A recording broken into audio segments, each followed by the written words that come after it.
Hello, Compensable, Alcor, QB, Samuel, Ariatel, Faust, Philo, Project Neo. How's it going, everybody? Let's see.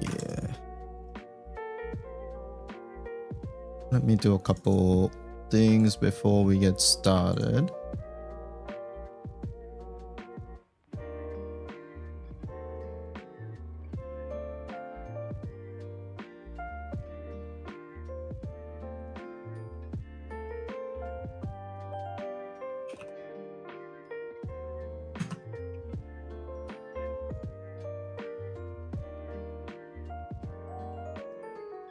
Casino. Hello, Arsen.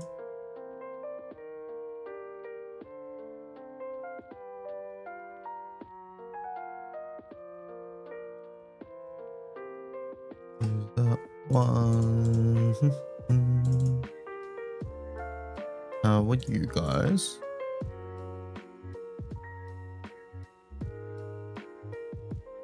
You were able to clear Virtuous Huang. You also did it a couple more times to see if I could do any party variation. Thanks for the help and the insight, no worries.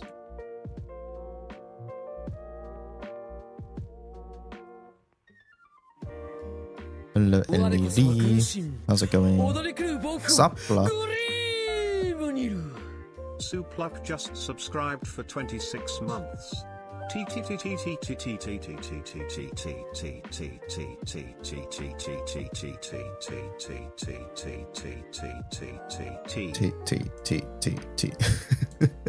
you. Thank you, Suplup. Suplup. Hello, Jedi. Hello, Cauliflower.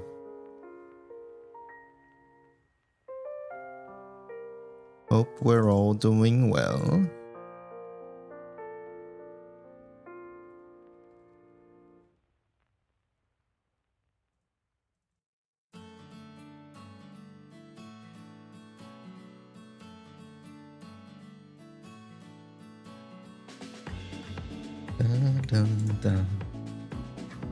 Alright, so let's switch on over.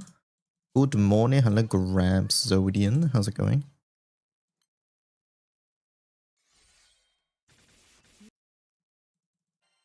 Welcome, guys.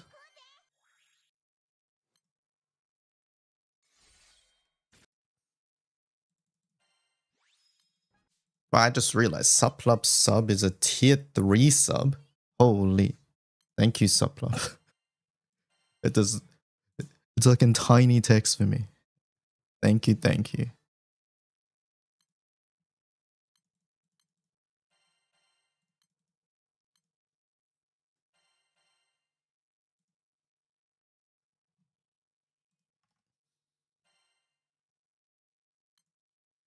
Morning, hello, 16 times the detail.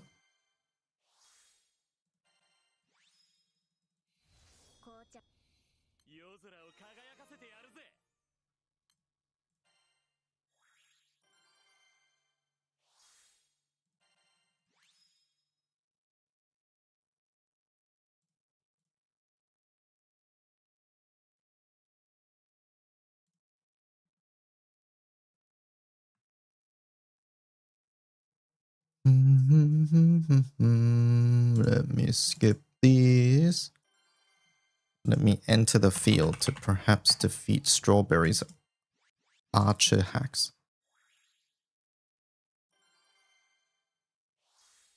I saw some of the questions that the team answered. I thought the Odius question was interesting. Yeah, I'll have a read. I saw some snippets of it, but I've left most of it for stream, basically.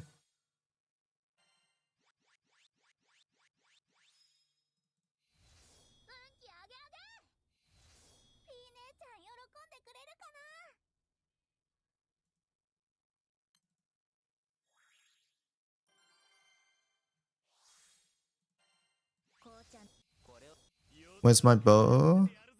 Now you have a mace. Hello, Jared.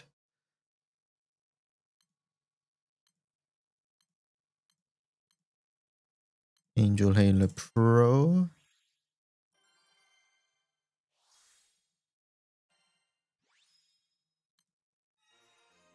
You've seen people misunderstanding and moaning about it. Okay, we'll have a look.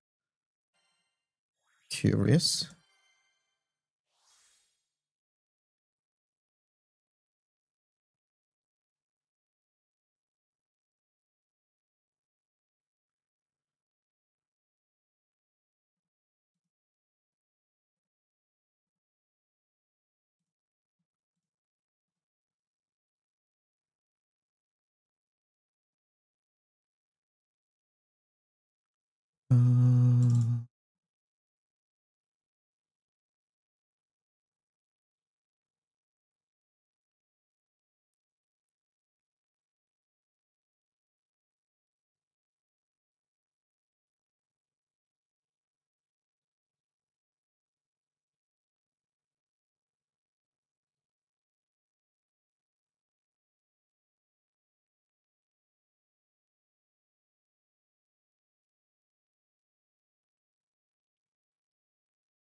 So yeah.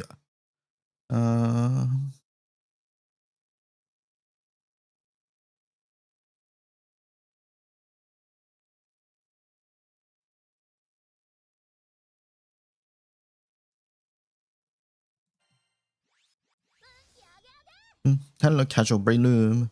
ProQuest got me feeling swept. Just need to get some Omega Anima. Let me close this. Don't forget to buy from the RTB. Yes, I need to do RTB. The other 5, I can maybe get a 5-second run like way later. The Omega Anima just for that. Hello, Soran. Remember, you can always trade for the Omega Anima too, using quartz, and that is what you're sort of meant to do. Let me see. I need to make sure that this is set. One sec, chat.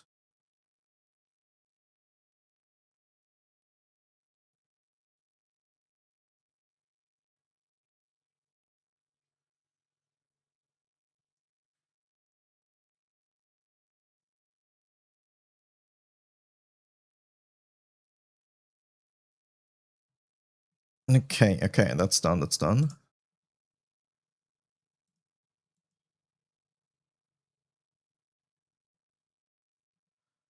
Whoa, you're always awake at this time. Also, hi, hello, Catapdaptor. I am. This is my usual stream time. Let's see, let's start with our missions, chat, for RTB, and then finish farming these.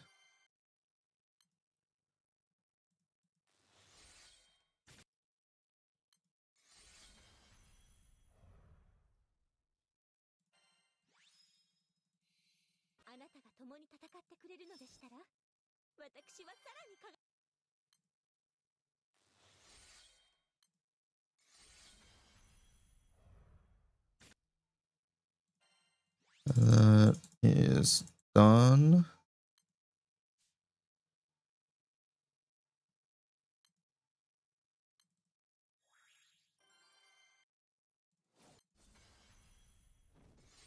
One. Two. You usually come like a 1 hour later. Yeah, my usual start time is like 10 a.m. my time, so 13 minutes ago. Sometimes I'm a little late though, like a couple minutes.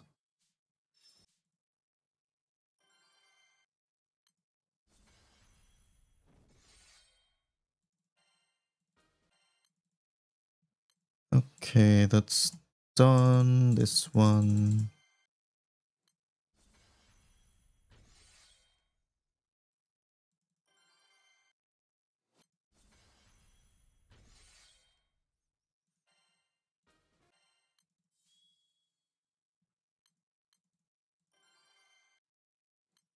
Are you guys done with the ROTB shop?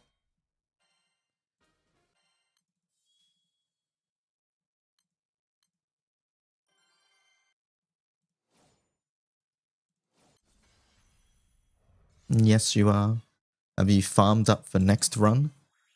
Make sure you farm 10 million pendants for next run. So you don't have to do it for the next 10 runs. Trust me, comp.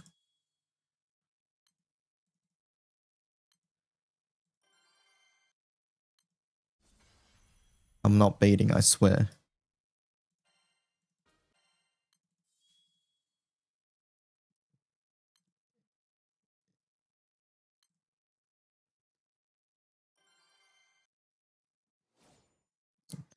Doesn't it not carry over anymore? Yeah, that was the joke. It doesn't carry over anymore.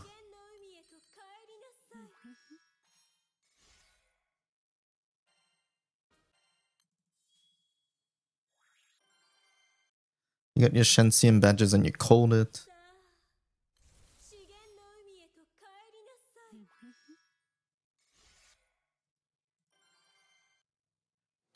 Oh no, I seem to have accidentally spent all my pendants on chalices.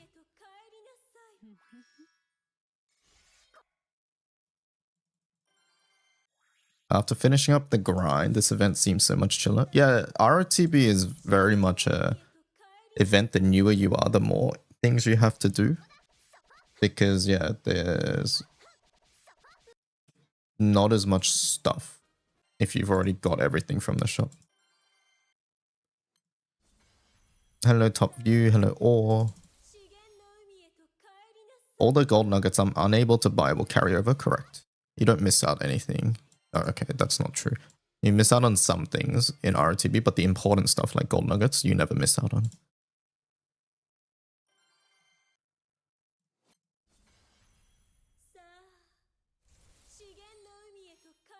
If you're curious about what restocks and what doesn't, I would check the wiki page. I don't remember fully which ones restock and which ones don't. So I guess the ones that restock you quote unquote miss out on.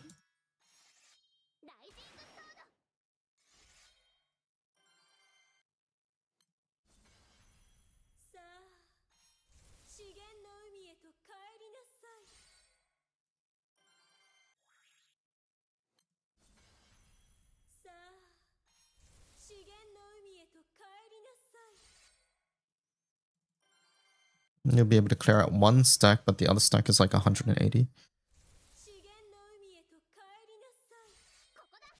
At least you got close enough till the next run, yeah. ROTB next run, I expect during summer sometime. See if history is any indicator here.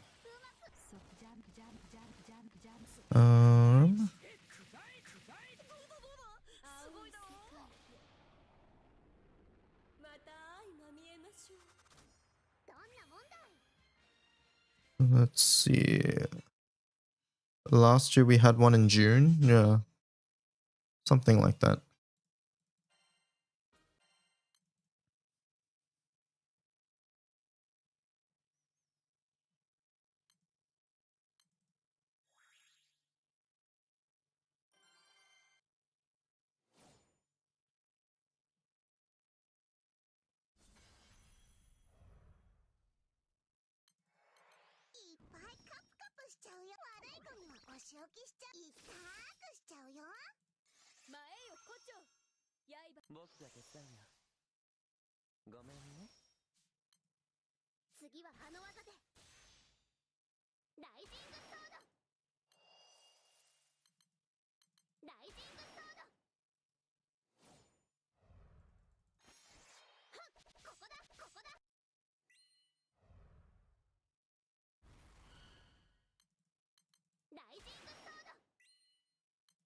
I messed up.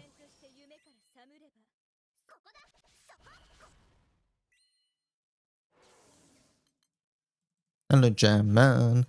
I bought the Qinglong main whip in order to reduce it for saber stones. Is there a reason I can't do that? Yes, and it's because you can only ever get one, so they don't let you.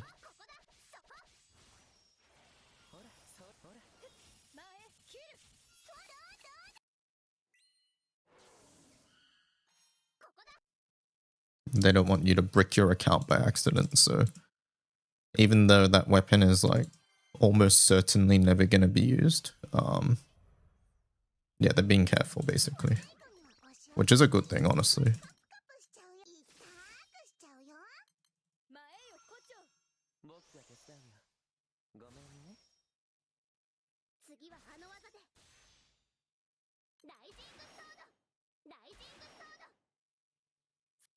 Manifesting a records run for the next month. I desperately need a ring refill.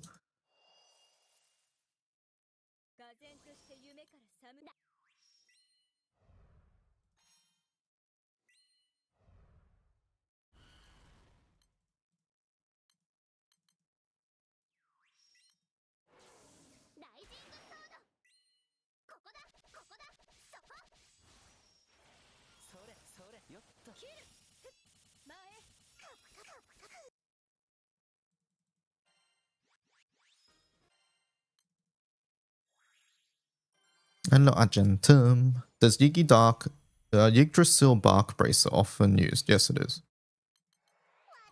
Anytime you do any sort of charge attack thing, it's used. It's good.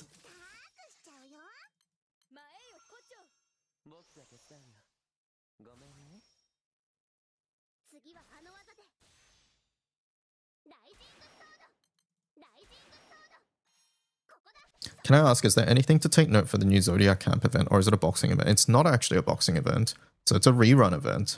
We call these shop events because you buy from a shop. And is there anything else you do? It is actually slightly different, which is the fact that you don't farm the raids in shop events. You want to farm the solo quests.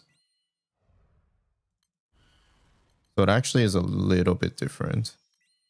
But for the most part, how it goes is that there's a daily mission. So I'll just bring up this screen as a reference.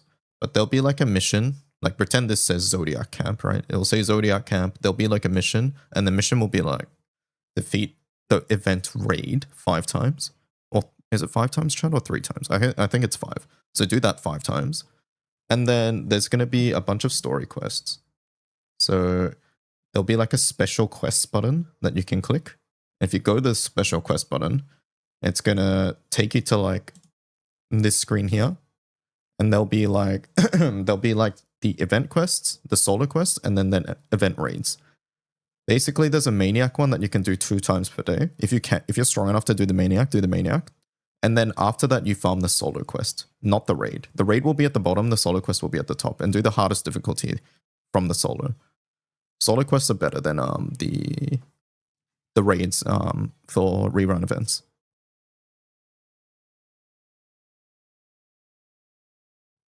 Is trading 4 symbol stones for eternity sands a good idea? Yes.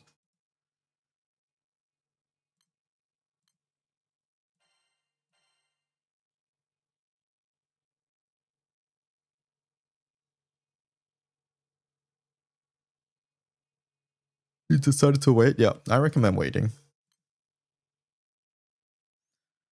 Good morning, SSG. Hello, Maki.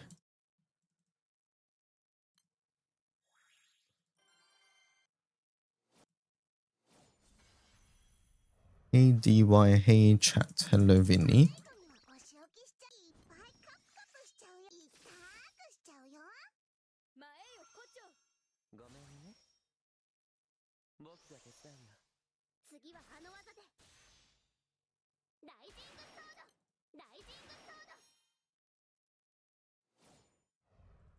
You cannot wait for your fire, Vicky. When is that happening?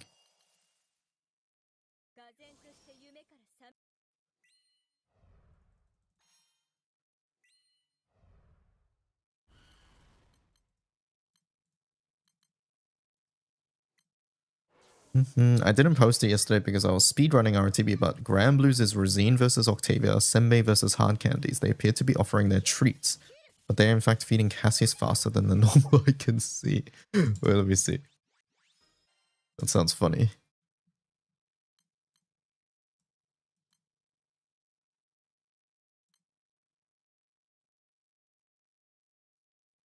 So it's a go. Yes, you are able to. Yes, you should trade your 4 symbol stones for sands. That's what they're there for. Sands, gold bricks, things like that.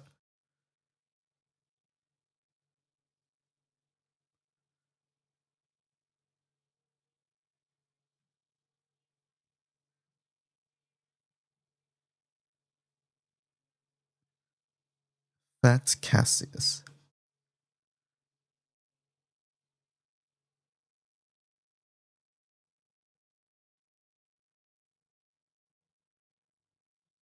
Yes, the only thing you should not buy is the Damascus crystals. If I remember 4 symbol stones correctly. I think everything else is fine, right?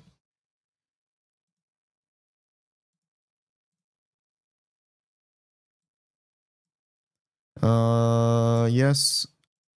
Yes. No. Yep, this is literally the only thing you should not do. The Damascus crystal. They gotta remove this, man.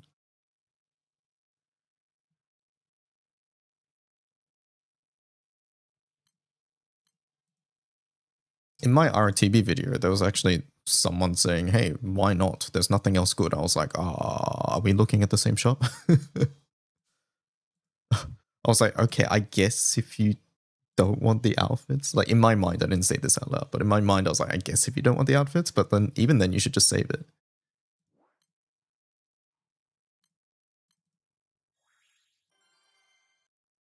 If you never want the skins. Yeah, I think the argument maybe is if you never want the skins, but then you should just save it for the next thing that they add, right?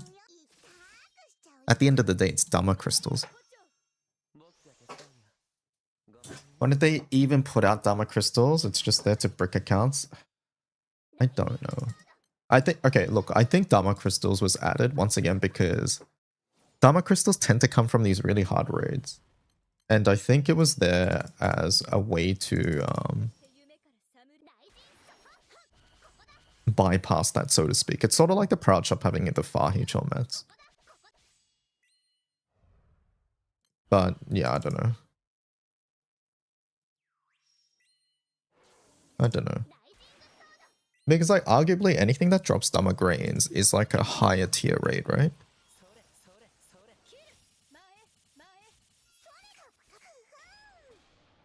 Ultimate Barman Impossible 6-man raid. 4 Primarchs Impossible. I don't know if that one counts. 6 Dragons though.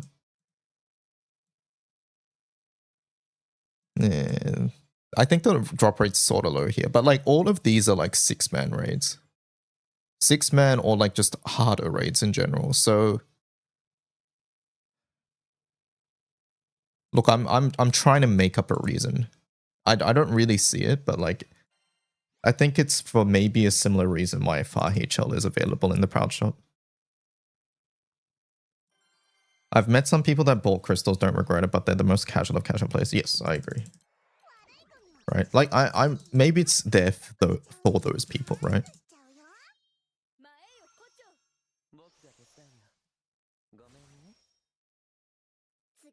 But I feel like rather than adding it for those people, it's better to just like introduce some other thing so it doesn't clash. Like, I don't know, am I crazy for saying that? Like, why not just introduce different mats that you can trade for Dharma crystals? Like, is them giving out an extra 3 Dharma crystals potentially to everyone that big of a deal? Like, just add them to the badge rewards or something. I don't know. That's sort of the way I see it. UBHL was already trivialized by the time they added the stones, though. See, I agree with you, but that doesn't change the fact that the perception of the raid is that it's a 6-man raid, which is a hard raid.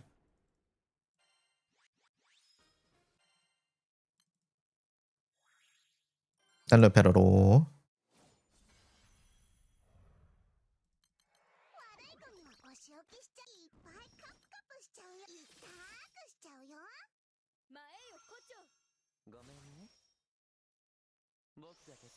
make it 18-man raid. It's a little squishy for 18 men, honestly, but to be fair, it's sort of squishy anyways. The song's animations are bang if you haven't seen it. I actually haven't watched many Zutomayo videos at all, so I should. I've only ever listened to them. Manual. I can only fucking 3-turn with manual, and I don't want to be 2%ed in full auto. So yeah, here I am manualing. But don't worry, there's not too many here. He hates me, says Omik.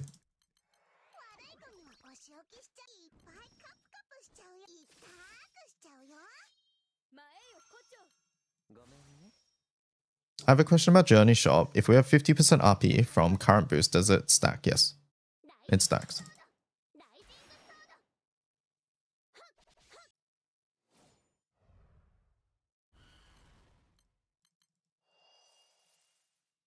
What is the song? What's the English name of this one? Omikin, Resident Zutomayo Professor. Truth and Lies.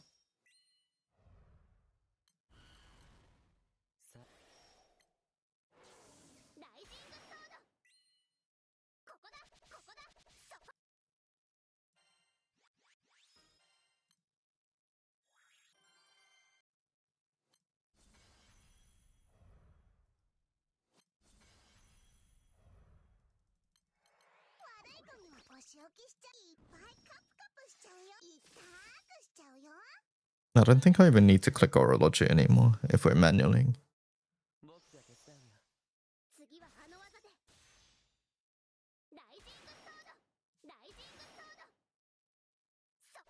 You know what the best thing about Lamarok is as well, chat?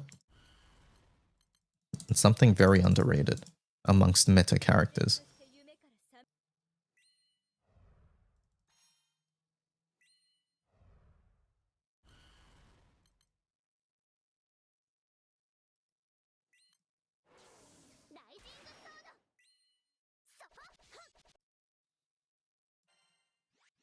His animations are relatively fast. It's not like Octavia or Pela. They're pretty swift, his animations. Yep, I'm not lying. Kira Killer, Truth and Lies are my favorite music videos, even though Kira Killer has Mori.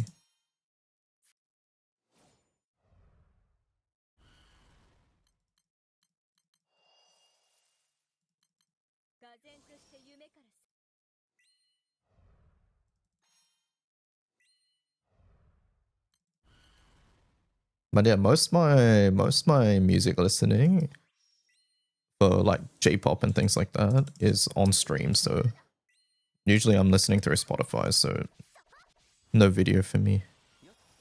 If I'm listening to music off stream, it's probably classical or something like that. Now time for my artist. Hold up.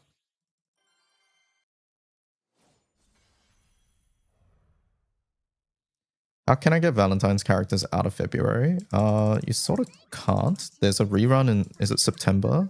But that's like a 3% banner.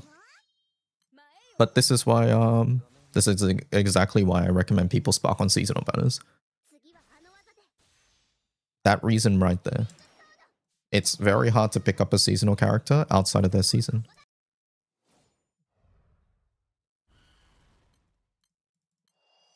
It's exactly why I say, hey, don't pull on this new grand banner, because this new grand is going to be in the banner forever. Whereas next month we have a season, and that seasonal character is only there for that month.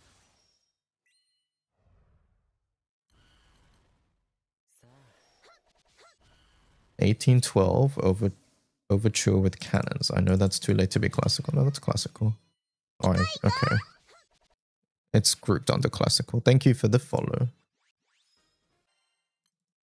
No, when people say classical, they rarely refer to it as like just Mozart's era. Chalices.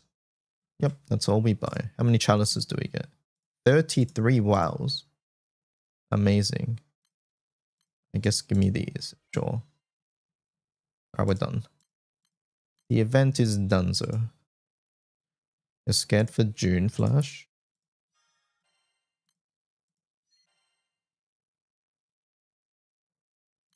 Can someone get a fast Neptune FA? My win team is 1 summon. I haven't tried anything else.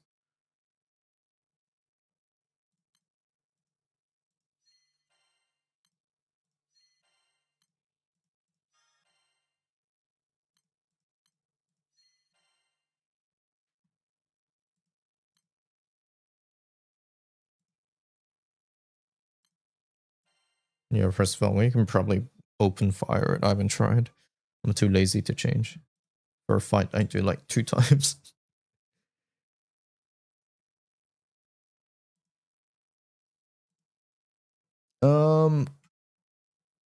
Let me see. Chat, should we read the interview? Actually, let's quickly answer. Hello, Mr. Keys. I got them both, but Proud Plus whooped my asses in both cases. We were actually helping some people with Proud Plus yesterday, Mr. Keys. Towards the end of the stream before I switched to Pokemon. If you want to check out the VOD. I might check out some. I'm gonna answer some Mon questions, then we'll check out the interview, and then maybe I can help you guys with your ROTB Proud fights if you want. Because I'm pretty sure most of you, if you've done Sierras up to a certain point, it's probably coming down to mechanics, right? Sequencing and how to actually do the fight, because it's one of the first, like, maybe one of the first fights that you can't just bulldozer through. So yeah, is it recommended to spark seasonals? Depending on which seasonal, but yes. Generally, I recommend pulling on new seasonal banners, so Gala seasonal banners. They're pretty safe recommendations. We usually don't get grands in April since March was anniversary month, right?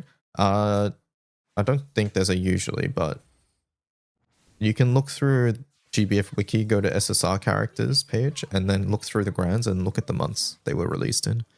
Or you can go to Gala history, actually. I think that's a better link. Do we have Gala history? Gala history. Yep, there you go. Check that out.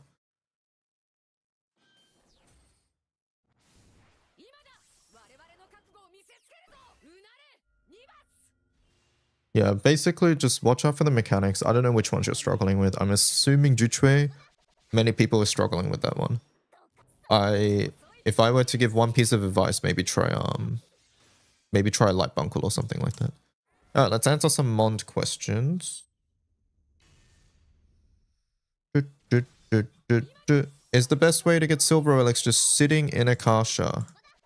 Akasha or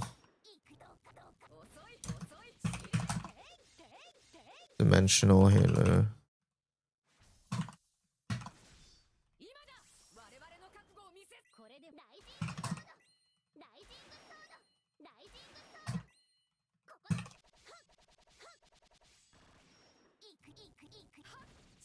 Oh, actually, you need the Eternal though.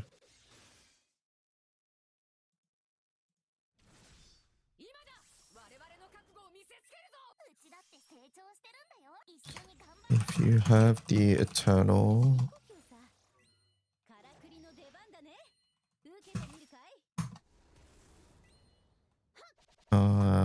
TN for gunshots. Okay. Recently, Mond made it so we have to log in. On PC, I can see like 6. I can only see 2. WTFF update. Yeah, I heard I had someone else complain about this. Do you have an alternative?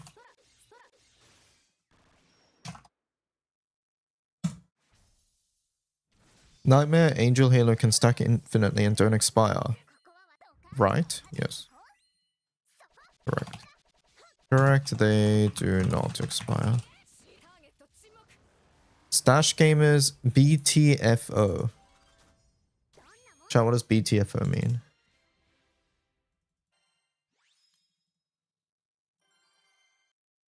Can you just top up Dimension Halos? Yeah.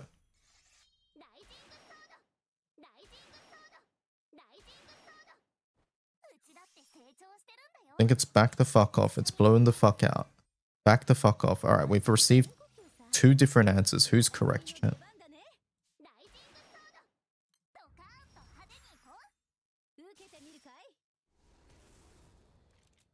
Wait, do Dimension Halos stack forever, chat? I actually don't know. Or is it a 24-hour period or something? Okay, it just doesn't tell you how many you have?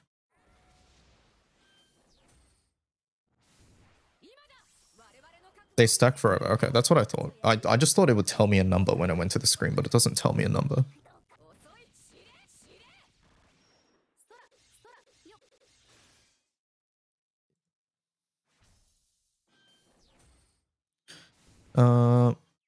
It says either one is correct. Crate gamers.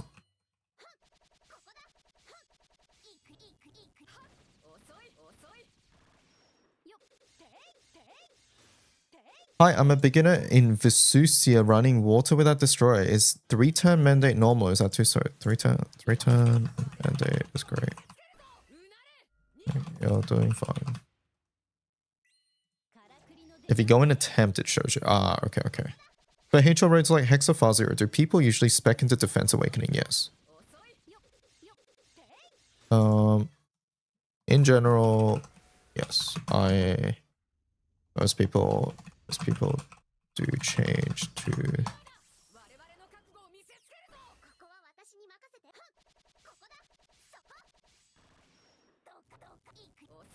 In general, yes.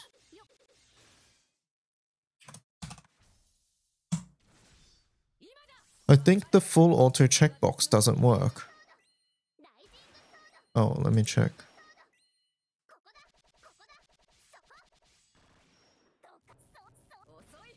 Ah, what happened there? Zoom. Europa. Full auto. Copy to clipboard. Let's see, what did I get?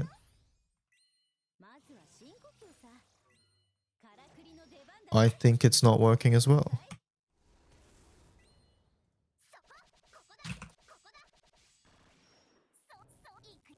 I think it's not working as well.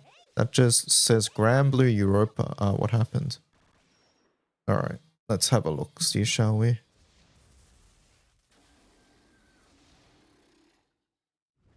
YouTube title generator.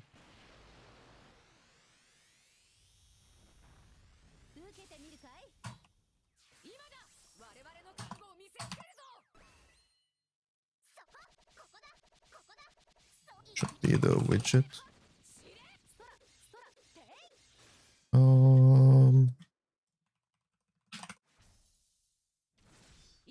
Checkbox. YouTube input full auto. YouTube title input.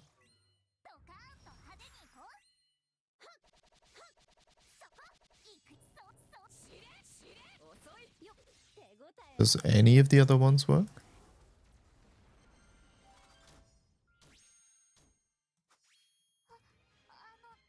It says solo. So that one works, but this one broke. Why?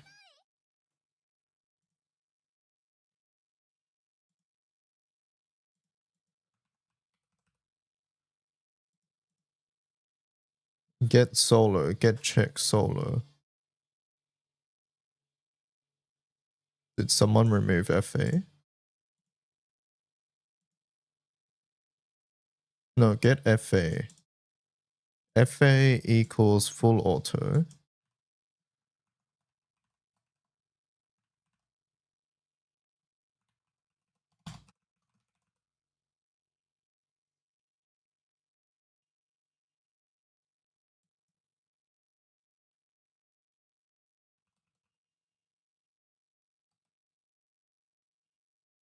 You got it. You got what?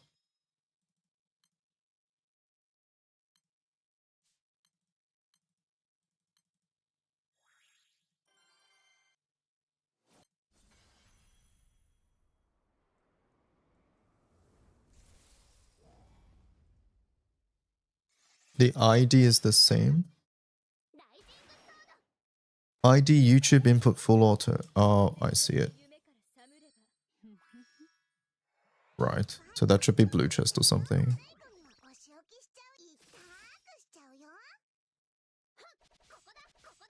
Yeah, when someone added... I think blue chest is new, right? Blue chest... Oh, my can't.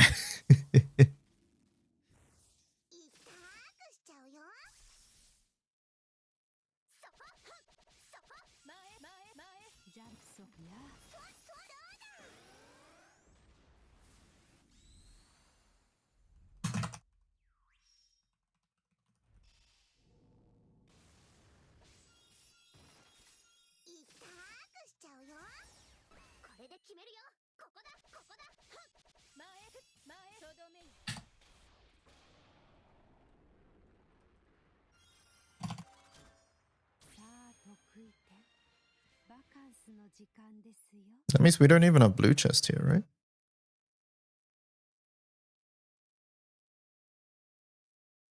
I don't know what this is doing, by the way. Chat, what does this do? Grand blue plus content plus this plus element plus this plus job plus this plus magna.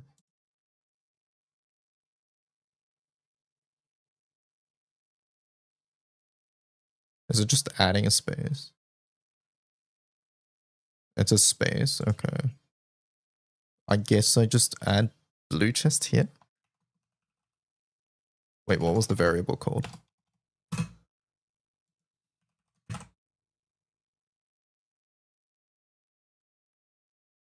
I don't know what the variable's called. Oh, am I setting the variable here? Variable this. I guess this. So we gotta set it here, right? So var blue equals get jp check blue chest. I think.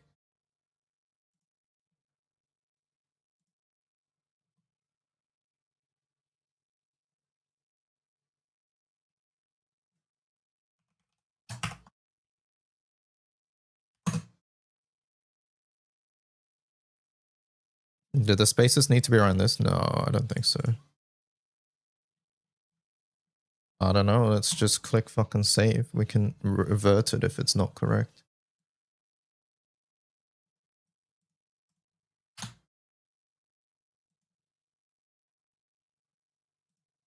Shiva. Blue chest. Oh, I see it here. I'm going to assume that's blue chest. Blue chest that. Okay, so we got there. Full auto. We got it, right? That's full auto. Yes.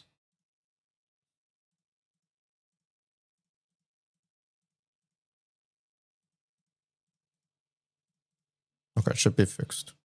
I don't know if the order is correct, but it should be fixed.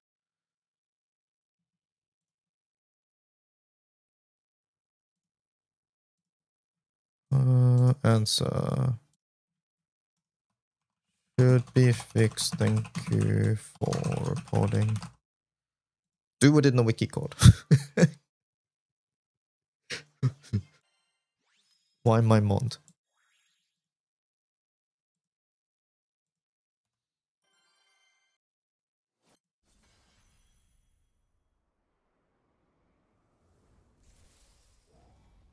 Alright, let me see. Famitsu, where do we go? Let's have a read, shall we, chat? I think I've heard there's some interesting tidbits here. Interview with the producer of Grand Blue Fantasy.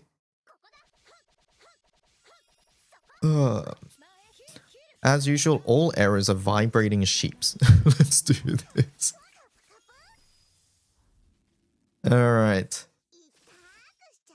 Highlights of the new story and its diverse new people. Famitsu, in the main story quest, The Great Uplift, led to huge changes in the world of GBF. What are some highlights that are coming up? Sandy, who split off from the rest of the crew, is going to become a key player. Yeah, I wonder what they're going to do with Sandy. I think that's one of my biggest questions, so I hope people are excited. Yeah, I am. Also, GBF is a story about many different people. The new story features the Earth Dwellers, who really emphasize that. For now, there are a few races that don't have a named representative, but there'll be more and more of them as time goes on. Should be fun to see what makes them unique and alive. Another highlight is the rise of the demons, as well as a new type of adversary. Mr. Phone himself, yeah, Mr. Sandal Phone. Let me just start an FA.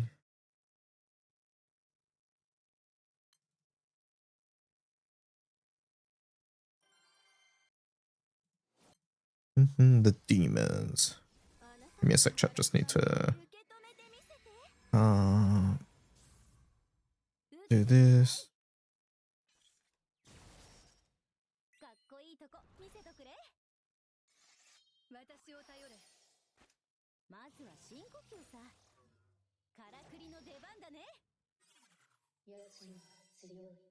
There we go.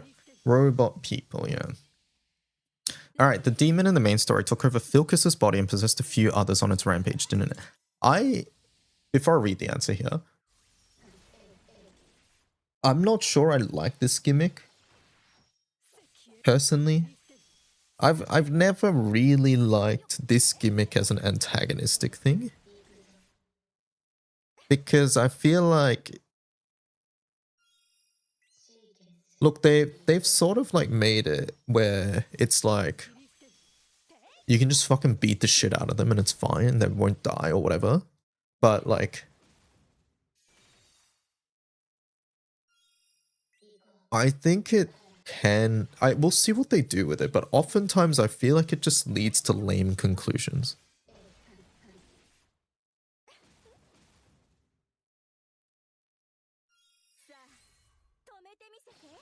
Are we getting an exorcism? That's literally on Myoji, it is, yeah. The demon from the opening chapters of Earth, Sky, Oath were pretty weak as demons go. Stronger demons will appear soon to oppose the crew, similar to how Black Knight operated in the early chapters of the Estalucia arc. Yeah, okay. I mean, honestly, from what they showed, like, these demons have, like, extremely high power potential, and the thing here is that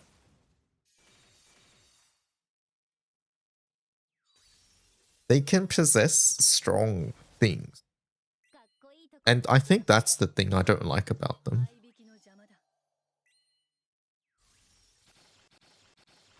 I think it's more how, like, the Odious demons come into play.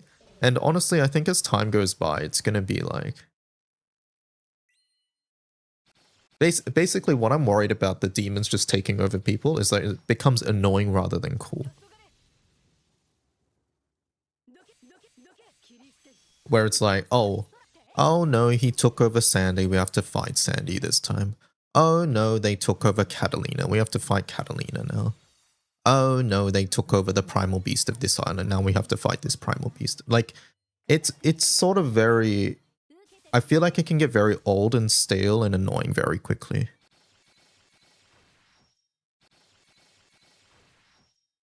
The demons suck if they all have this gimmick, it's gonna hurt the arc. It really depends on how they utilize it. At the moment, I'm reserving my judgment, mainly because, like, the way it was introduced was like a very surface level introduction, and that's sort of how you have to do it. So I'm okay with how they introduced it. It's more about how they use it now.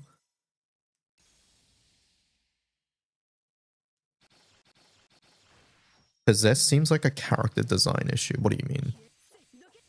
You mean they don't have to make new characters for the demons instead? I don't think so. I personally don't think so. I think it's...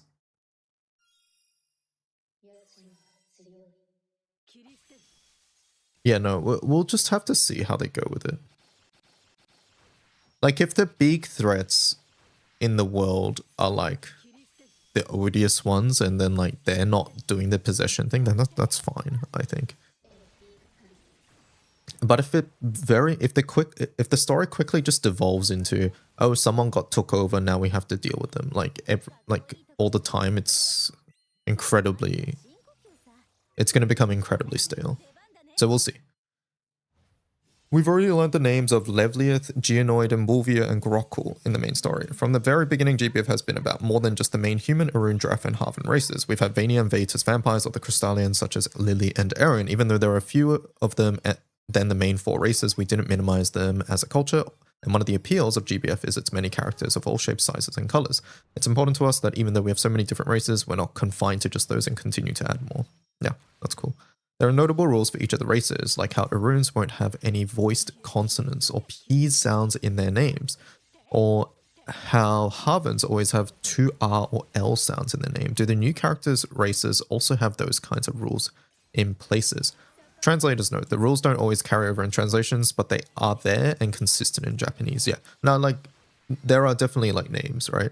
Like Esteriola, Katselia, Haselia, like, there's like, what's the, like a lot of these have like names that are very similar, not, I wouldn't say similar sounding, but there's like a consistency to them.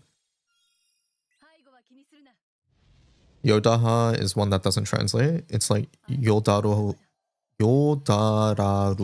Oh, I see, I see. Honolulu, yeah.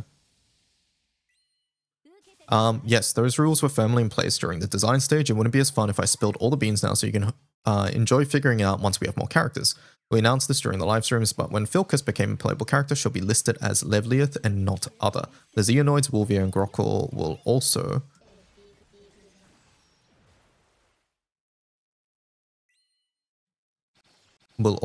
come in their own time, so look forward to it. Grockle KK, Grockle CK up here. I was confused for a moment. But I don't think we have translations of them, so we just have to see.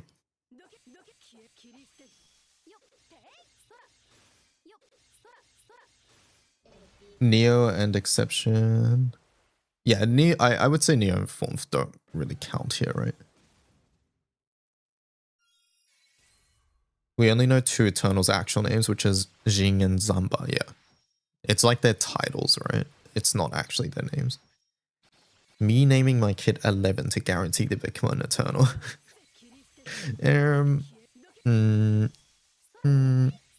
Yeah, good luck.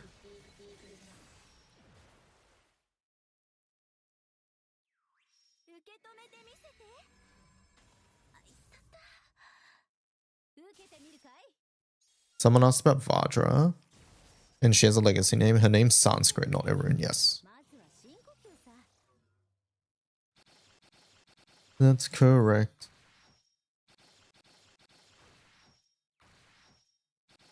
Alright, let's see. Will there be any characters that will be retconned being Levlieth or other ones? That's not in our plans, but the only case that it might be a stretch would be Abramelin, who has a special relationship with one of the Earth Dweller cultures that has already been shown in the story. Right. Yeah, no, I think that's fine, right? If they went back to Abramelin's journal entry and changed it to the other one.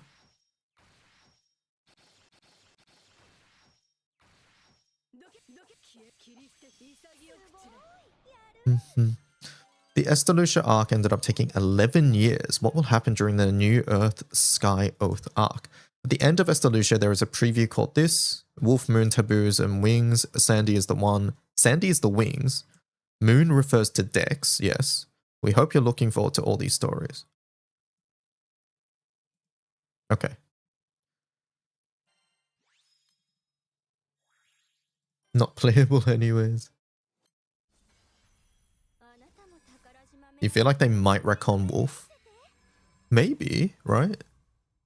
We'll have to see Wolf, or like the other race. Maybe Wolf is like a bit different. Wait, who is Wolf and Taboo? I don't think we know yet. I would imagine Taboo is Odius, but Wolf maybe just is the new Wolf race. Yeah, the Wolvia. Wolf is 6. He's a werewolf and not a Wolvia. That's true, actually, yeah. Werewolves are different. Yeah. Well, I don't know. We'll find out, chat. We'll find out. Wolf is Wolf.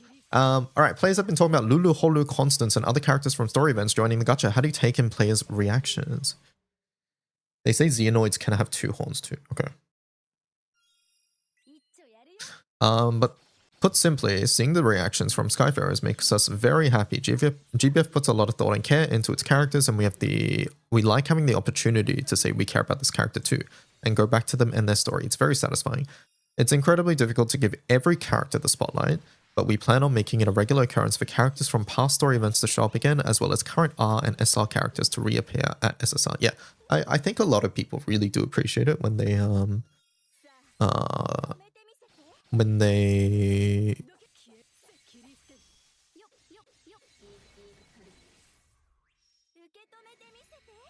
they bring back R and SR characters that we've sort of forgotten. Volda when?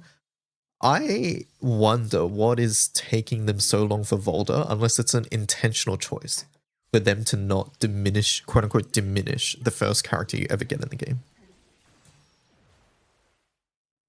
But I don't think people would view it as a diminishing if they introduced SSR Volda.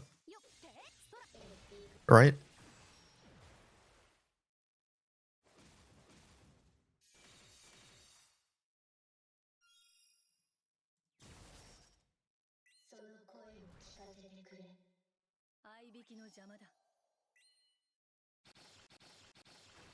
At this point, SSR Volda might just be saved for the last RSR to flee jail.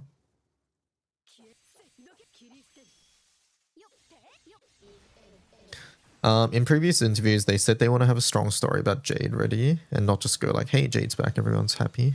Yeah. Volda deserves it, yeah. Alright, it's fairly common for Skyfarers to have fond memories of SR characters who were great for them and when they were new and happy to see them again. And personally, I'm excited to see the self-titled Vice Captain Karen again. She doesn't have an SSR yet, she's pretty cute. We get a lot of comments about like that about R and SR characters, their treasured crewmates and friends, and now that we've all reached Evolution and grown stronger from the experience, it'd be great to stand shoulder to shoulder with them again, yeah. I think this also partially shows, I guess, GBF's... I won't say flaw. Flaw's not the right word, but it's mainly showing us that, like, SRs and Rs really don't matter in this game, right? Which is, like... I'm not saying it's necessarily a good or a bad thing, but it is a thing. Like, nobody cares about SRs and Rs. It's too late for SSR Rosine. While we're talking about characters, we now have reached 12 Divine Gen. Oh, they're not going to tell us. We like to keep things surprising. All right, yeah, thanks. I was like, okay, good try asking. They're not going to fucking tell us. Was Spinner the last R and SR released? Yes, Spinner is the last SR. No, it's not the last R because they've had event ones like Katura and Paler and stuff. But he is the last SR. So Holiday Spinner is the last SR.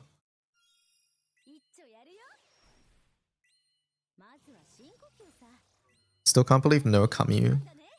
We like to keep things surprising and exciting for our Skyfarers, not just on the New Year, so we hope you're all looking forward to what we have in store.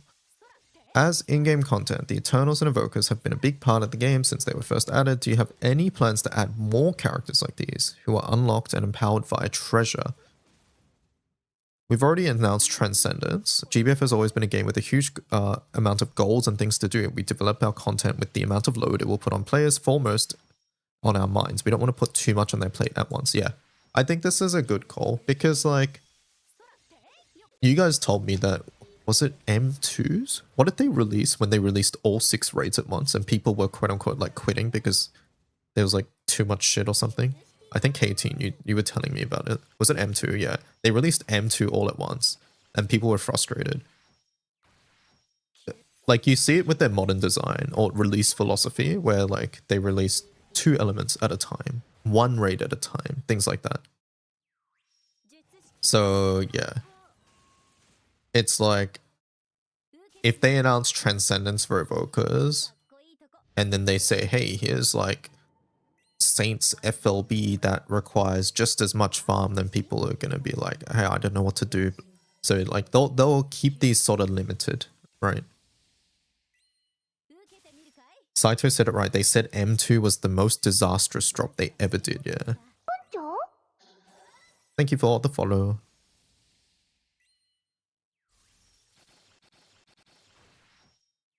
The raids were pretty difficult at the time and the drops were low for everything, yeah. And they were really strong for the time too, I imagine. So everybody wanted them, nobody was getting them.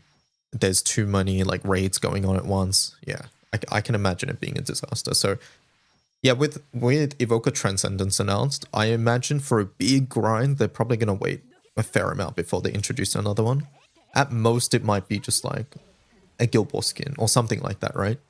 Something that's confined to an event that you can only do during that time, so it's not as overwhelming. But for like a big overall, like, hey, here's like another series of characters that you can farm, I don't see that happening anytime soon.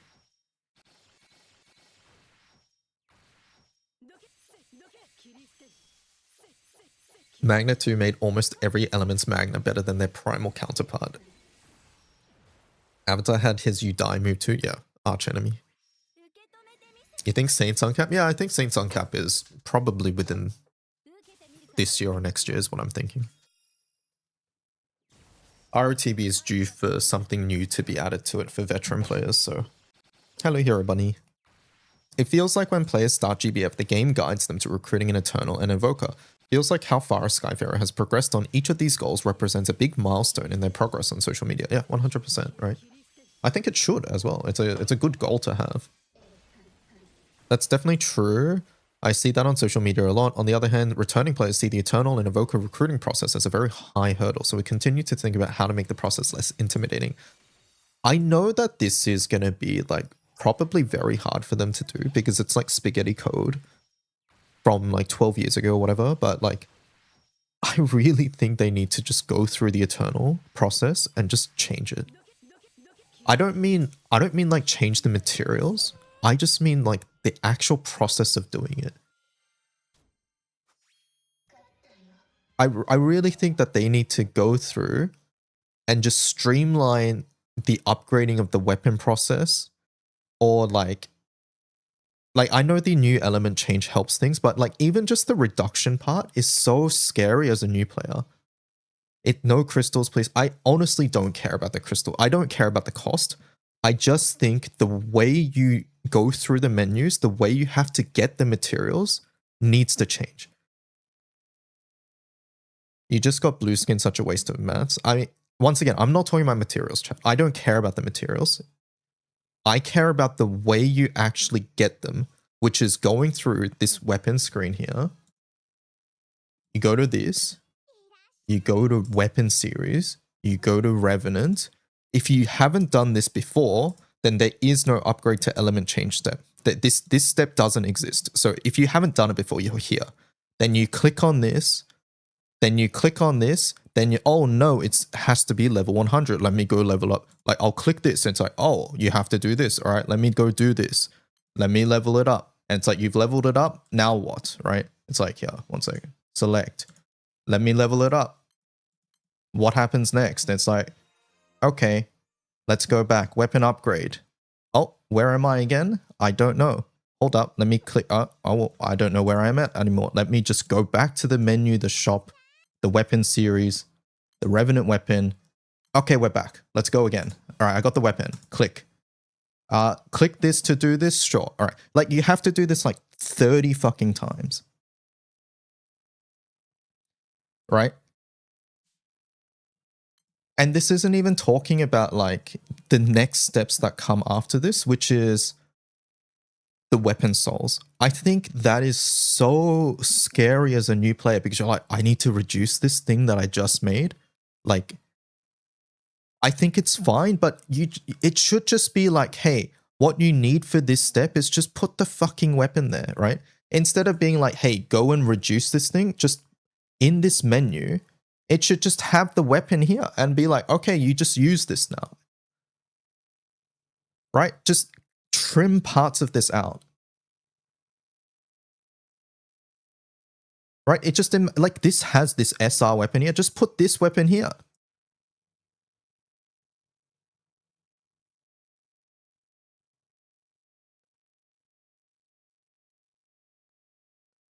So yeah, once again, I don't really care about the mats. I think the mats, like, the mats aren't part of this conversation at the moment. What I'm talking about is the actual process and the menus you go through to actually get the Eternal. Evokers are better, right, chat? I haven't looked at Evokers, but people ask less questions about Evokers. So Evokers is, I think, just going through the menu, right? I think there's less. I do think it needs to be clear that you have to get the New World Foundation weapon. But other than that, I think it's not too bad. Yeah, Evokers are way more streamlined. And that's what we need for Eternals too. So I understand for them that this is like a very old code that they probably need to like, it's going to require a lot of effort to fix, but I think it's vital that they do it. I honestly think it's vital. Yeah, at the very least, this is like step. Eternals needs to be this. Like, I don't understand why Eternals is not this.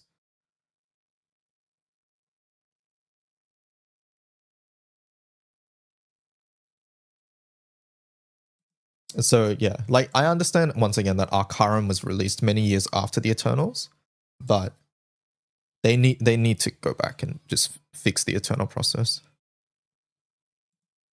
I honestly think it's like unacceptable. I remember doing that for the first time. I had to read the wiki multiple times because I reduced this gold barred weapon I just made. Yeah, it's scary. I remember, I think I was like streaming one of my first times making the Eternal, and every fucking step I was like, chat, is this right? And I would wait for like 5 people to like confirm, yes, that's correct, before I moved on, because I was so terrified of doing something wrong.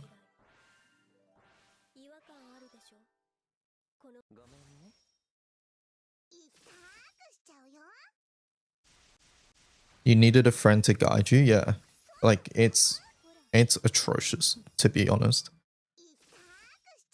Also, anything interesting, Sumikin? Mainly just some story stuff. We discussed some of the story things. Like, they were talking about the new races that they're introducing. We talked about the demons a little bit, their power.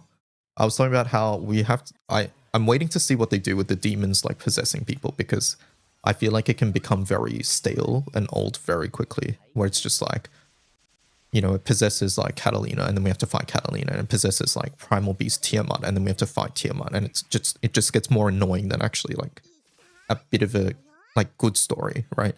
ZZZ storyline in a sense, yeah. So I'm hoping that they don't just devolve into that and it's actually interesting. But that power is in and of itself like more of an annoyance than an actual consequence. That's why I don't really like it. And they've already established that there is basically no consequence, right? Because you just beat the shit out of them and then they don't take damage and they're fine. So like on its own already there's no consequence. So it's just annoying that it's there.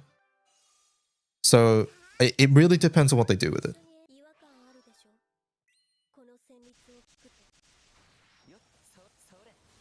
Possess and give all characters permanent buffs.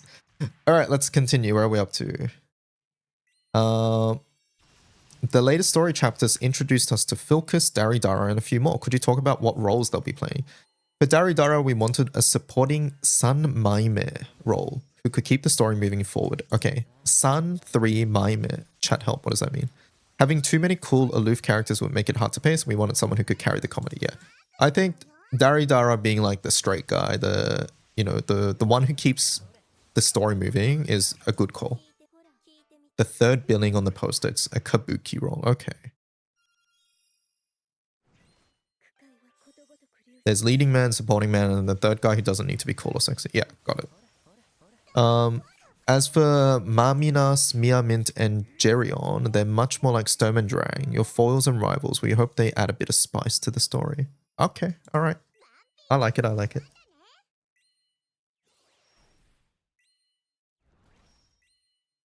Needed a character that would actually start and maintain a conversation, yeah.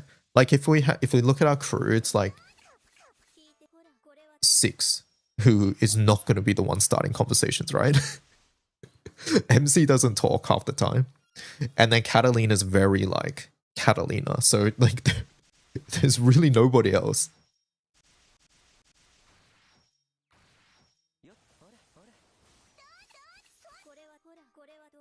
So yeah. Mia Mint.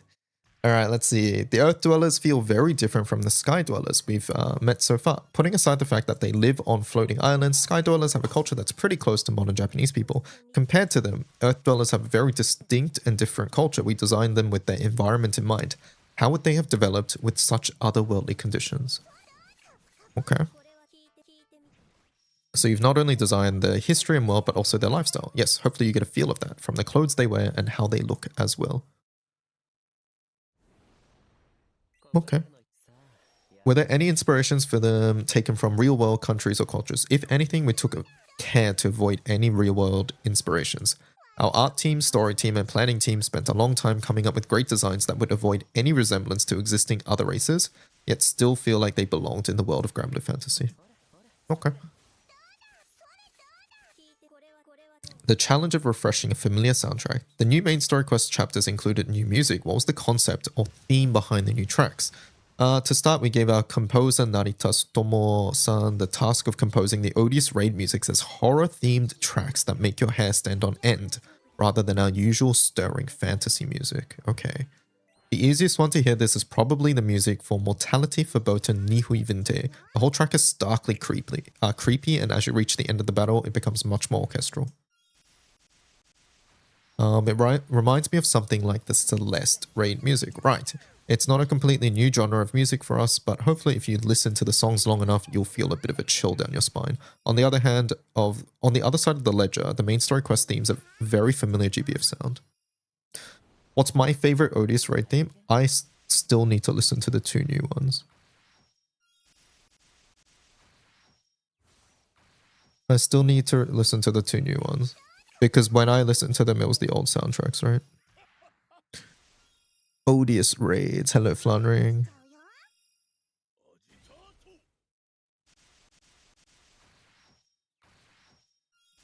For a long time, there have been many themes and tracks that play all over GBF like Pleasant Chat that plays during everyday conversations. The development team got together and talked about what we should do. Should we keep the old songs? Our decision was to freshen things up by playing new tracks for those familiar situations in the new story arc. This is a good call, right? This is a very good call. By doing this, then when Pleasant Chat plays again, hopefully players go, oh, I haven't heard this in a while, and are happy to hear it. So don't worry, just because we've updated the soundtrack doesn't mean we've retired all the old songs. Yep. Okay, interesting. Will you add more songs with lyrics to the soundtracks too? We want to at points where they really add to the moment and excite you. Yep, save it. The new raids have also added Odious weapons to the mix. These weapons come with downsides, so what role did you have in mind for them when you made them? Alright. We wanted Odious grids and parties to be an option alongside Omega grids and Optimus grids, and they 100% are. Omega grids, depending on the element, tend to be normal attack focused or charge attack focused. So these could be a completely different focus, for example. We aimed for these to not be upgrades, but rather something that could exist alongside Omega grids. Wow, that's exactly what I fucking said, chat. That's what I fucking say all the time. When people ask me, hey, DYs, what are these Odious grids? And I'm like, they're meant to be options that you can use because they do completely different things than the Omega ones. Pre-read? Yeah, I pre-read this like 6 months ago, chat, when Odious first came out. My bad. So did you envision a grid that mixed Odious and Omega weapons or Odious and Optimus weapons? We think we'll do an Odious version of the Exalto weapons at some point. Yeah, makes sense. And we plan to release 6-player versions of each Odious raid. This makes it sound like they're not coming with the 6-player versions. We'll see. So this should increase the number of options. We kind of intend for these Odious weapons to be the next step after Omega, and we do not plan for them to be able to go toe-to-toe with top end. Yeah, holy chat. It's almost like this is exactly what I fucking said. It's almost like this is exactly what I've said every time Odious comes up. I'm like, chat, you want these Odious. They're like, they do things that the Omega weapons don't do, but I would still prioritize Omega first. Actually wrote the response, yeah. That means they're succeeding with their design goals. Yeah, it 100% is. It's like very clear what they're meant to do and what their role is in the game. I feel like if you're like experienced with how GBF team design stuff. Gacha weapons are still the best because it's pay to win. Yes, primal grids are one part of how they monetize the game, so I think a free version being better than primal is probably never going to happen unless it's an oversight or an exploit of game I won't say exploit is a strong term, a very clever use of game mechanics like the current Cosmos team. I have my Colossus friends farming Belmafolk because Belmafolk has CA boost on its weapons. Exactly, right? Exactly.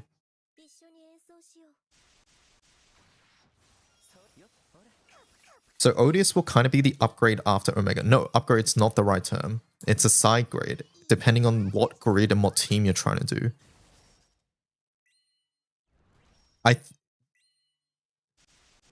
Next step just means the thing you farm after it. Next step here doesn't mean... No, read this again. We aim for Odious weapons. These as Odious weapons. We aim for Odious weapons not to be upgrades to Omega grids, but something that can exist alongside them. So no, they're not meant to be upgrades to Omega grids. Yeah, exactly what Captain said. Primal has always been about having more options. Magna, you've always been pretty strict on what you could do. Like, just take a look at the grids, right? Take a look at the Magna grids. You look at this. What do you do with this? And it's like, okay, you get some crit. I guess when normal attack focus, there's no specific focus here. M3's honed in on this a little bit more, right? Where now Tiamat gets some skill supplemental, right? Where Yggdrasil gets some charge attack. But then Yggdrasil's like, okay, where's my skill sup? And then the answer is, oh, you just get fucked, right? Now Odious gives you those options, right? So yeah, Odious is not meant to be upgrades. They're meant to be a different option for when you want to do a different type of team, a different type of grid. It's like, oh, I don't want to do... Like, I want to do fire charge attack teams, but Magna doesn't have great options. You just have Artum and you have Rise of the Beasts. Done. It's like, okay, my options here sort of suck. What can I do? Oh, now we have Odious to do. Right?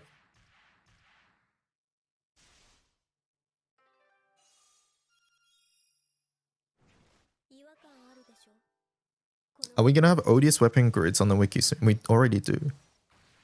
Chat, if you guys are wondering about the label Omega and Odious here on advanced grids, sorry, Omega and Optimus, this label is not a label of it's just Omega grids. This is a label of like free to play and primal, like gacha weapon grids.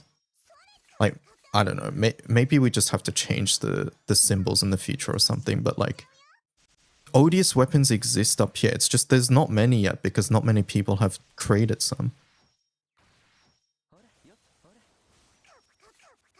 I mean, it's under Magna. Yes, and Magna has always been a catch-all phrase for free-to-play stuff in the game. Like, let me put it this way, chat. When Revans first came out, you guys weren't asking for Revans. Where are the Revans grids? Right? Like, where's Revans?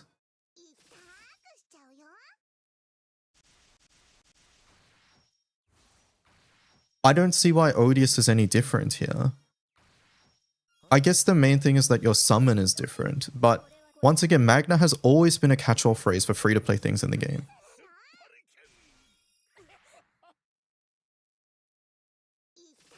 Revans don't have Revans summons.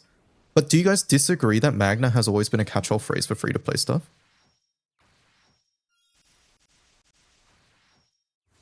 Do we disagree with that statement?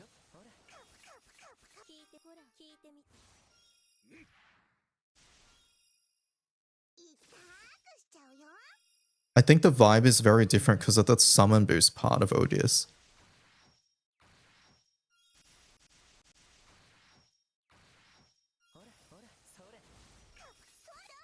It's because Magna was the only free-to-play setups. No, it wasn't. It wasn't. Revans exists. Yeah, like Xeno elemental grids did not have a separate tab.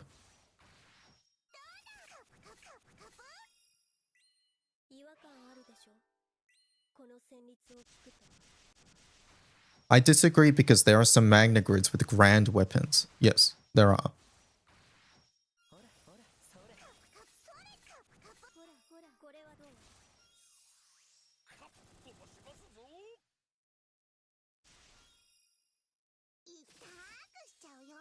You guys are gonna make me lose my mind, yeah.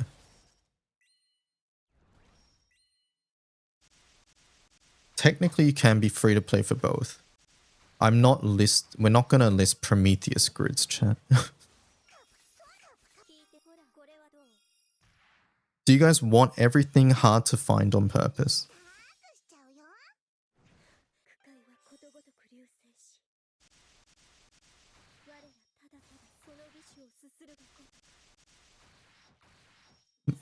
Magna renamed as non-primal. What I will tell you right now, chat, I'm telling you right now, we will not be making a separate Odius section that is only for Odius grids. That is just not happening.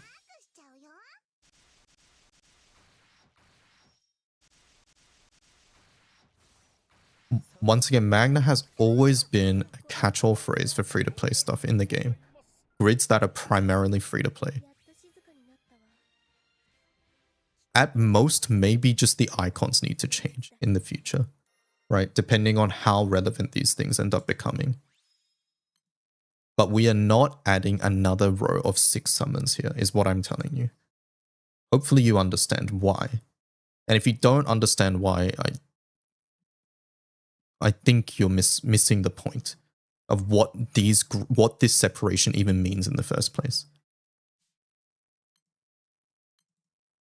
This separation has never been about, oh, it's grids that use Colossus. It's more about these grids are primarily free to play and these grids are primarily gacha weapons. That's what the distinction has always been, right?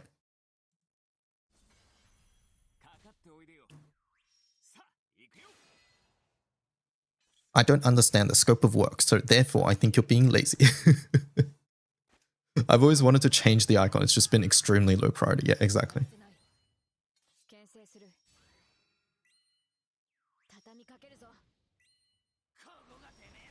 If Odius and Omega serve different function, it doesn't even make sense to separate them, since free-to-play will always fall into one of the two based on the content. Exactly, thank you.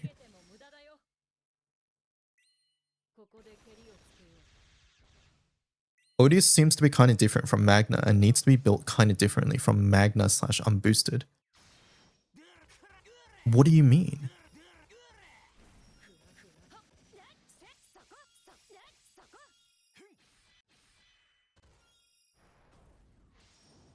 I honestly think that if you're failing to understand why Odius is just a part of this top category, and it doesn't require its own row, then I think you're failing to understand what Odius actually is. And what the distinction between the top and the bottom row on advanced grids is. From a new player's perspective, they have no idea about the concept of free-to-play Magna or pay-to-win Primal. Yes, I agree. Which is why a new player who doesn't really understand the game shouldn't really be influencing how an in-depth resource like Advanced Grid should be displayed. Is that a crazy take?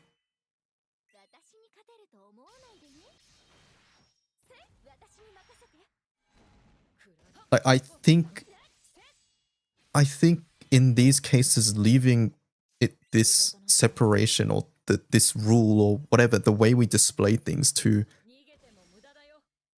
I'm gonna sound very like high and mighty here, but like leaving this to people who are familiar with this topic is probably better, no then?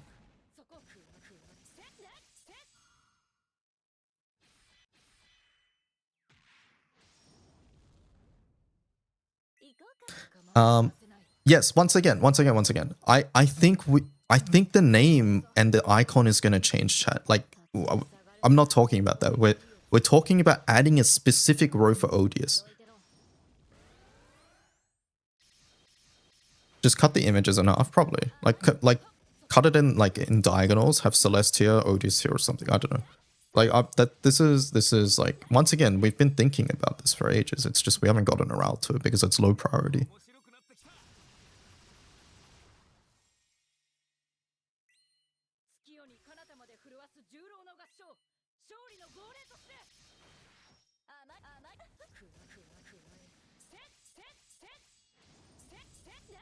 Yeah, and keep in mind, chat, that like not all the Odious are even out yet. So yeah, like it's been low prior because not even all 6 of them are out yet. Just a way of showing Odious on that page would be good. Yes, I agree that it should be communicated that Odious exists in the top row. And this is something that will change in the future. I think we all want the same thing, which is that it should just be clear that Odious is part of the top row, right? This conversation started because many people have asked, hey, are we adding Odious grids to the wiki? And the answer is they're already there.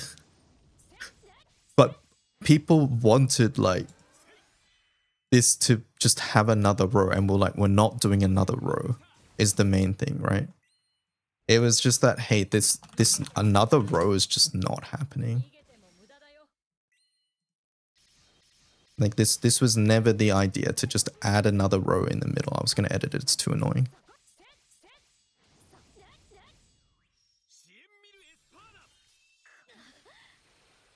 Omikin said, making 6 different categories: pure Magna, Magna with 1 grand weapon, Magna with 2 grand weapons, Magna with elemental percent, Odious with Magna dopers, Odious with primal dopers.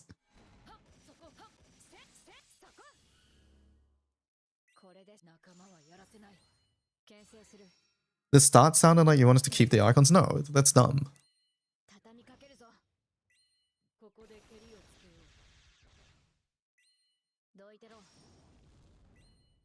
No, it should be clear that Odious is part of the top. I'm more saying we don't need 6 new pages for Odious. That's what I'm saying.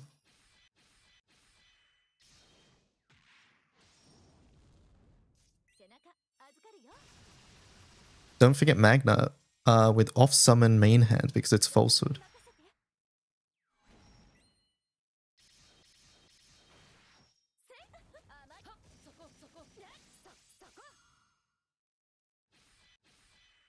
You're not seeing fire Odious grids? Yeah, because people aren't posting setups, exactly.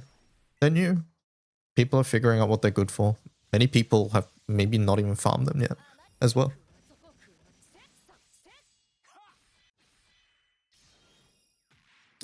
I literally posted one.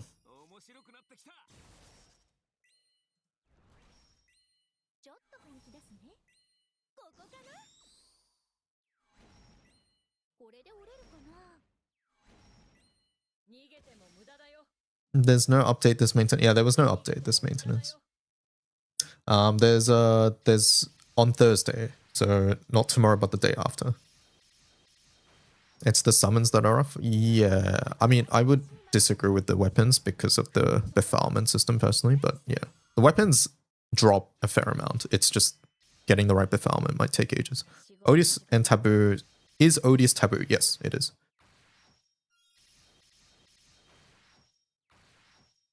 At most, new players need to know not to mix and match at their level.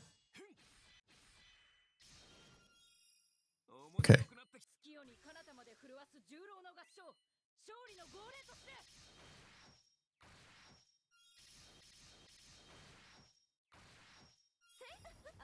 Committing to which befoulment you want to FLB is relatively expensive, yeah.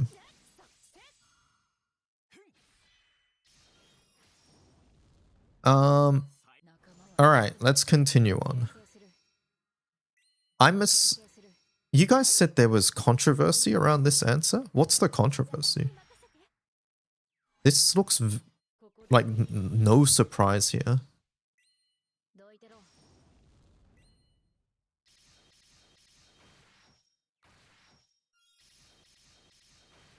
Some people can't read? Not at all? Oh, okay. I guess I was lied to.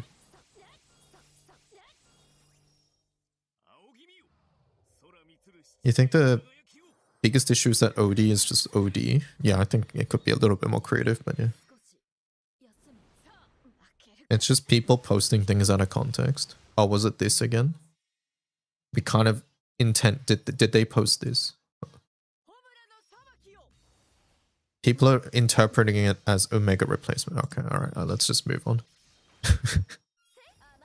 Alright, performance on Odious weapons make them very unique. That's true. Our vision for them was, in exchange for a downside, the skills are very strong.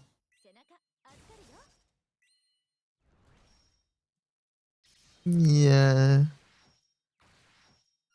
The quote-unquote, I won't say exalted weapon, but like the strong weapon, which is the amp and the attack and the HP one, that is quite good, right? That is a very good weapon. The other ones, depending on what they introduce on the 6-man ones, right? In addition, there are ways to circumvent it or turn them into a downside, like having multi-attack up and using characters who always triple attack. If you plan just right, yes. There are definitely things you can do here, right? Like, for example, you can have like CA down on a grid that is about triple attacking. It's like the CA down doesn't matter at all. The water kinky weapons, yeah, they're sort of, yeah. The skills have higher base values for same size, yes. I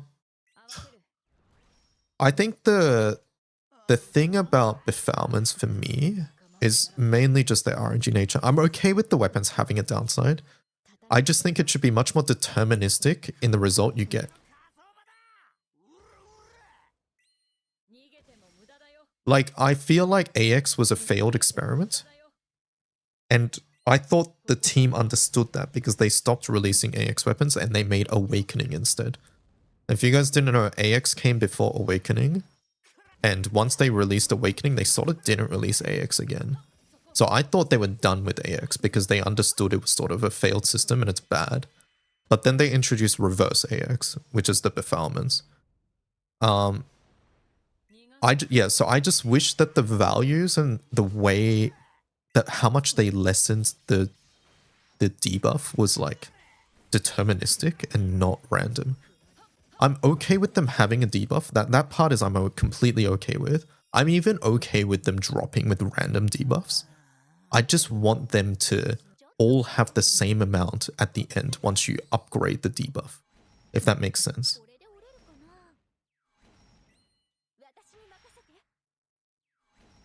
I'd rather farm 3 of every Awakening. Yeah, exactly, right?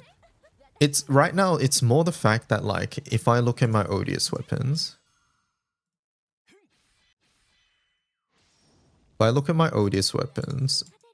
we'll just look at the spear here, right? It's like, oh, one sec. They need to fix this too, by the way. Why do I need to click like 30 fucking times? Anyways, it's like, hey, we can start with this one, and then they're going to end up at completely fucking different amounts. I can start with this one and this one. I can upgrade it. This one might end up at like -6. I don't know the values, by the way. I'm making up numbers. Whereas this one might be -4. And it's like, hello, how do I know? Excuse me, right? Like, I think this is lame.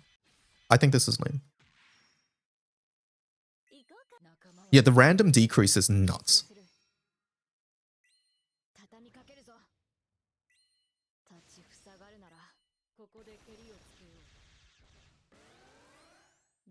You didn't know the debuff values were different? Yeah, not only are the debuff values different, but the amounts they lower by when you exercise it is different as well.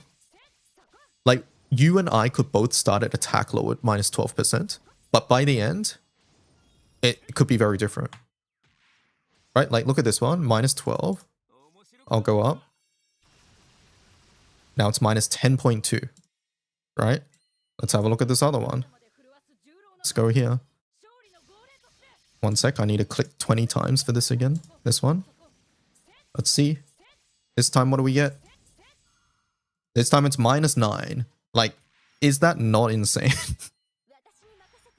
I think this should change. The debuff lowering amount is nuts.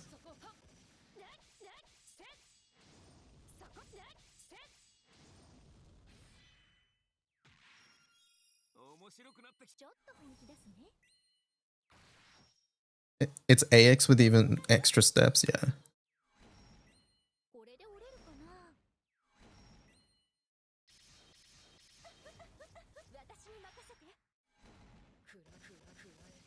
Is minus health a top choice? It depends. Depends on your team. Do you need the health? Then it's a bad choice. If you don't need the health, then it's a good choice.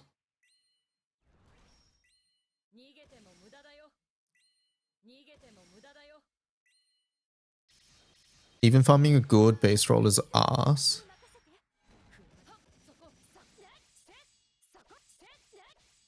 To be honest, the exorcism doesn't matter that much because the base roll is that much more impactful, but it's still annoying to have that much variance.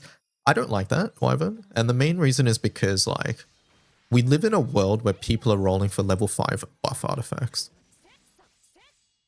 Like, do we really think that, like, some of these values aren't going to impact things?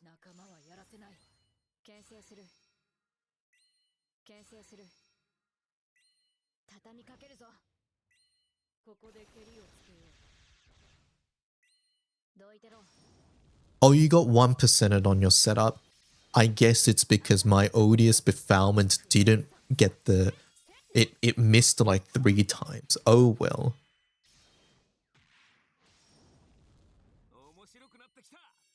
Right.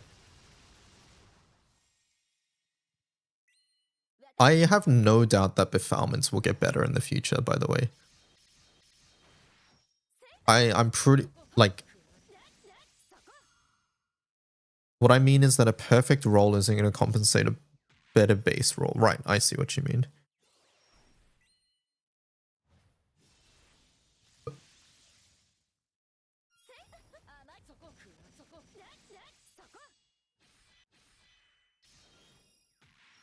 We'll learn a lot more about their plans with 6-player. Yes, I agree.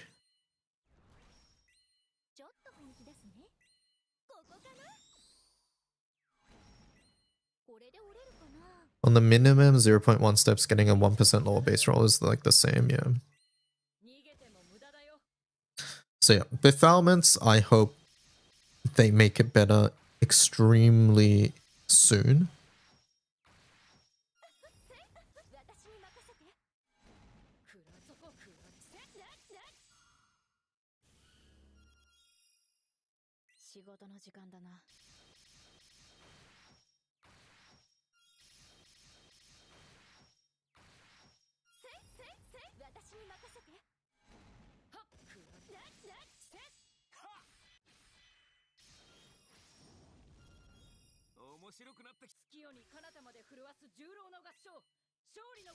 I can see them improving, yeah. Do you have any plans on having summons that boost Odius skills in the gacha? We do not have any plans. The summons will only be available as drops. Yeah. I think at most they might introduce like a wedges or something, right? In the future.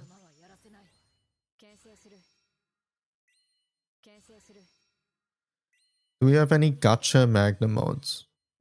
No.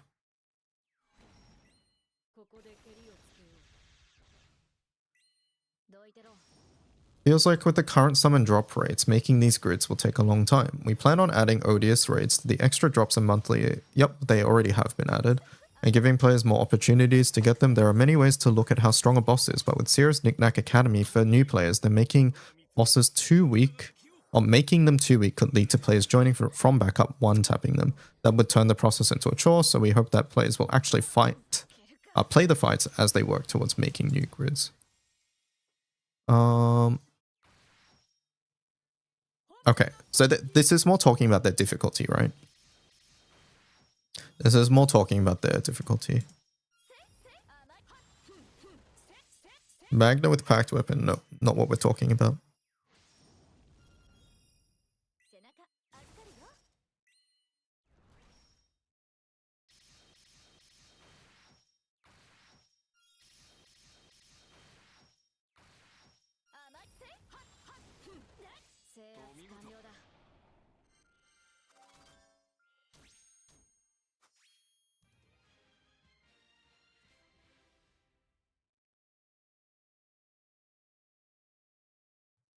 When do you think new players should farm Odius? Because I'd sooner tell them to go farm Revans than start Odius.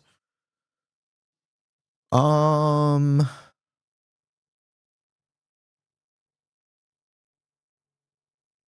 think as of right now, Revans gives them more options, so I would say Revans too.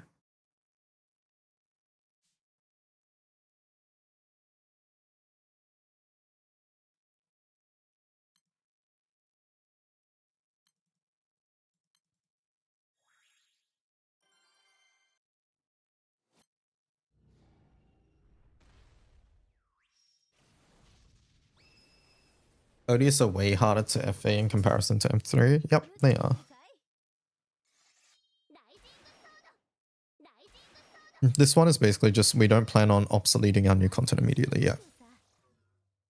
Both from these weapons are more useful right now, and these rates suck ass to take multiple turns in. You don't have the best characters. No, I think Odius Blue is actually not too bad.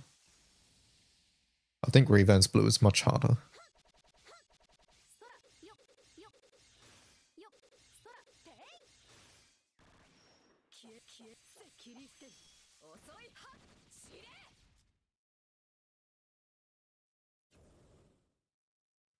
I would be okay sending someone to farm Fire Spear before Mugen, yeah.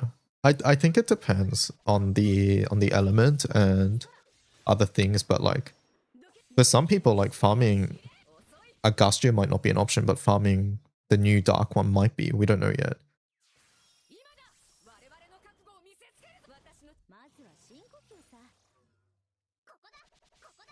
Well, yes, it depends on the Revans, exactly. So it depends. The final answer is it depends. What is Extinction Blade doing for Magna though? Once again, it depends. We're getting caught up on details, chat. Move past the details.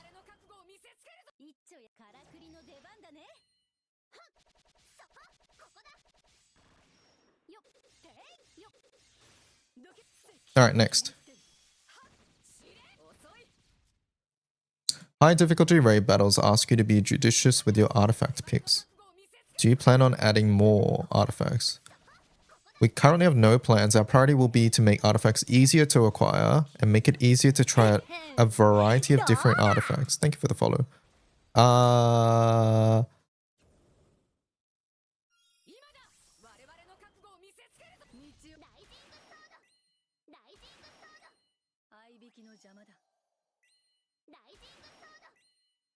I think there's a couple things that should change with artifacts. One, it should be easier to sort them. Getting them faster, sure, like that's just a quality of life thing. But I also think, I'm also of the opinion that when I upgrade an artifact, I need to sort this week's artifacts, or the last couple weeks it looks like. But like when I upgrade an artifact, and I want to reroll it, I shouldn't lose my old roll, like rings. Right? Why do I have to give up my current roll just to see what the next one is? You know how rings, like you get to see what the new one is and you get to choose if you keep it or not? I think part of it is because like it's less clicks maybe? No, it's not even less clicks, right? It's the same amount of clicks. It would just be on the same menu. Okay, but what is that artifact?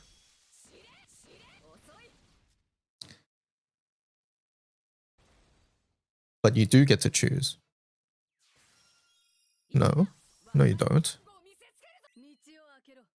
You do not get to choose. What do you mean?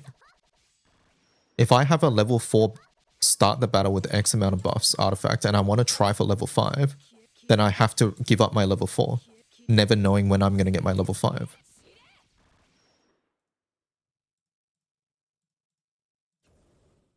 Nope, not that one.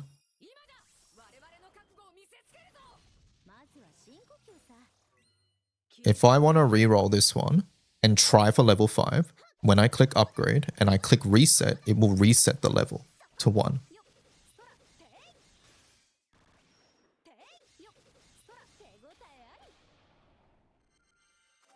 Oh, you guys thought I was talking about the skills. No, not the skills.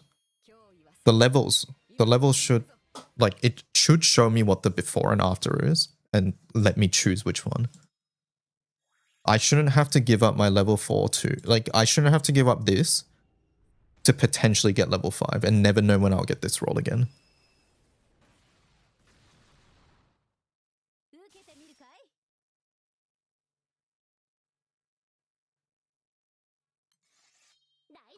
So yeah, I think this should change.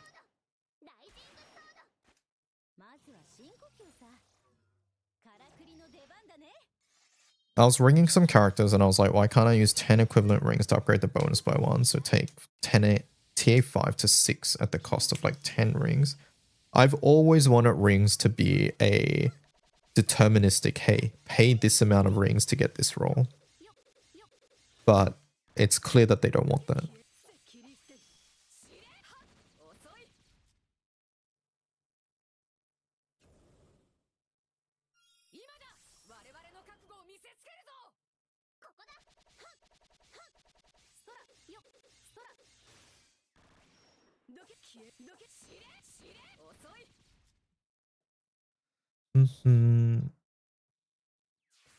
Just let me roll 50 rings all at once.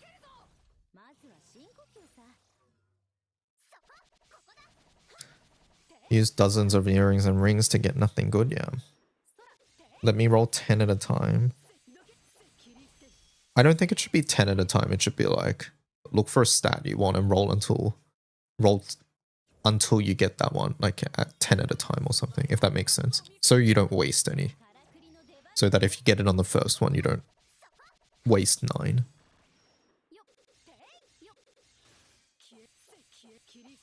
But yeah, I've always wanted rings to be like more deterministic, and artifacts are, in my opinion, worse than rings, so yeah.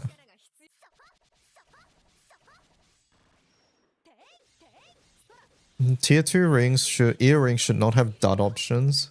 I see what you mean, but sometimes my counterpoint here is that sometimes dud options end up being good options. is the bad thing. So you can't really account for that.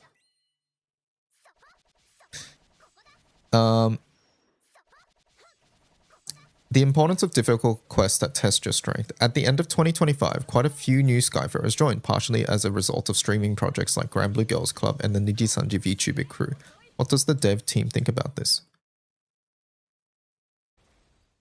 We feel like it's the fruit of a lot of hard work. I do wonder how many people join because of things like this.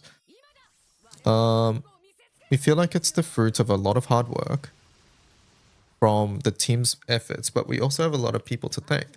That includes the 3 Nijisanji members, but especially Yorumi Rina-san, who's played Grand Blue for so long without any urging from Cygames to do so. This was our first time engaging with her for PR, but it wouldn't have gotten the same reception if she wasn't already known as a dedicated Skyfarer. When it comes to our goals as a dev team, we wanted to find a new way to approach both audiences who have never seen GBF before and Skyfarers who have taken a break from the game. The new story arc provided us a good time to bring in new players and excite our existing players as well. Because the Nijisanji crew and the Grand Blue Girls Club had so much fun, they've continued to play GBF after our PR engagement ended. I'm grateful for that. Their enthusiasm was so infectious. It was. We're grateful for them for showing off what makes Grand Blue so fun to a large audience. Many new Skyfarers have started keeping journals that chronicle their experience as a new player, as well as their thoughts and reactions. I read and watch as many as I can to find areas of improvement or player requests that we can improve.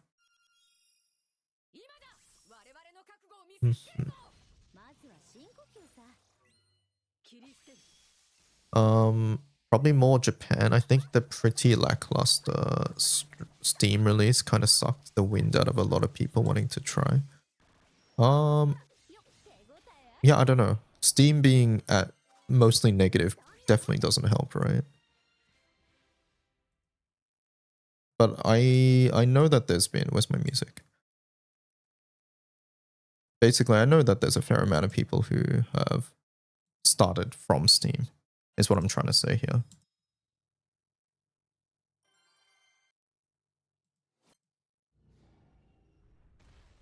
But yeah, the Steam release is an entirely different topic altogether.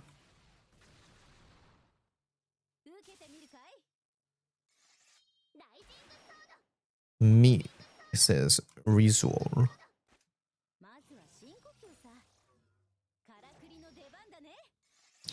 We did have like 450k, whereas last year we hit like 380k. Like that's big, right? That's a pretty large increase there. Probably just review bombs because no transfer. Maybe this is a hot take, but I think no transfer is a valid reason for a negative review. I honestly think that's a valid reason. What I don't think is a valid reason is no. The thing is, like, many overseas players has used the Steam reviews as an opportunity to air their grievances about the game, right? Because they've never had like a way to complain about the game directly, essentially, right?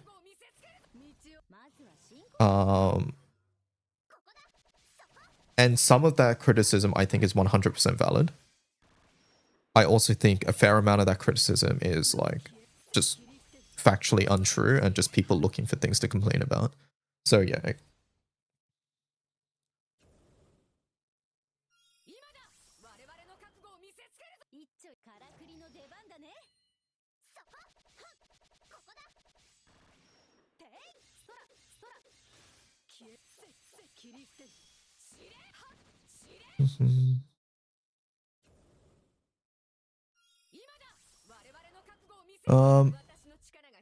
Cygames is also notoriously stubborn about staying on their intended path and not giving up.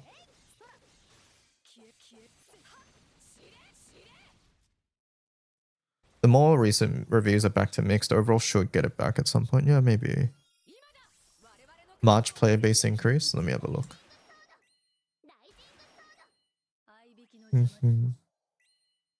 There you go. So yeah, I think Anniversary did its job.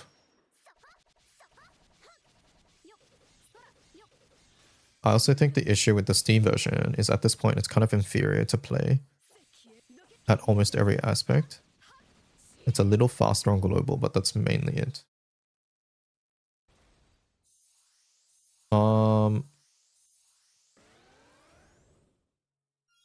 That's a topic for another time. I'm not going to get into that right now.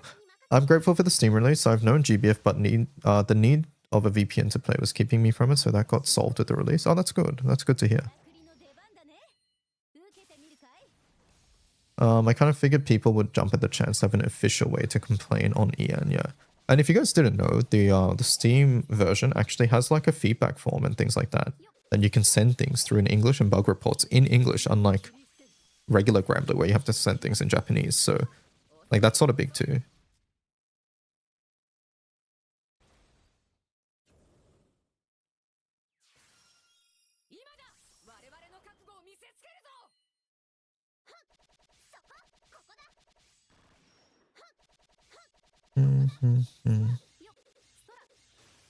One sec, chat. I'm just responding to a text real fast.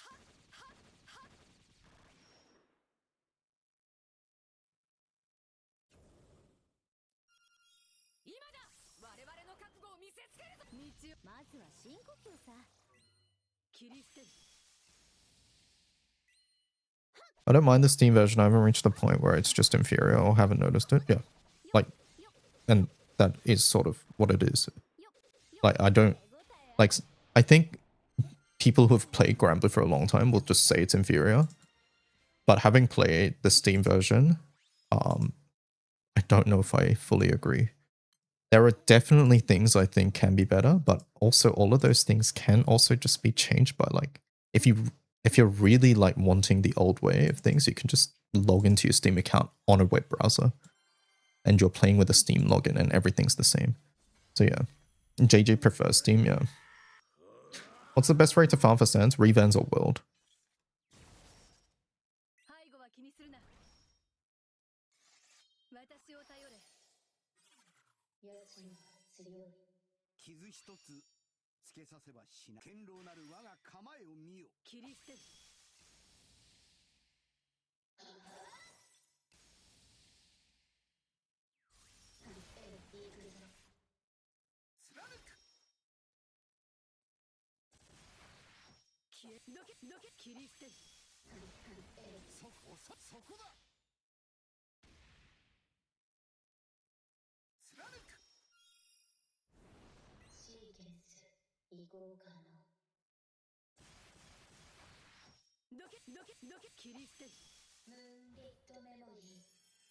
Alright, text sent.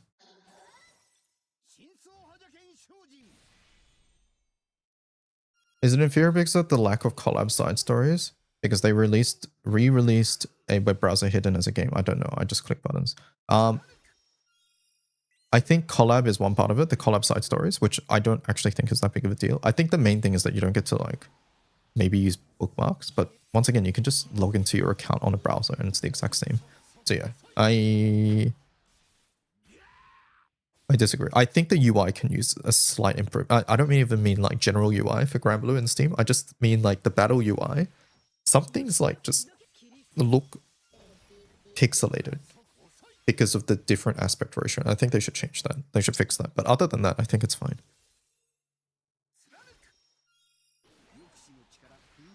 I think a lot of the inferior talk comes from how used to the browser version we're used to. Yeah, I agree. I think like I've played the Steam release for probably like, let's check. How long have I played the Steam release for? Like I've played a hefty chunk of the Steam release. And pretty much the only thing I am missing is bookmarks. Because like bookmarks was how I navigate the game a lot of the time. So I had to adjust that. Other than that, I would argue that my experience was most like more positive, if that makes sense. I've played it for 16 hours. I have more out. Yeah, but you leave the game on. So yeah, I've played the Steam release for 16 hours, which in the grand scheme of things is not a lot for Granblue, but it was enough for me to understand how it works, right?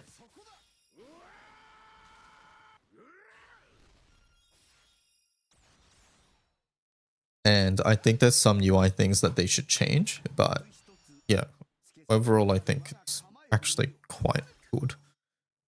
Quite good for what Granblue is. Let me just explain that. I think Granblue's UI can use a bit of an overhaul, but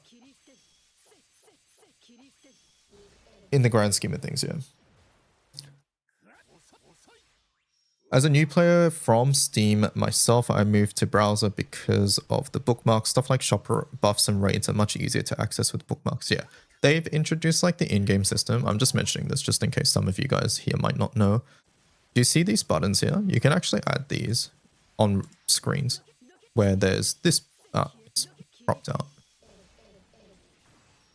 There, this bookmark icon at the top, this one. You can click this and then it'll be like, hey, what bookmark do you want to use? So you can actually do that for many screens in the game, but it does mean it's 2 clicks regardless, right? I can bookmark this screen and it'll be like, hey, here it is, right? But it is still 2 clicks because to get to the raid, you have to go to the home and then click it. But it's good that it exists, right? I think having options is good. The fact that it exists is a good thing. So yeah. And you can always customize this as well. Delete. How do I delete? Oh yeah, here. Delete. I was too zoomed in.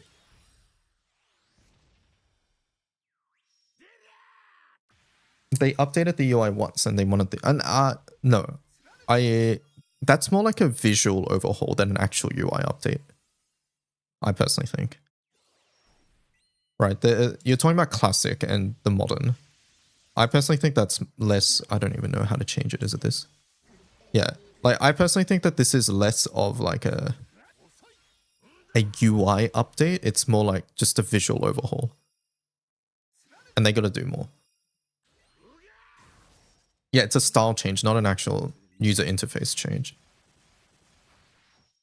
User interface change would be like changing how these look, putting them under different tabs, making the home screen's buttons like in a different place or things like that.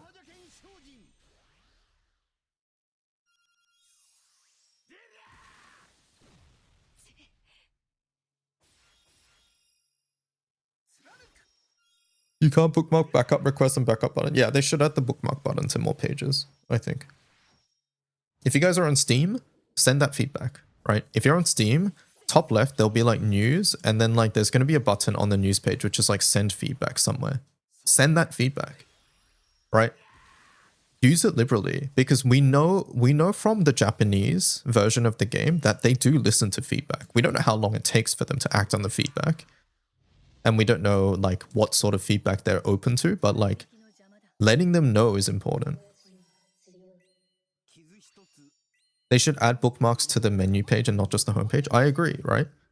The bookmarks that you make here shouldn't just be here. Maybe they should be like over here. Maybe they should go on the side somewhere, like, right? Like we have this room here. It could be there as well. So yeah, do the pull. No, I think there's a new banner today. I don't want to pull on upgraded weapons banner. It's annoying. All right, let's continue.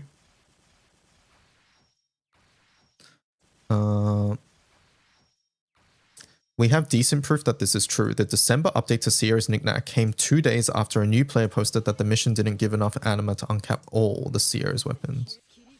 Oh, really? I didn't know that. The latest update has increased rewards for Sierra's Knickknack Academy. The mission to raise an awakening to level 9 now rewards 5 instead of 1. And this was a new player posting about how they didn't get enough. Oh, so this is like a blog.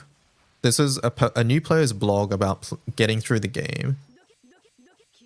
And they got to a point and then they couldn't do it because Academy didn't give them enough, basically. And I'm assuming this sort of went viral or something.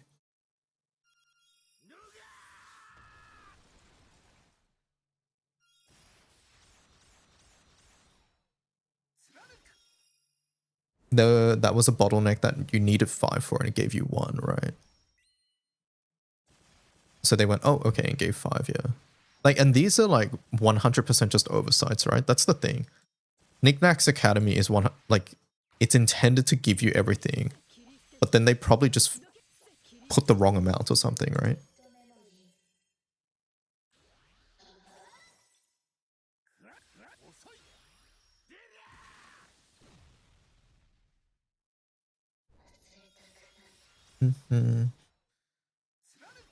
Miscalculated rewards, yeah.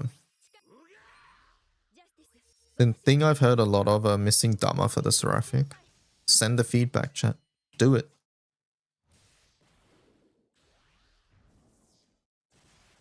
Be like, hey, I think Sierra should give the Dharma crystals.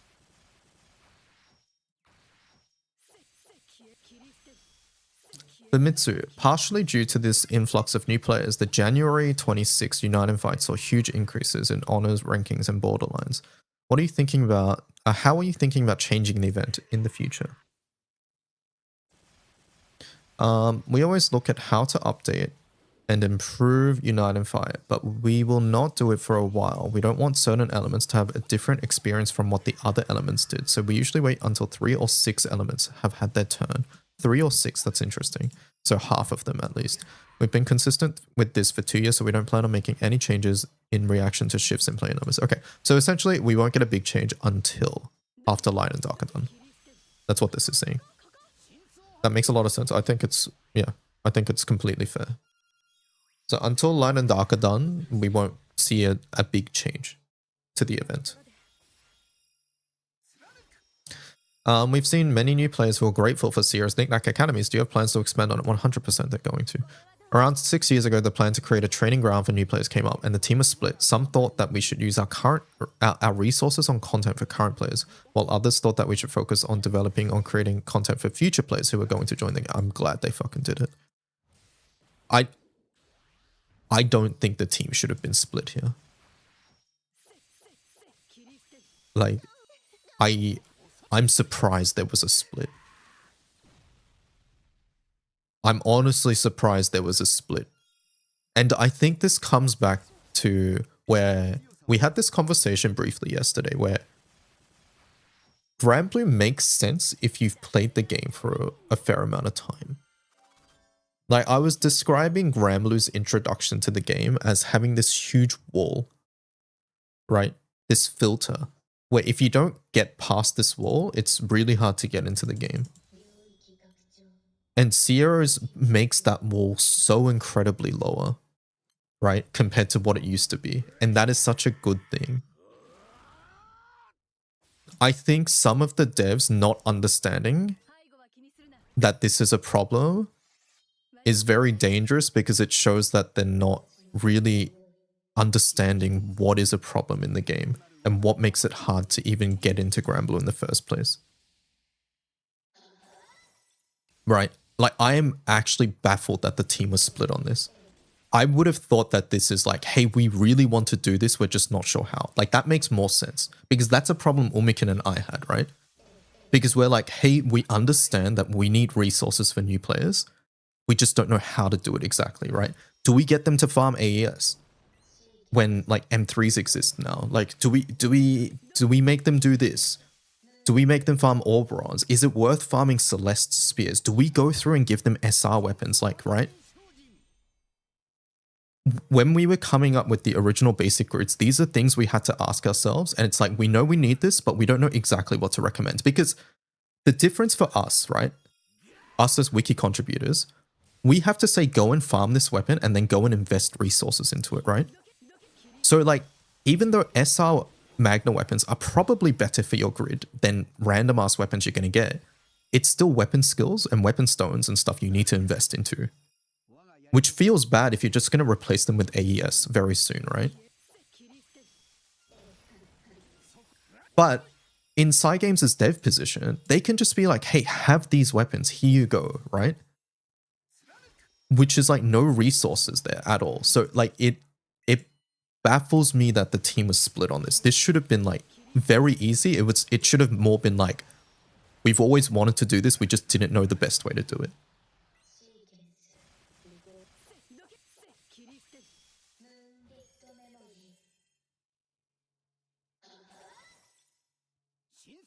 Sounds a little tone deaf on their parts.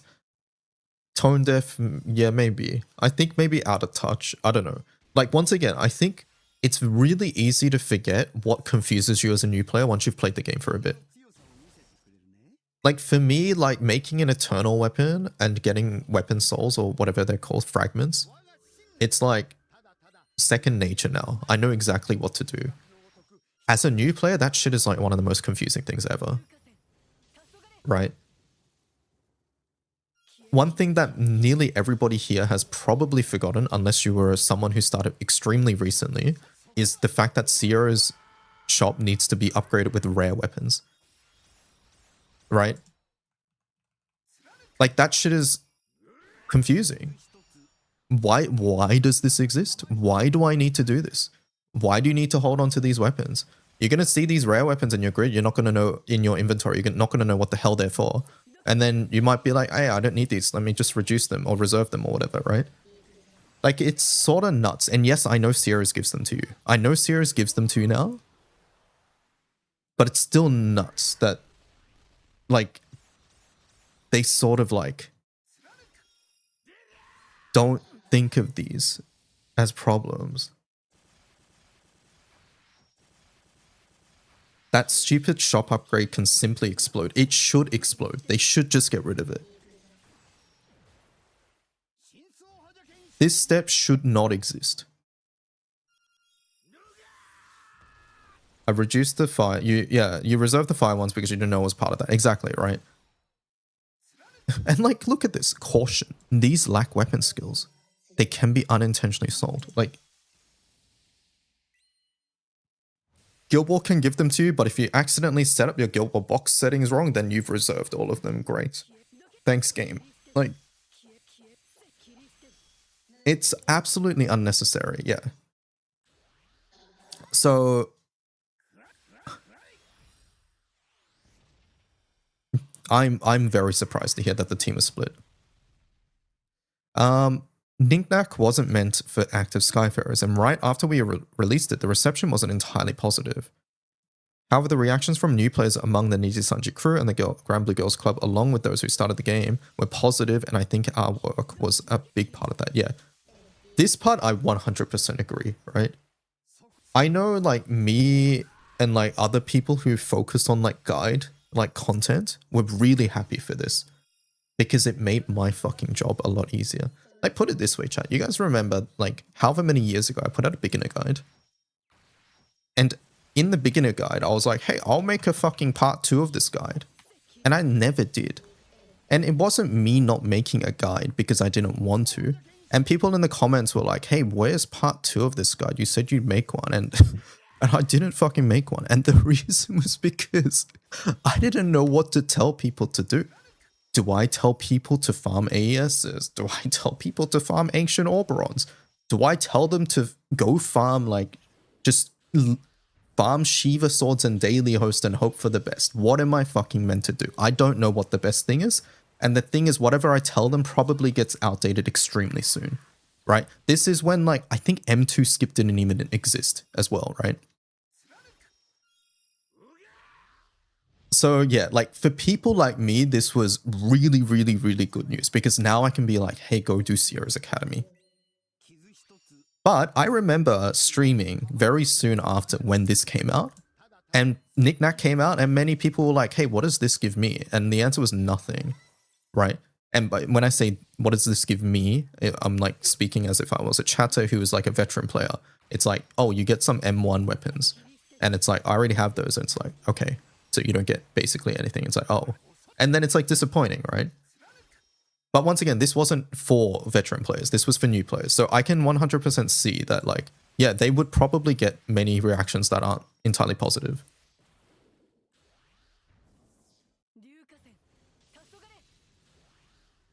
They gave Cajun seraphic upgrades, but Cajun said no. I feel like to the extent people had beef, it was with the Knick Knack grids. Maybe, yeah. I don't know. I think the more fundamental issue was that there needs to be a more unified way to upgrade weapons. Why put dev time into stupid baby mechanic when they could have made a 4th Lucy raid? Yes, 100% right. Like, those are actual comments that we saw. I remember a lot of players were complaining that it filled their inventory with stuff they didn't care about. Yeah, exactly. And then they reduced all their Celeste claws, and then like 6 years down the line, it's now like, hey, where's my Celeste claws for Cosmos 1-turn blue chest?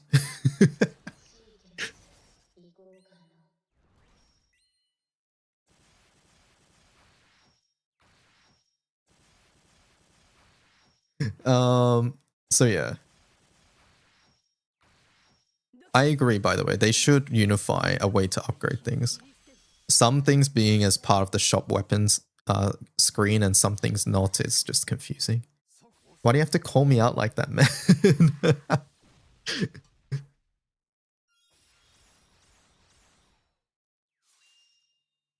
So yeah.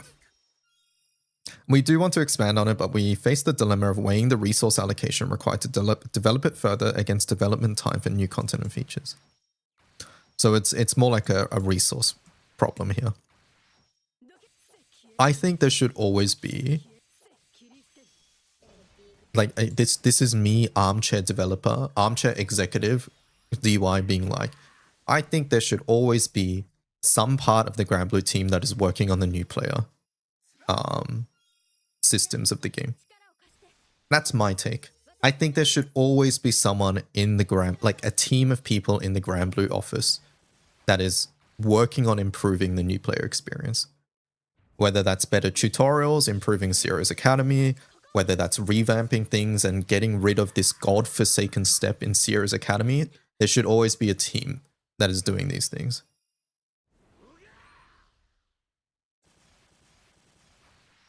New players are good. Keeping new players around is good. Exactly, right.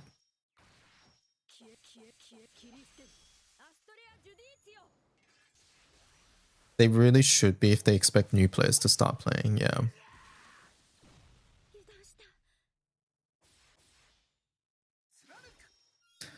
You think simplifying the shop is a priority? Maybe. The shop is very confusing. I agree. I don't know if it's be at the top of my list personally, but yeah, for sure. I personally think like some things that should change is like, I think even basic things like this should change. The grid. Like here, for example, if I'm making a grid, chat. If I'm to make a grid, I start here. I think like I should be able to click on the grid and be like, select, select, select. Like, I should just be able to be like, select, select, select, select, select, select, select, and then click OK. And then all those ones I selected should just go in here. I shouldn't have to be like, oh, this one, select, OK. Boop, select, OK. Oh, that's the wrong one. Never mind. Let's go back. Oop, select. Oh, okay. My select button's moving as well, so it's annoying. Whoop, where's select? Oh, there it is. Like, I should be able to select like 10 things. A listed priority for them is the improved auto equip. Yes, I just don't trust auto equip. I don't get me wrong. I think auto equip should be a thing. I don't think auto equip is the only thing they should do here, though. Right? I 100% think that we should be able to select more than one weapon at a time. And if there's an error, like if you click 2 Bahamut weapons, then it should say, hey, it should add it and be like, hey, this Baha weapon was not added because of this restriction. And I'd be like, oh, okay, that's fine. Same thing for the summons, obviously. Same thing for characters too. I should be able to just say this character, select, select, select. And we have systems like that, no? Like, doesn't Babel do that? Like we have rudimentary systems in place, I think, where we can select like multiple things. It's available in Arcarum Expedition. Exactly. So they should be using those systems for these screens as well.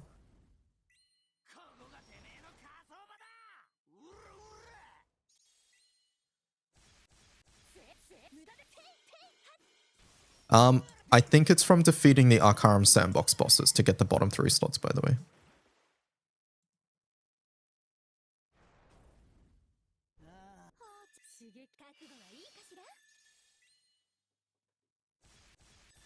Can someone link this VOD to them? This is where you wave your hands around and talk about tech depth.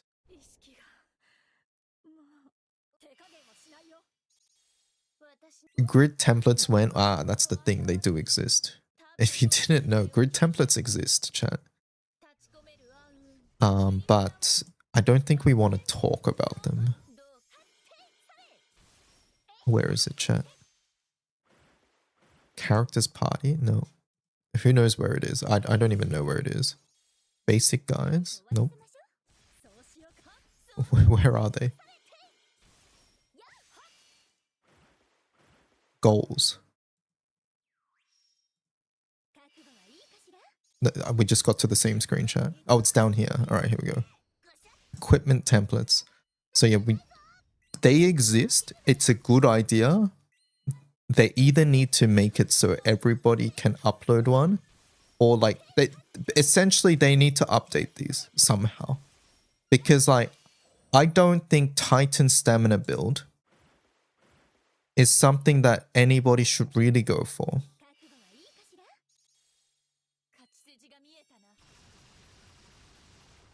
I also think it should show weapon keys.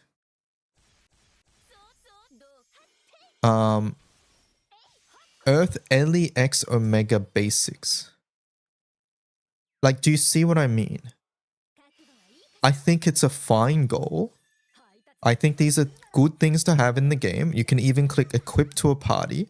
And I think it's a good idea. It's basically what Advanced Grids is trying to do. And the first thing we said when this came out was, this is a good idea as long as it's updated. And it was not updated. Like, what is this? What is this?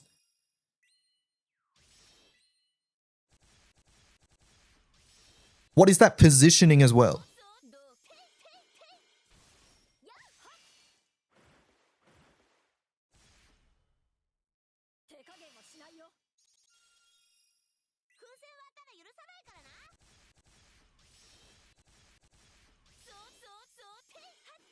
Check Hades. Oh no. Not the Gizla incident again.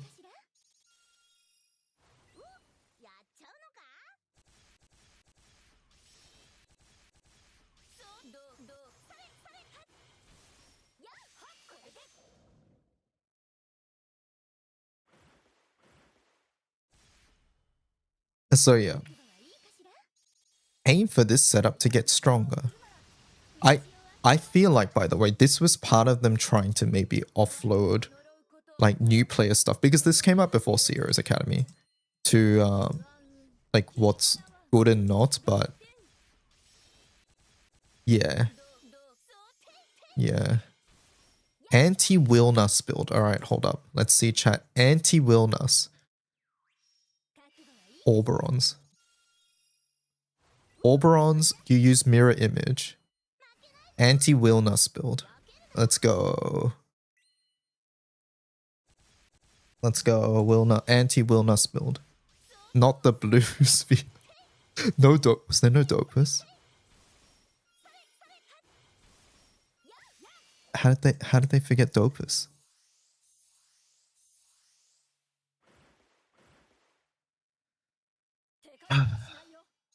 Alright, anyways, back to this chat.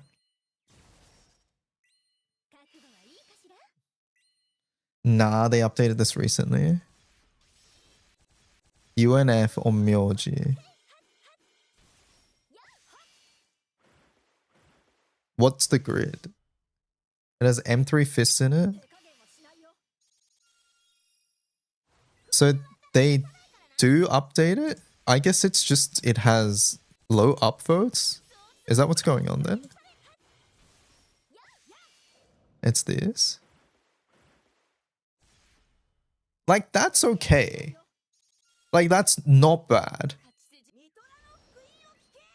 Is it what I would suggest? I would probably take this. It depends on what you have. Like, this isn't bad. It's fine. It's from Sierra's. So, they do update it. Then they gotta fucking delete the old shit. So it just goes to the last page? Wait, how does this work? Celeste Omega Build 3. Is that Omega 3? No, that does not mean Omega. That was a Revenant Dagger.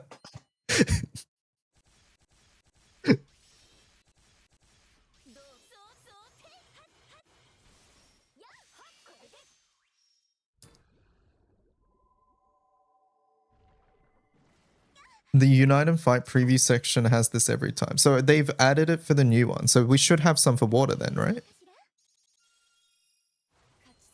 UNF party, Relic Buster. Okay, so then where are the other UNFs?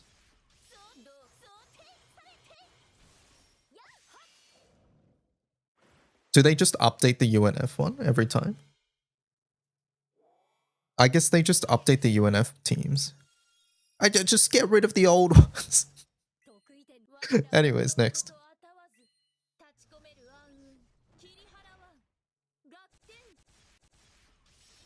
You think advanced grid should have an offense defense effort rating? Yeah, no. No, thank you. Yeah, it's from the parties they show. Alright, from the new free quest, the balance changes in raids. Both Dark Rapture and Hexa have become more approachable. What's your current philosophy on high difficulty, including newer Vesusius? We always have to have hard content to work towards. GBF is essentially a hack and slash game, so we have to give our Skyfarers the place to use the parties they've worked so hard on. We also need an extra hard level of content that makes people excited and gives them the feeling of accomplishment that comes with being one of the exclusive group of people who can clear that difficulty. However, it's also true that at some point we need to make our content accessible, so that means when harder content comes out, we make sure that players can get stronger and some of the older content gets easier and continue that cycle. One of the great joys of GBF is trying out new teams and strategies, and one major bottleneck is the fear of making a mistake and getting yelled at by other players. Yeah, their philosophy has always been like this, and I think that's fine. In fact, I think it's a good thing. Hack and slash.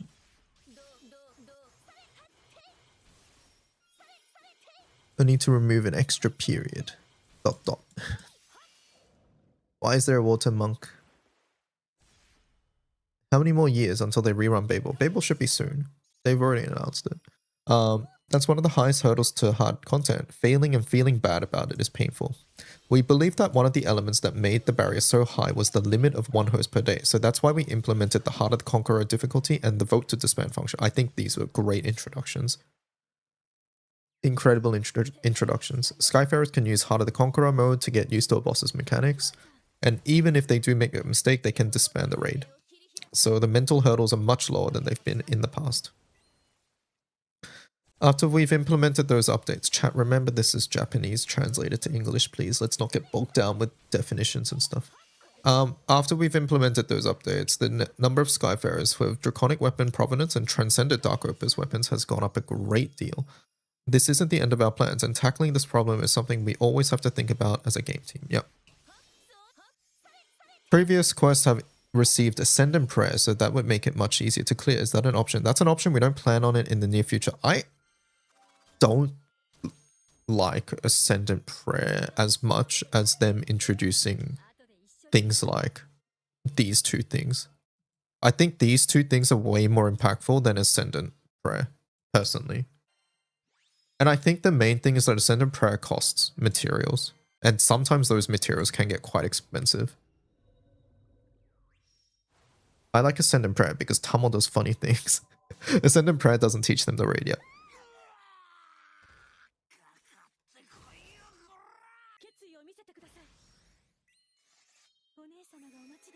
We'll look at it as a standard non-answer for what it's worth, yeah. Ascendant Prayer could be so funny, yeah. Granblue 25 Fairs seem to be a big hit. How are you approaching this for the next Fairs? Granblue Fest was conceived as a big offline event, and it's in its 10th year this year. We think a lot of people associate GBF with Granblue Fest now, and thanks to all of the fans, last year's show had the largest 2-day attendance we've had yet. Hey, we were part of that. As long as the Skyfarers enjoy it, we will keep on going. When Fest first started, Versus and Relink hadn't released yet. Fest was one of the best ways to experience the world of Granblue Fantasy. That's true, Fest started as an idea for people to meet characters as they existed in their imaginations, and that's also a driving principle of the official cast performances. Another big reason for the event is to give Skyfarers a place to come together and feel like they share the game with so many other people. The development team isn't exempt from this either, and it's a place where we can go to remind ourselves of just how many people play the game, yeah. You haven't missed a Fest yet? It sounds like a great motivator. It is. We want Granblue Fest to be a place for Skyfarers to reunite, to rediscover, and more. That said, we've been doing this for 10 years and the bar keeps going up for our Skyfarers. And it gets harder for us to keep making attractions and exhibits that will keep them keep their interest. And because 2026 is our 10th one, our whole staff is working to make it the biggest and best one yet. I know that so from hearing dev talks from teams like Grinding Gear Games, I know that preparing offline events is a huge amount of work, right? Like, and it makes sense, right? If you think about it for like just longer than like 10 seconds, it makes perfect sense. But I would imagine a big part of the team at Granblue is actually dedicated to like getting Fez to work, and not just Fez, but all the offline events. And if you think about it, these offline events happen so frequently, right? It's like they do one in December, then immediately there's like one for what is it? When's the first extra Fez? And then there's 3 there, right? So it's like on average like 3 months in between each. Not even 3 months, because the summer ones happen so soon after, right? So there must be a pretty sizable team at Cygames who works on just the offline events. June, July, August, right? Yeah, so June, July, August. So they have, after December, they have 6 months to prepare 3 offline events. And then after August, they have 4 months to prepare December. I assume like some of these preparations are way before in advance, but you get what I mean, right? Like if you think about it, their IRL event schedule is actually sort of insane. Like I'm talking about like I said earlier when I was talking about Grinding Gear Games for Path of Exile, they talked about how much work it is to put on one event. And Granblue does 4 in-person events.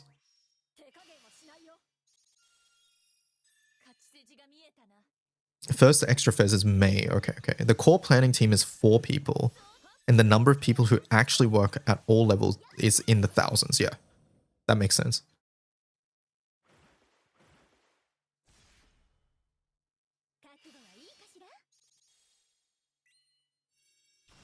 So yeah, not so, not so.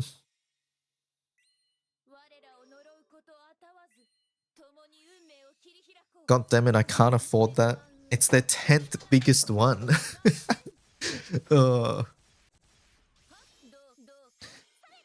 Blue Archive and Arc Knights have in-person fezzes. Yeah, I think a fair amount of gachas have in-person fezzes, right?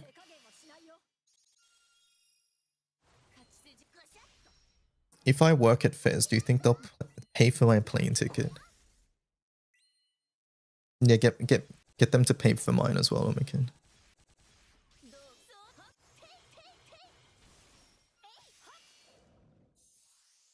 I barely remember Primark test raid, so finally I can skip Primark because that raid I've forgotten.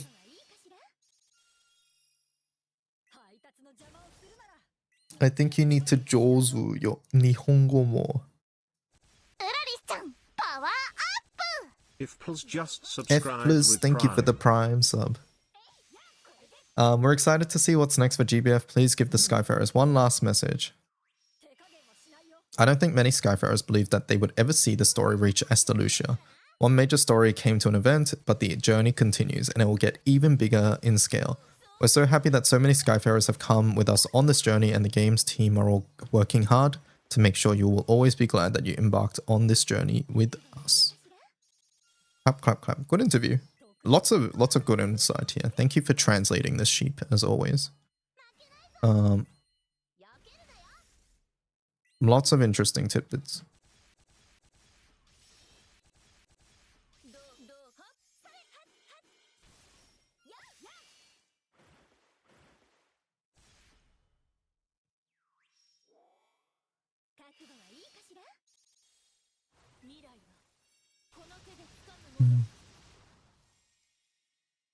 Good interview.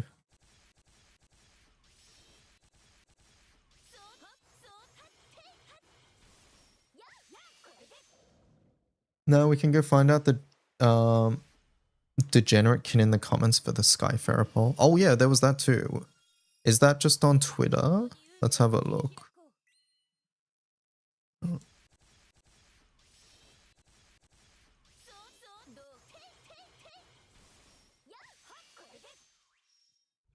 I posted it on the account by piece. Okay. But the whole of it is available there, yeah. We'll go through. Let's start. I'm going through, one sec. Holy, that's a lot of questions. I'm at question 10, I have to keep scrolling.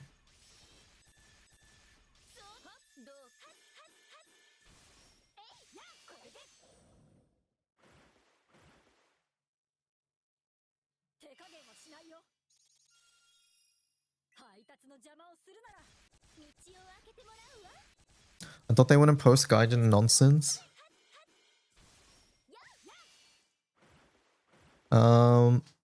They put it up on like Friday.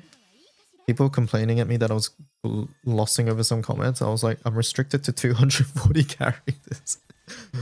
Alright, let's see. Demographics.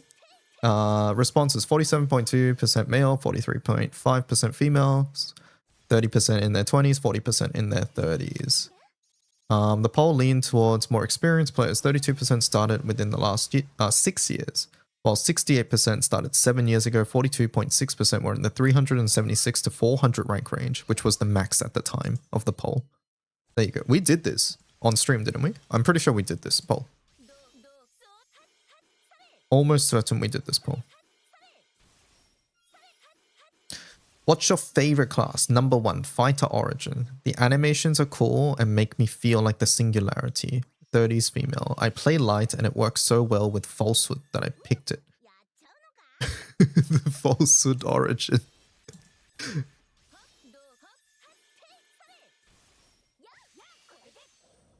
Alright, next. Favorite class 2, Mana Diver. I use skill damage teams a lot. Boogeyman. I love how it looks. I play Jita, but well-tailored suits are the best. The Grand Art is great. It's so strong and simple.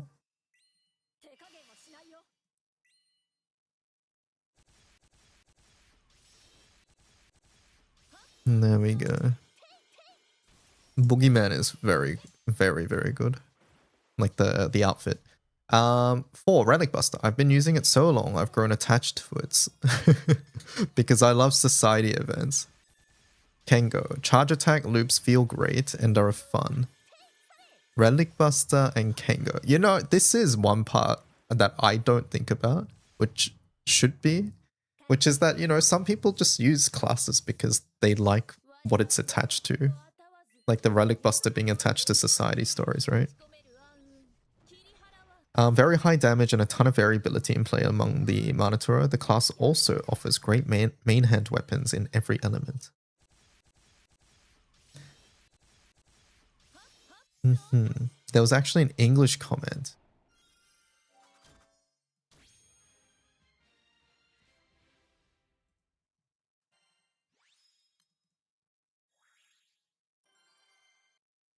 I think Mana Diver design suits the summoner playstyle. Yeah, I think so. Favorite class, Lumberjack, Lori, or Myoji Neko Rising Force. Bunch of fighter origin were about the nostalgia of going back to where we started. Okay. Alright, let's see. Where would you go sightseeing in Grand Blue? Auguste. I think I said Auguste too. I want to see all the stupid creatures. The Grand Cipher. I want to go to the coffee shop. And Raduga. Sightseeing, the Alohas. I want to feed a Tyrannosaurus. Zinkenstall. I want to see where the MC grew up. Estelucia. It's not a tourist spot, but we've spent so long traveling there. One of the Aloha's comments was like, I like Hawaii too.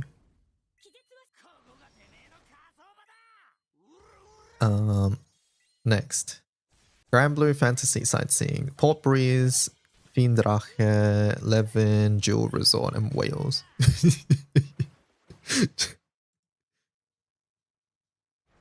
Time to visit Sven. Time to not visit Sven. Male characters. Sandy Highest. Not just my Oshi, but an irreplaceable part of my life. I await Lucifer's return with him.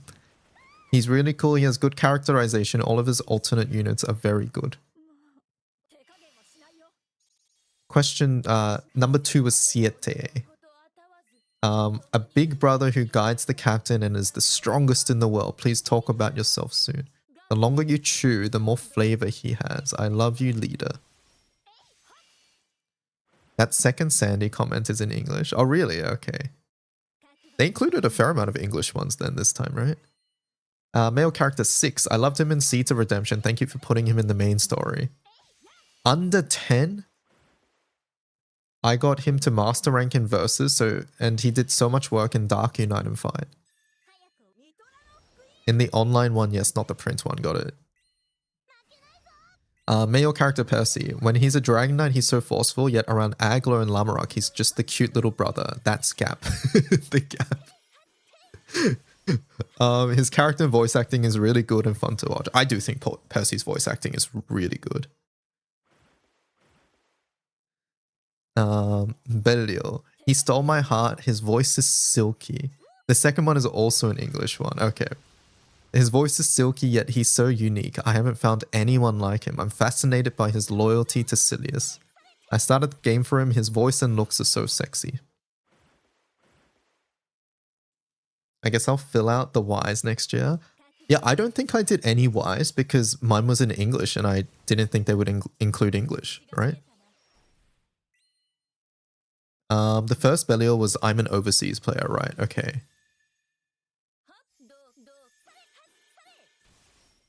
Alright, let's see. Sieg, Lance, Vane, Bubs, Nehan. We're not judging you. 20s female in the Vane comment section. We understand. Let's see, where's Vane? Because he is my first love with his charming and joyful personality, with his big chest. I mean his heart.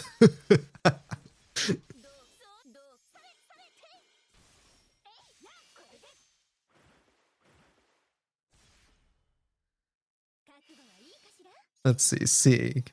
I love his backstory and his constant battle against the Dragon Blood is interesting. He's so cute and cool. His childish side is so perfect, especially with Vayne. I hope we get more versions. Bubs. His design is so gorgeous, cool, and majestic. His indomitable will to fight and survive also helps me a lot to cope and to not give up And I'm on the hardest point of my life. I see. There we go. All the Dragon Knights chat. Alright, next. Question 8. Female. Naru was number 1 last year's recount. With last year's recount, making Vicky's return to the top a small upset. The yin and yang sides of her are both great. Her fate episodes never miss. I love her perseverance and strength. One calls him a reliable older brother, and the next one calls him a puppy, both of which are true, yeah.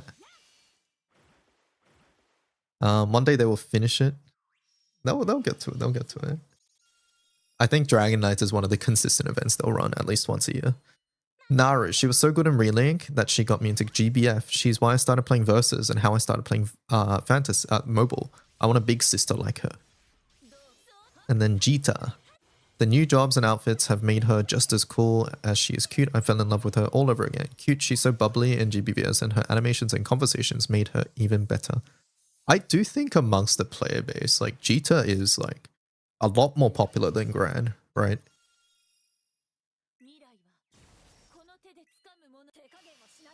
Like there are definitely people who like Gran more than Jita, but I think overall there are more Jita enjoyers than Gran enjoyers. Gran is just John Granblue, yeah. Jita's just better. No surprise there, yeah. Last time they ran stats, I would say like it's 55 or 60% Jita. Okay, that's less than I thought it would be, I'm not gonna lie. But then again, I think there are some people who like Jita more, but they still play as Gran, if that makes sense as well.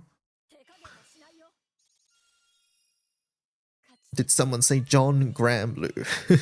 Granblue, hello Fox. I find a lot more Gran players are female. Interesting, interesting. There are a lot of Yumejors who ship Gran with their Oshi. Okay, alright, alright. Like Katoro Emily. Emily's a big Dr. Gran ex-Percy fan. Okay. Big in all senses of the word, I love the way the 6 dragons love mortals, but they always get something wrong when imitating them. They packed everything they could in there. It's the best. Dr. Gran is hot. Dr. Gran is one of the best outfits. Same with Dr. Jita as well. Cute, powerful, cool, fashionable. I've been a fan of her since day one. Thanks for Holiday Zeta. She looks cute, but she's a cool big sister. I would want to be her friend, her co-worker, or cousin.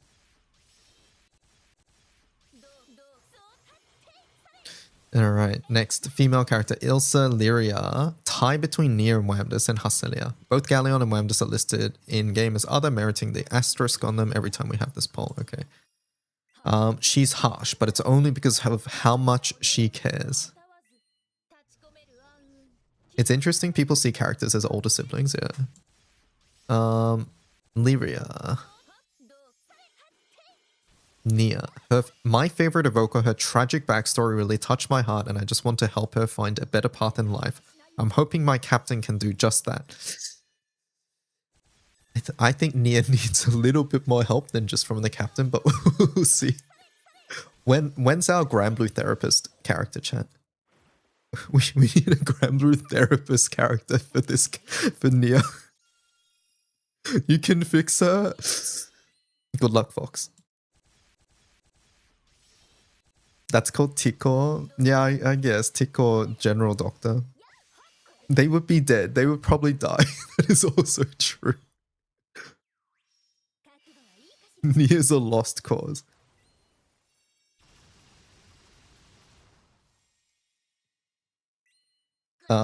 That's actually a conversation in Versus. Nia tells Vayne, don't think you can fix me. Oh, okay.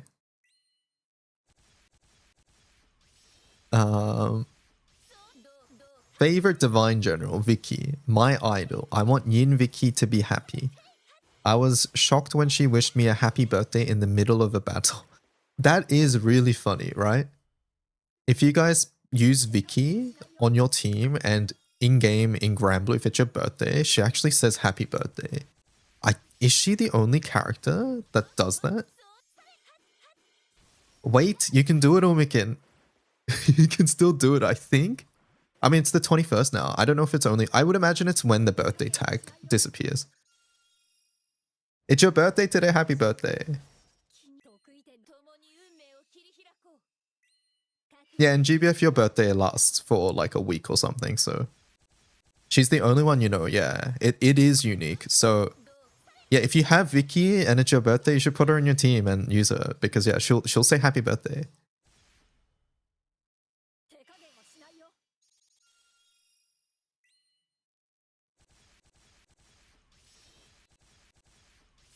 It's currently within my birthday period too. So many birthdays here. Happy birthday, chat. Sanchira, the savior of Fire HL, thank you for waking up. The traditional young lady that I thought we would have on the Divine Generals, but never got until now. In the middle of a fight. Yeah, basically one of her voice lines, when she uses a skill, I think, or something like that, is all... It's either when her Ogi's ready or some line like that. She says, happy birthday, yeah. Is it Ogi? Yeah. It's like Ogi ready or something like that.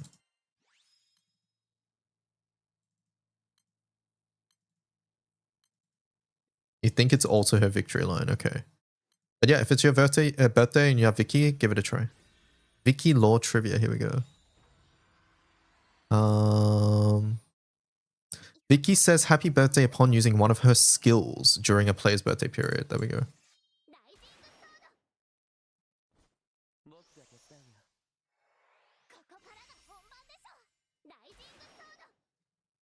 Alright, let's see. Number 3. Hayla.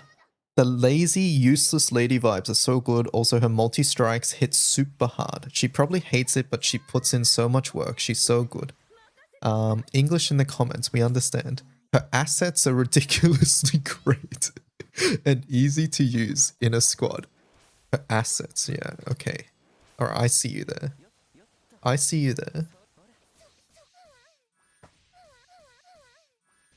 Her assets are great. These EN comments are kind of freaky. They've been freaky so far, yeah.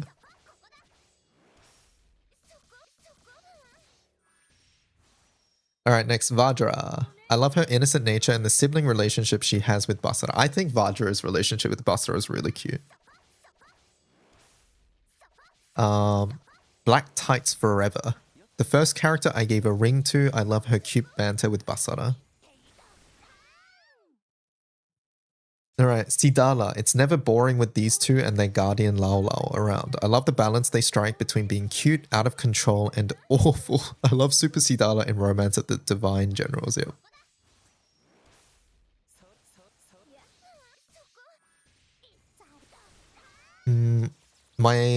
The favorite Divine General companion, number 1, Lao Lao.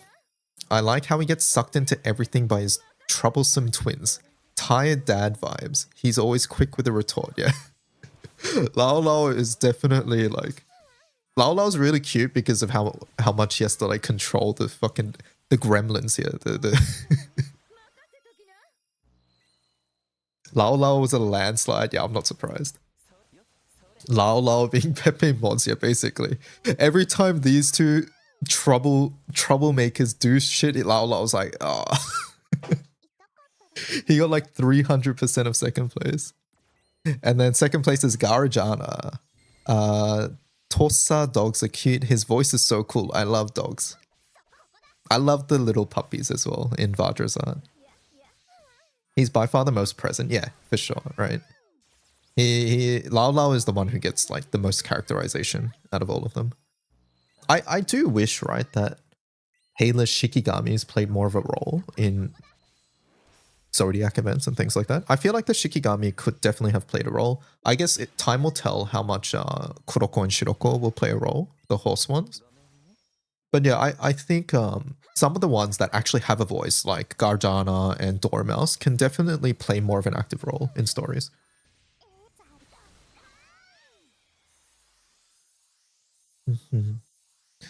Dormouse, pretty sharp-tongued. It looks so grim and sounds so cute. I love how Dormouse makes Vikala's stories more fun.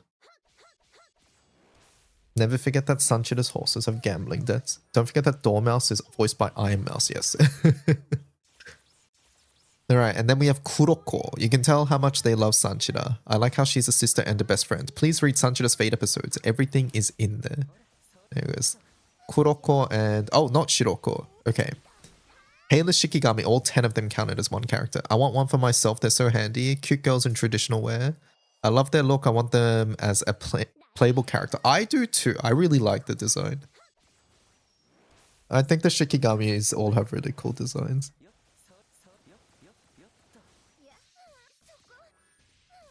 Alright. Which divine general temple would you visit? Skydome Temple. I want to run around and have Baija yell at me. I want to bully Mapra. After my Kuro Shiroko. Rat Temple. I want to put on ears and watch the parade, said many people.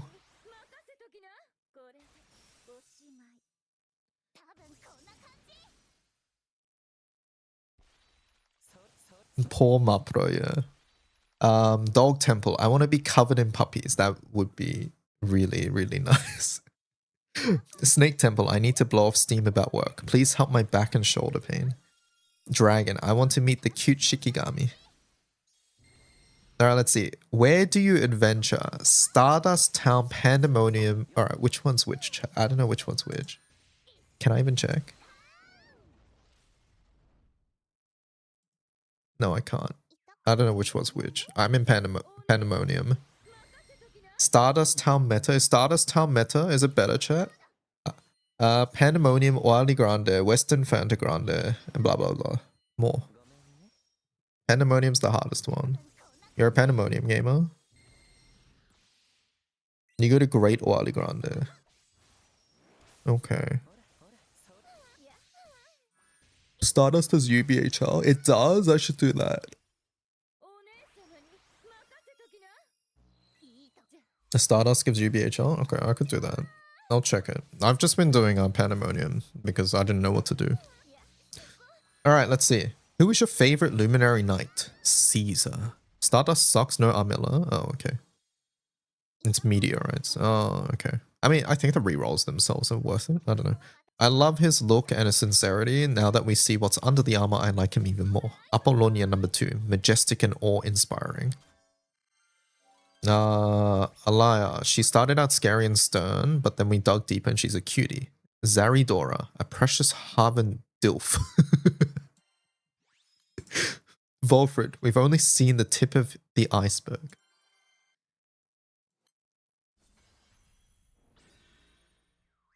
My reasoning is that everything else is infinitely farmable except the rerolls, even if it's a low chance, right? That was 100% an English comment.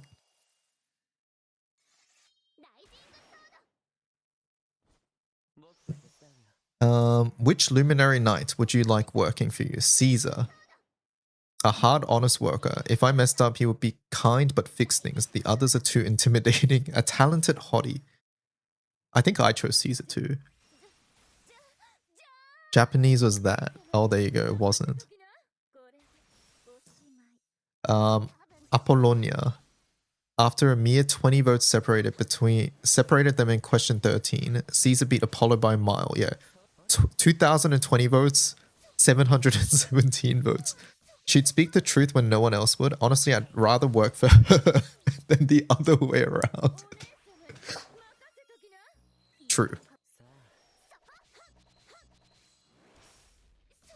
Scroll down to the English comment. Strong lady knight that would protect me while I fail upwards as her aide. Couldn't ask for anything more romantic.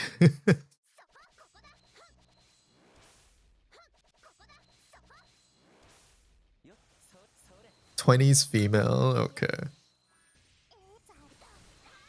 Alaya, she would be the most flexible out of them, under 10 male.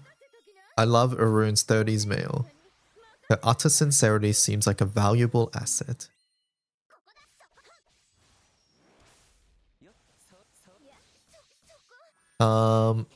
Zaridora. I want to go get ramen with him, said many people. Talented unks are the great. Are great. Or we can as a fox code. Alright, Octavia. This question was asked before Pierce the Astral, so everyone still thought she was a suit of armor. Okay. Alright. So nobody knew Octavia's like Actual form. She wouldn't waste any time chit-chatting. She's already done so much work as the true king's aide. I wonder how this would change.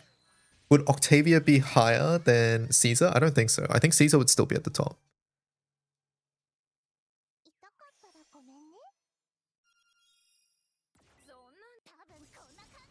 Caesar's absolutely too powerful, yeah. I think she would contest Black Knight for 2 though.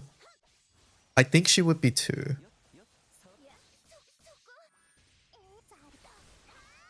She clears Zaridora and maybe a lie. Yeah, I think so. Alright, next. Which member of the crew of enforcers do you want as your superior officer? Monica. She's so cute. Moni. Stern but caring, and she's so reliable. She'd never abandon a soldier. Volfred. He has a conqueror's charisma. I'd learn so much from him. Dilf TBH. I want to serve under someone calm and mature who would be understanding if I make a mistake. The difference in votes, 2078, 888. Money. Lisha, I want to support her. I want to grow and learn along with her. She's responsible and would take care of her own, but she'd try to do too much by herself, so I want to help out.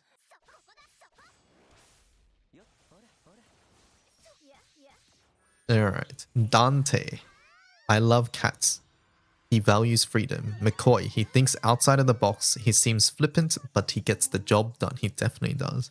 McCoy's cool. I think McCoy is a really good character they've introduced. What was your favorite event in 2025? Number 1 was Arcarum Evokers, first reunion. Number 2, Romance. Number 3, Tales of the 108. Number 4, Apocrypha. And then number 5, Night Paradolia.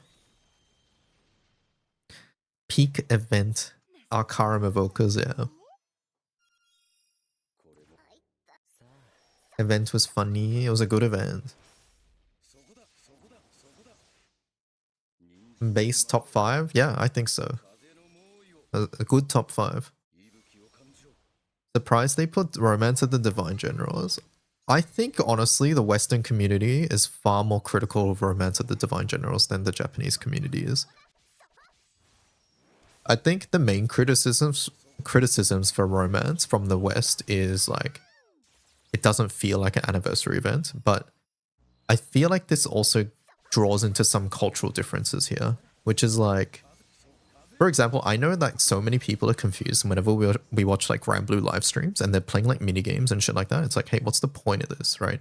Like that happens a fair amount, and Romance of the Divine Generals is sort of leaning into like that side of culture a bit as well.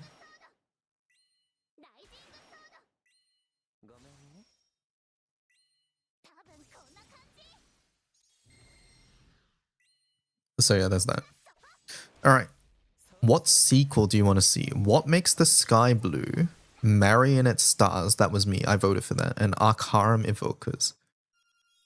What makes the sky blue? No, I want to see Marionette Stars. You can't find a solution for your own. Jucho is destroying you. Good night. Good night.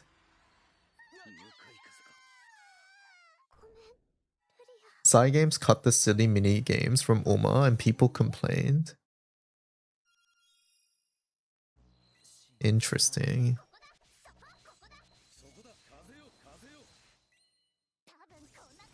Alright, let's see.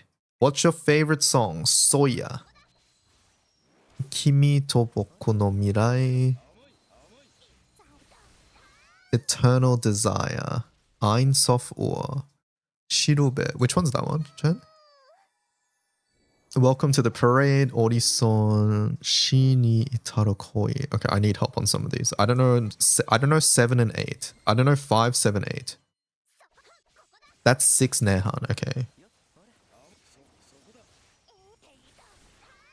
Orison is Sandy number 2. And that one is Nia. Got it. Alright, thank you. There's no way they're doing another max level banner. Is that a bait? No, that's 718. I didn't click it. I didn't click it. You didn't see me click it. You didn't see me click it. 718. I saw it. 8 is Nia's theme song. Orison is Sandy's second song. No, I'm pretty sure that's a bait, Fox. I'm pretty sure it's a bait.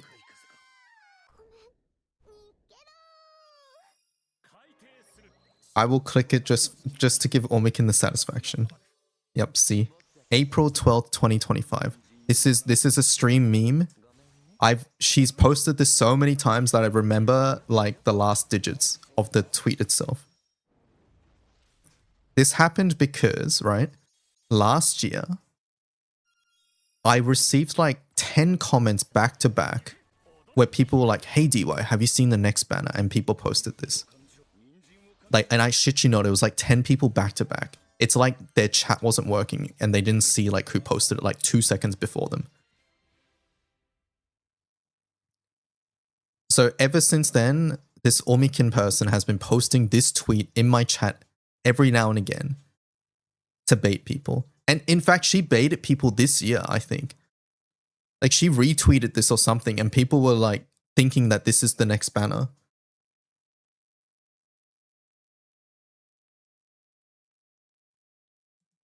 Anyways, for the actual banner chat, it is weapons appear with the level and skill level max. Drop. Okay, well, did they really have to do it again? Wind, light, dark. I will wait because I want the wind ones, but did they really have to do it again?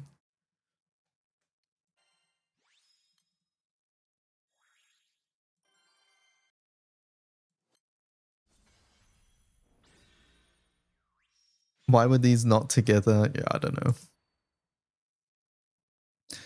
All right.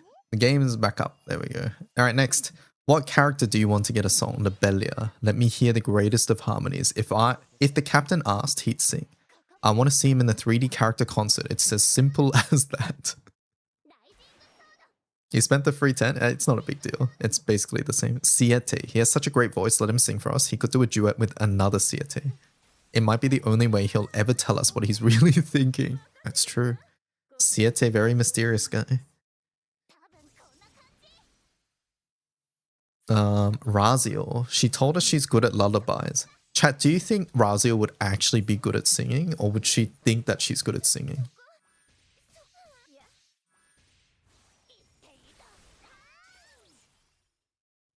What do you guys think?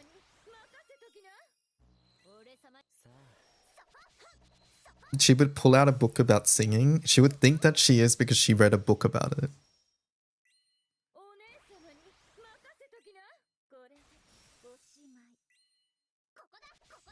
I recommend listening to Suabe Junichi's cover album. Okay. It's all shitpost because he's singing the magical girl themes from 80s and 90s. She would think she's good and because that's funnier, yeah. Belial, I want singing and dancing villains at fairs. He has a great voice. I want to study his lyrics. The song would charm me, no doubt. Angel Tome Volume 44 on harmonies and lullabies. The Primal Pals. This was posted before their duet was announced. Earth Satyr's fate with the Primal Pals was so cute we could gain so much from an official cast performance. I think they'll eventually get it, just like Grimnir and Ko. Character song wishlist. Lucy, Aglo Lamarok Percy, Sanchira, Beanie, and then Zeta. What's this reference? I don't know this reference.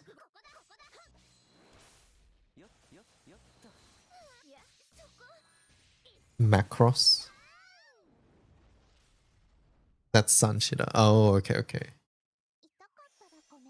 It's the same VA, I imagine, or something. Sanchira's VA's first role, got it. Okay. What's your favorite CA animation? Paradise Lost Grand Sandy. Alright, let's watch these, chat. Hold on.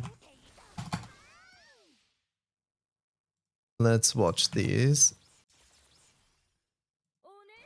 Sandalphon. Grand Sandy. Let's judge. Where's Chichiri? Chichiri should be up here. Come on. Oh, they posted one? Okay, awesome. That's this. Ah, go back. Not the YouTube embed. It's so bad. Pause.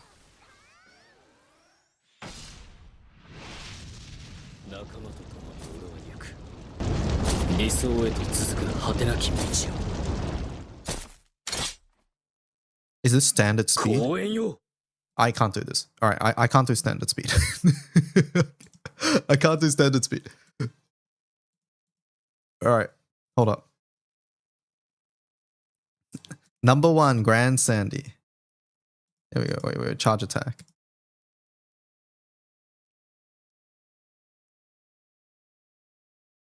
Paradise Lost Door.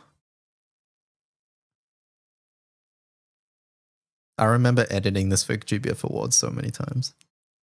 I love the angel like sigil thing that appears before them. Audio. All right.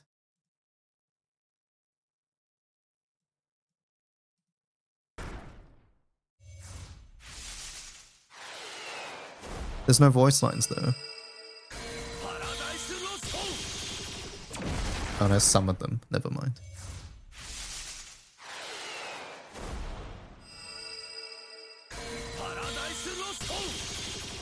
Guide me by your light. Alright, next. We have Summer Galleon.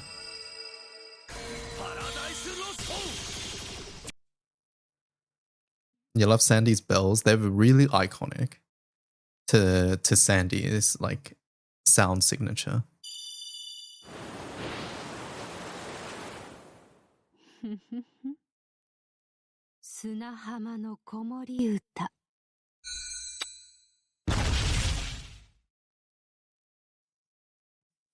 It is indeed the kiss one.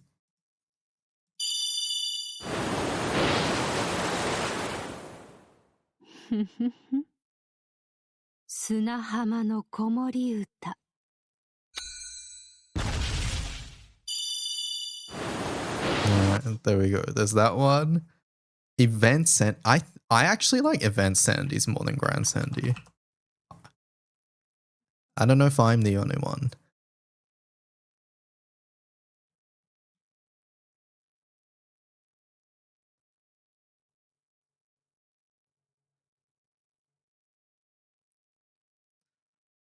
How does she kiss us? Magical kisses.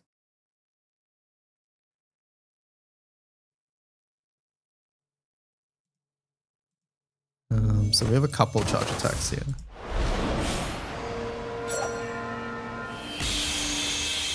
So that's base form. 5-star. Charge attack 8. So this should be the same. Yeah, this is the same. But those bells, like those are very Sandy.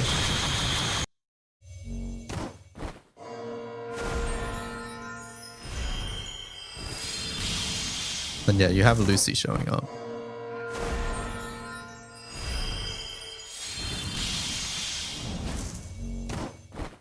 There we go. All right, next we have Event Siete. I actually forgot what this one looks like.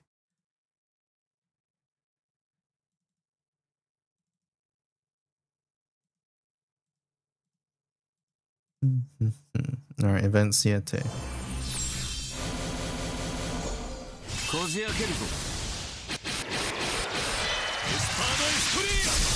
It's really similar to his other one, right? Like his 5-star is basically the same.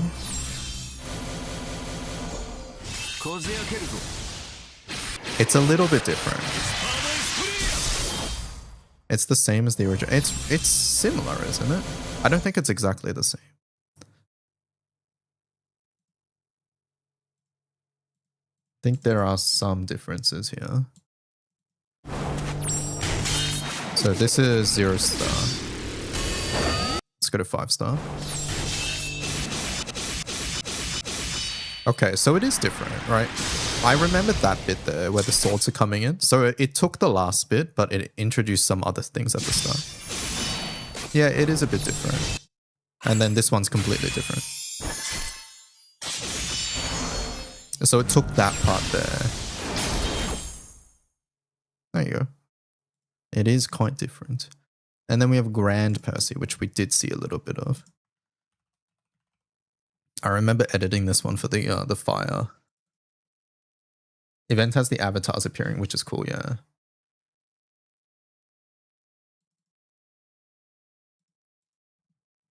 All right, Percy.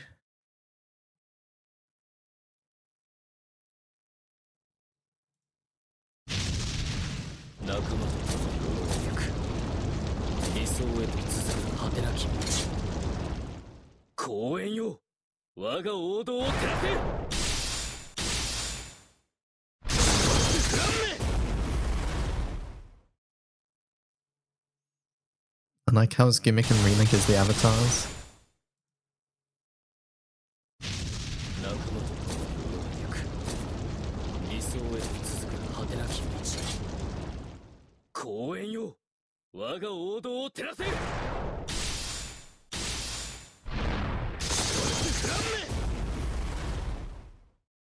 What does Aglo hit the do you mean Percy? But yeah. What is the other Siete one? Let's take a quick look. This one.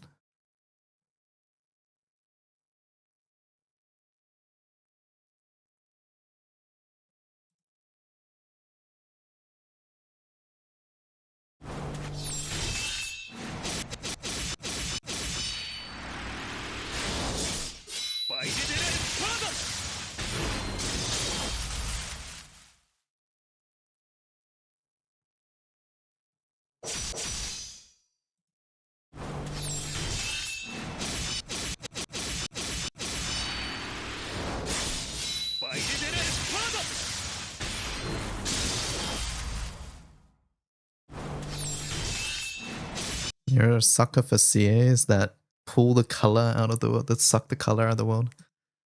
Alright. Let's go back. Who do you want new outfits for? MC. We can always use more. Please add the ramen chef outfit. That one's a good one. Ramen chef is good. Sushi chef sucks. Let us have dressed up anniversary outfits for the MCs.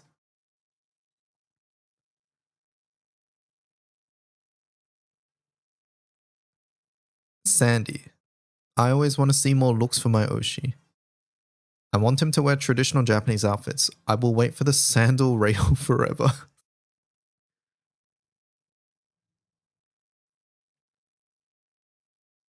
I want an easier way to get the McDonald's outfit. I don't think that's happening, unfortunately.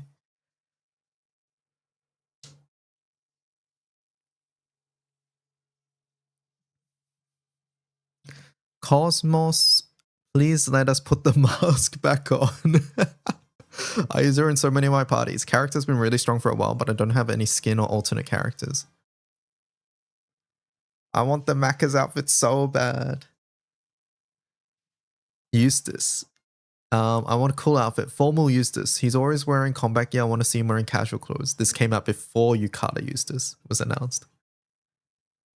The lowercase c also tells you that the comment was originally in English. Right, gotcha. Lamorak. I want matching outfits for the Wales brothers. Summer, Halloween, holiday, I don't care which. I just want it. I want a cool matching outfit for the brothers.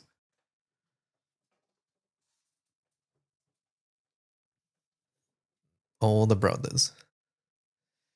Who do you want as a figure? Sandy. I want this so bad. I want to see all 12 wings in their glory. I want to see his beautiful legs on display. I am imagining a Sandy figure and holy, that shit would be massive.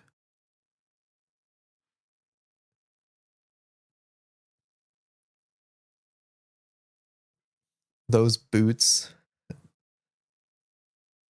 It's going to be worse than Delafie. His Nendo's already bad enough with all the wings.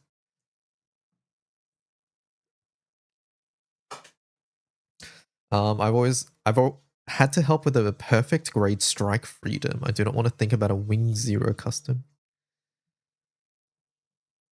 Vicky. I want two. One of Vicky. I want one of Vikala and one of Vicky. The pose. I imagine that's like yin and yang. The poses would be amazing. The white hair and the black hair versions would be double the fun. No matter the cost, I would pay it. Siete. It'd be so cool. I'd pay 77,777 yen for it.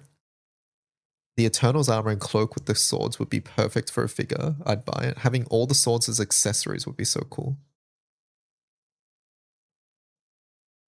Lance, I want to see the grand armor from every angle. His Halloween outfit is so good. I want him at Nendo's size, easy to collect and easy to display.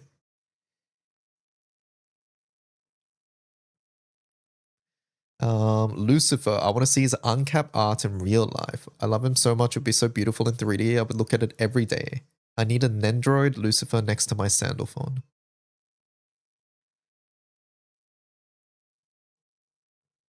Most wanted collabs. There's no ranks here. Frieren. The fantasy worlds would fit together. I want to see Primal Beast and Cagliostro talk to Frieren. Miss Frieren, GBF started 12 years ago, not recently. Cag talk to Frieren. I can see that.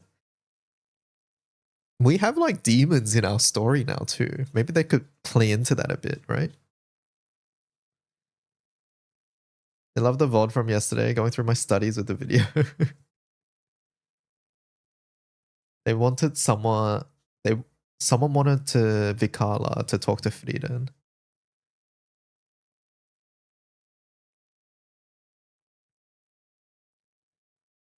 Same VA. Oh, they're the same VA. Right, I forgot they are, aren't they? They are the same VA. Fate. There are so many characters on the Grand Cypher who would enjoy a false Grail war. Both stories hit a big milestone after 10 plus years. This would be a good chance.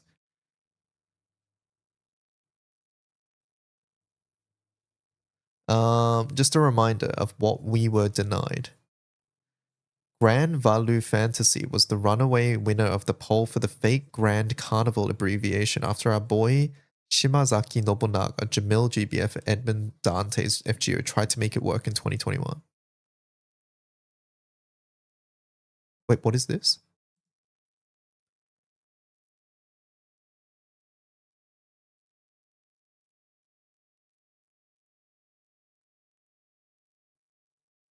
We were robbed. What is this?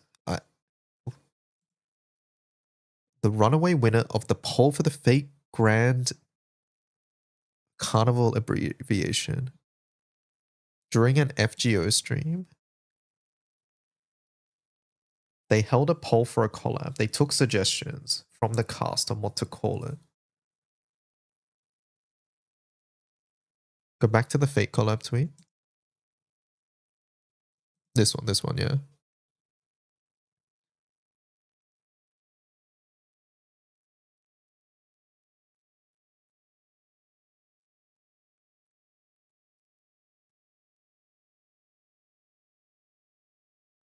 I remember this.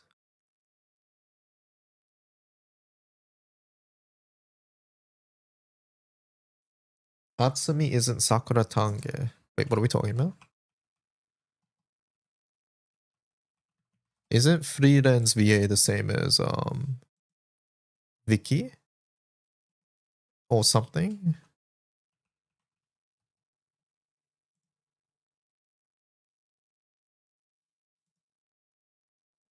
There's like 3 conversations happening at the moment.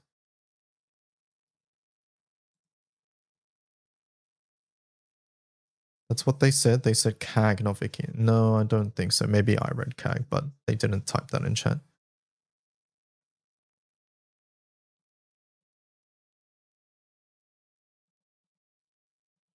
One of the cast dressed as Edmund Dante suggested Grand Value Fantasy.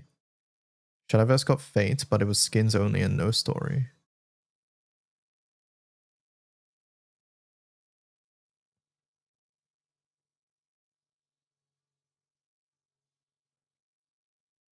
Okay, so basically Grand Blue was a very popular choice for a collab between the two, and then it wasn't selected because at the time they didn't do out of universe collabs. It wasn't a collab. It was just a cast membership posting. Oh, okay. So collab was never on the cards then.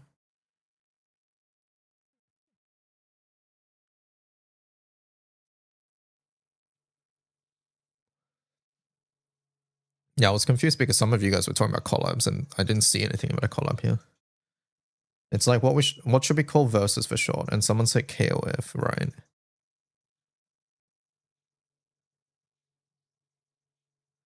I see. That's funny. Obviously why they wouldn't do that. Scroll down a little bit.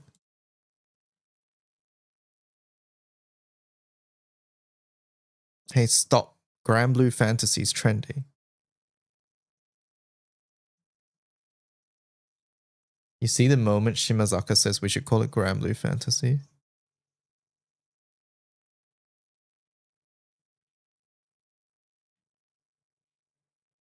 It's on Grand Blue Ian.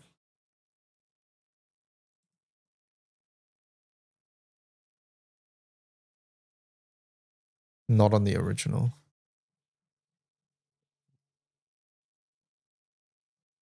I'm confused at navigation. We're just going to continue. It's okay. I get it. I get it. Most wanted figure 6 Jita, Belial, Razio, Galleon.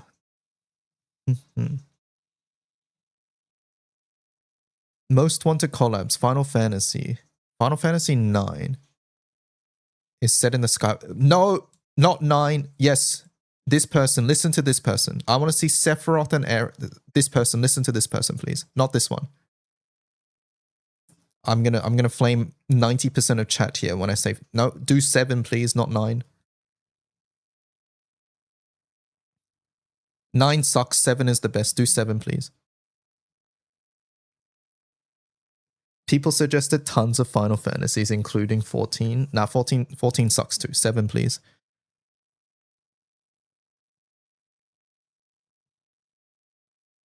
Sephiroth proud. Holy fuck, imagine Sephiroth as a boss in Grand Blue chat. Oh. Do FF10. Do 9, 7 is overrated. Chat, what I'll say is there's a reason 7 is getting a remake and 9 isn't. Just think about that for a moment. Sit with that for a moment. Hold that L. Goodbye. All right, next. Most wanted collabs. Chikawa. I want Chikawa too. I want to take the Wales brothers to Chikawa Land. I want Vern to take on their mascots. This would be cute. I think this should be an April Fool's collab.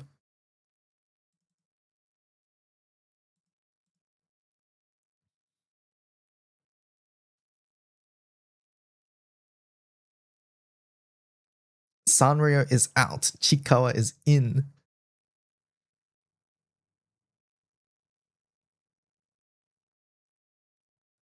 This is going to age so poorly. Why? I think Chikawa's still popular. Chikawa's been popular for ages. Not the fucking Bleach, man. I still remember fucking Bleach incident. When was it? 2022? The Bleach incident of fucking 2022? I think. I want to see Bleach characters in GBF stuff. I would like to see that too, don't get me wrong. I want to see Bankai as C anime. That would be sick. If Fairy can walk around as a ghost, then the Shinigami would work, right? One guide, yeah. If you guys don't know what I'm referring to when I say Bleach incident, back in like 2022 or something, there was this thought amongst the community thinking that we were going to get, it was right before Fez stream or something. And it was like a bunch of people saying, hey, DY, did you see that Bleach? We're getting a collab with Bleach. And then like people were saying this and I was like, chat, what the fuck is the source? Like, where are we getting this info? Like, can someone please tell me? Like, I'm looking everywhere. I'm like, I don't see shit. I'm like, where are you guys getting this info from?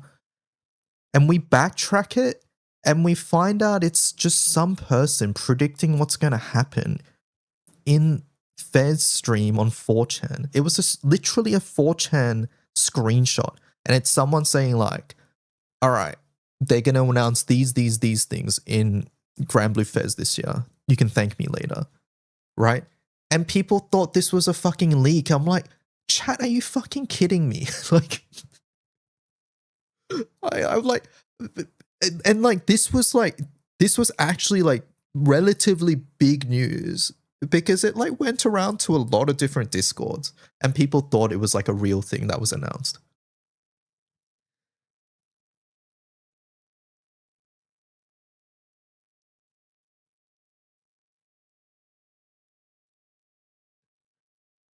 I don't remember that at all. You would like, it wasn't big enough to get to like the bigger community, but it was like, I would say it got around to a fair amount of Discords and things like that. And like, it definitely came around to my community too.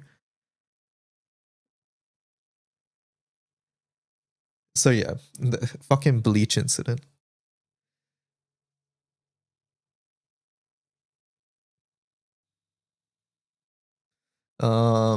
Most wanted collabs. World Trigger. World Trigger's an isekai. It would fit in smoothly. Yu-Gi-Oh! I want to summon the boss monsters. Kaim loves board games. He should love card games too, right? Put Kaiba in GBF. Yu-Gi-Oh! Would go so hard. If Yu-Gi-Oh! Had a collab, it wouldn't be like OG Yu-Gi-Oh! Right? It would be whatever current gen Yu-Gi-Oh! Is.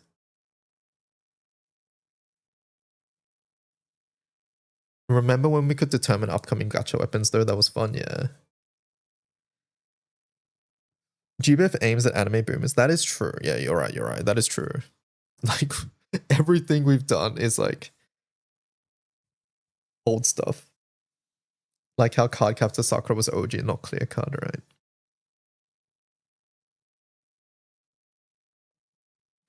Want to collapse. Delicious in Dungeon. Ridiculous cooking jokes, they'd fit right in. I want to see Will and Lyos interact. I like the Augusta cooking story, so I want to see this as a collab.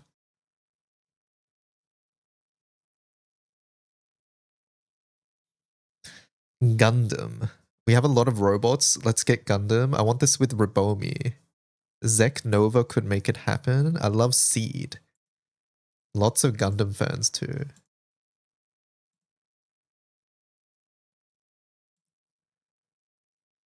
Can't go wrong with Gundam.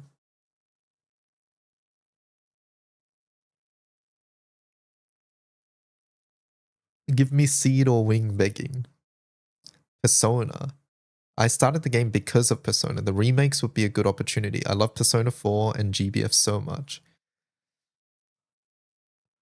I would say my bias would come through here, and I want Persona 3 if we get another Persona one.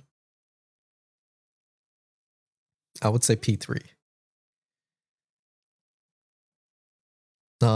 Idol Master. The Cinderella Girls and Side M columns were good. Bring in Million Live. Seeing only Cinderella Girls and Side M represented is a little sad. Shiny colors or Gakuen, please. You missed the IMAS collabs.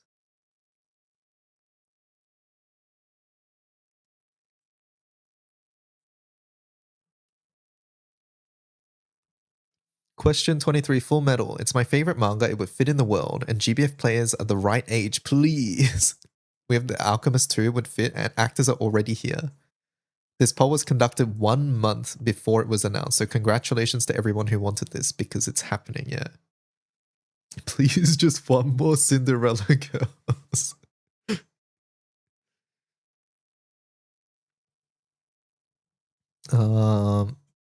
Other collabs which mentioned by Famitsu. Pokemon. Has Pokemon ever done a collab, chat, with another game? Like in a gacha game, that is? I don't think Pokemon's ever done one, right? Modi, thank you for the Prime sub. Murdereth just subscribed with Prime. Mambo Shy. Mumble Shy. Utano Prince, Baki, Golden Kamui, Prince of Tennis. No! No! Not Prince of Tennis. Not Prince of Tennis, please.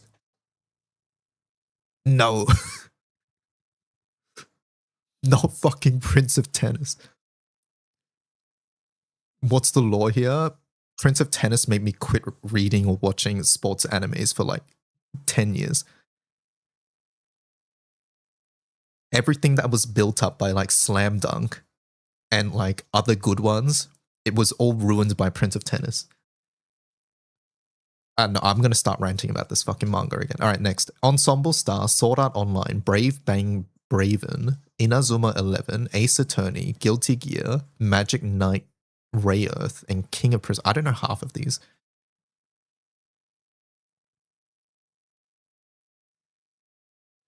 I don't know half of these.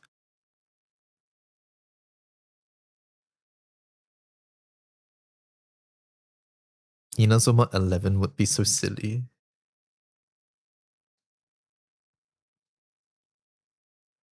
Ray Earth is giga old. You don't know Inazuma's 11. No, I know Inazuma. I said I don't know half of these. That was not one of them. I don't know Utano Prince. I don't know Baki. I don't know Ensemble Stars. I don't know Brave Bang.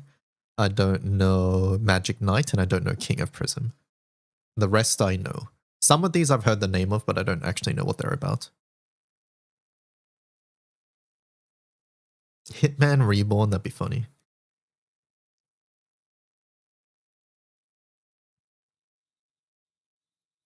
Ensemble Stars is a male idol gacha game. Oh, okay. You only know Baki because of the memes. Wait, is Baki the one with the sword? Is it the sword guy? That's the only thing I know if it is.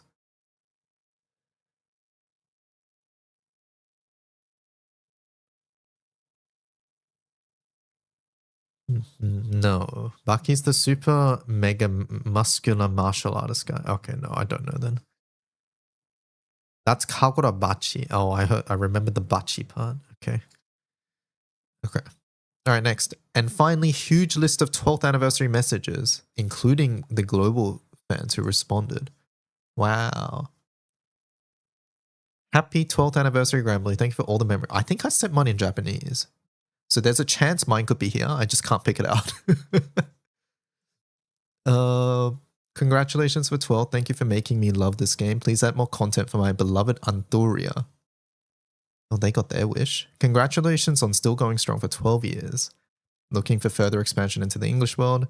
Thank you for 12 incredible years of adventures, unforgettable characters, beautiful music, and stories that continue to inspire fans around the world. Here's to many more journeys across the skies.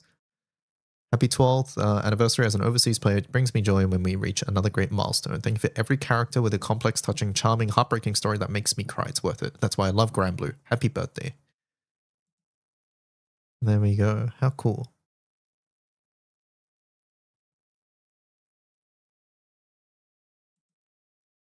Very, very cool. Iwia. Ruining the Cardinal Saints picnic. 23 minutes ago. Iwia. Did I miss the comment where someone listed the age of 10? There's been a couple ones where they list their age as under 10. Yeah, there were at least 3. Very cute. Iwia Nanoya. This account's so funny. Finally, I've arrived. Yeah. This is quite a fine view. Yeah. With Iwia joining us, the scenery has become even more beautiful. You should be grateful.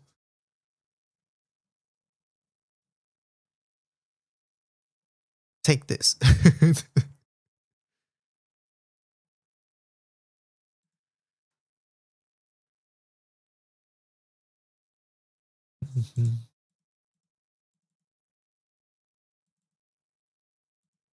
Iwia Nanoya. All right, those were fun reads, right, chat? I enjoyed that.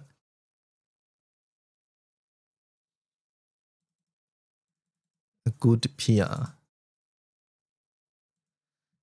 I think those were quite insightful. Both the dev interview and the Famitsu poll.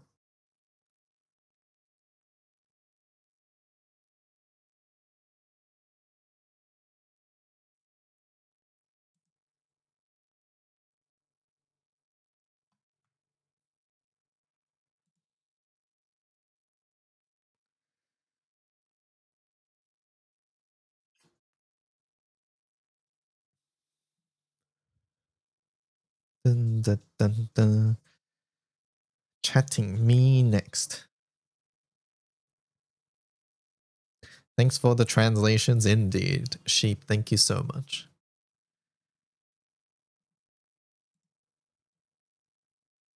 It's always fun to see extended info about the game, yeah.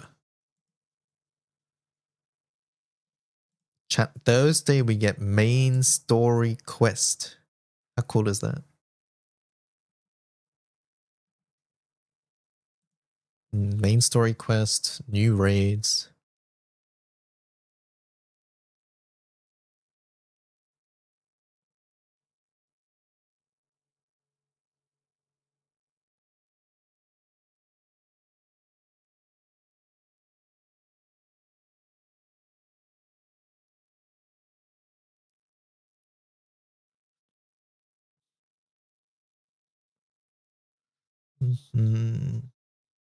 I'm done farming the books from EMT. Just need to farm MMT, and then you have pre-farmed everything. Nice. More importantly, we get 3 support summon slots along with 3 Earth character focus. I do think she's going to be Earth. I think so.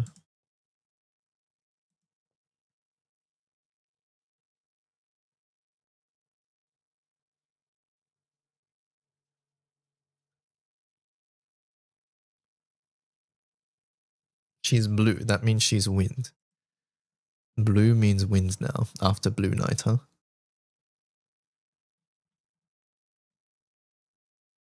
Interesting, interesting.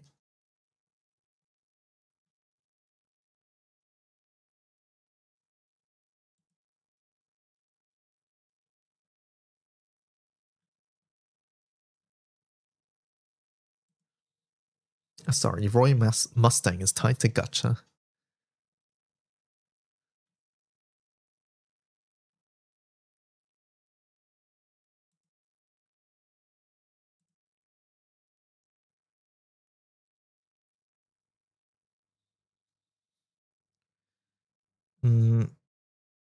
Explaining, she's a mechanic, so water with Octavia. 100% Roy's Gacha. I'm not ready for the 23rd update.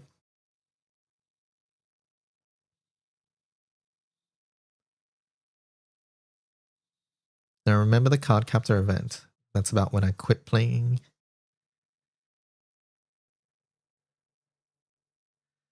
The 23rd update.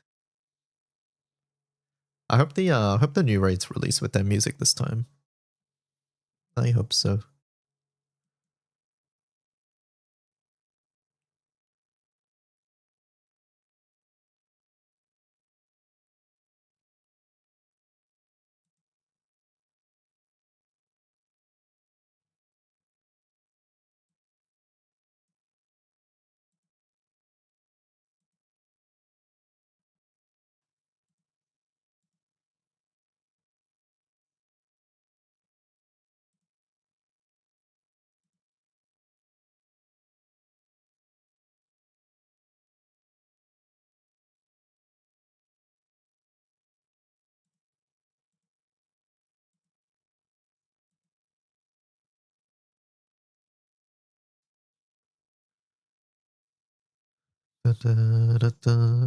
My procrastinating on finishing the interviews helped me procrastinate on event plans. Well past my bedtime though. Good night, y'all. Bye, Argentin. Good night. We've been practicing Cosmos for Light Odius all week. I was thinking about changing my keys back to my normal ones because I haven't done Cosmos, but I might leave it for Odius. Random Fire Zero question says co-op. You okay sticker when you see 60% and 20% omen, right? Yes. 20% is more important than 60. Some people just move past 60 now, but 20% for sure. When you're on, I forget what 20 is even called. But yeah, on 20, you okay sticker. The end. No, it's not called the end. Gospel of the end. Yes, that's the one. Oh, I guess that's what you meant by the end. But yeah, gospel of the end. Cajun says some people. Yes, some people. I'm some people. It's okay. Sometimes. I'm some people sometimes. Cult rooms wait at 60 most of the time. Anyways.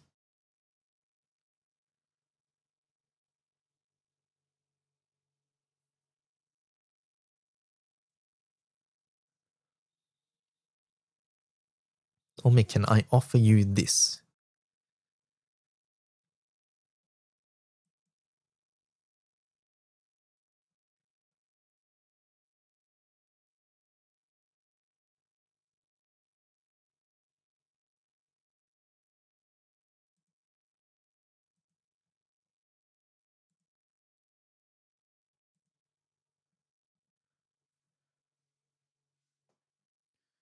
I think you're literally the only person I've seen not wait. That is just not true.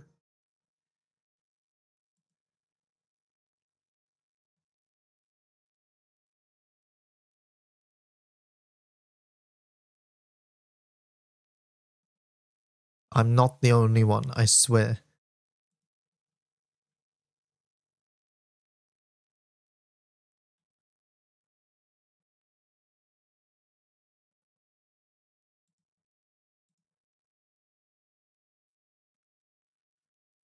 I don't wait, fuck you guys.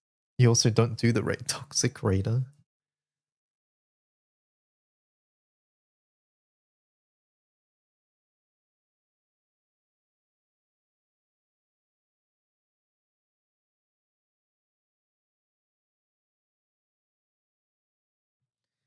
Pepe mods. Fox has backup requests off. Oh no. Maybe or making it's because people keep joining with auto request on.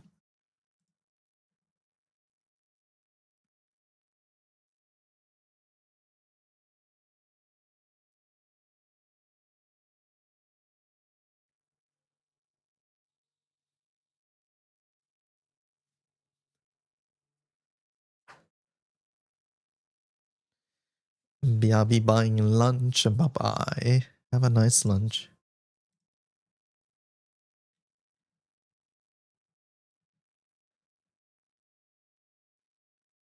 For water tidying, for Far Zero, who's the best sack? People used to use John. John Grand. Not Grand, sorry. John Water Summer. Who else could you use? I think people have used Oroki before as well. Chat, who did you guys use? Oroki? Yeah. Oroki and you don't charge attack.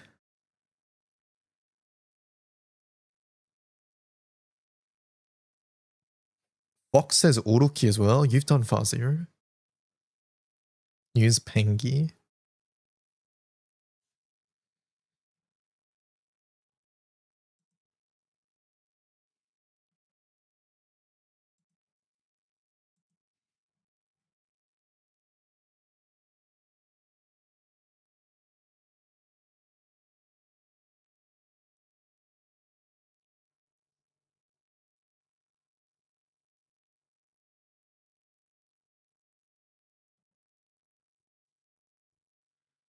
I've done it. Didn't say I survived it.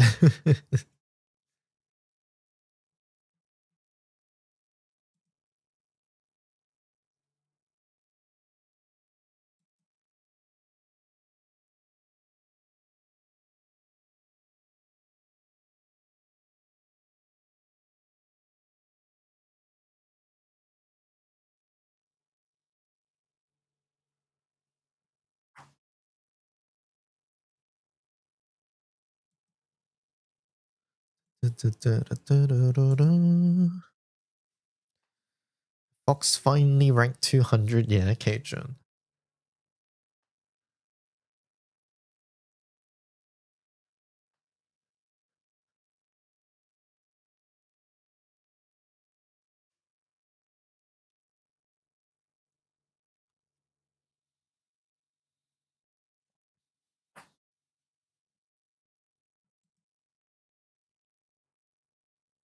No, I realized, Cajun, you missed me doing 5 out of 6 Far Zero solos. I think.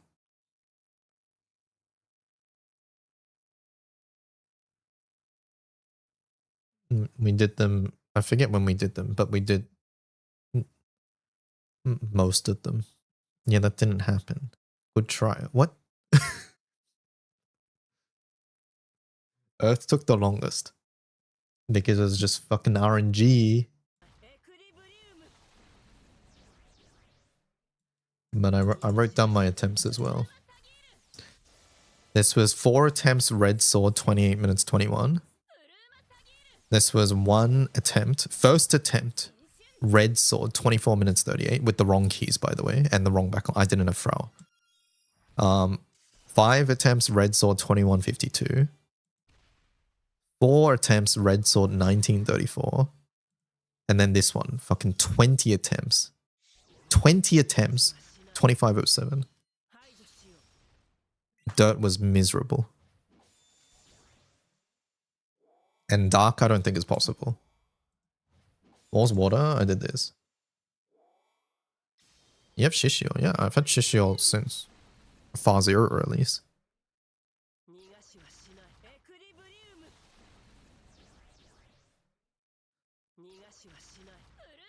And there's just not much reason to use it most of the time.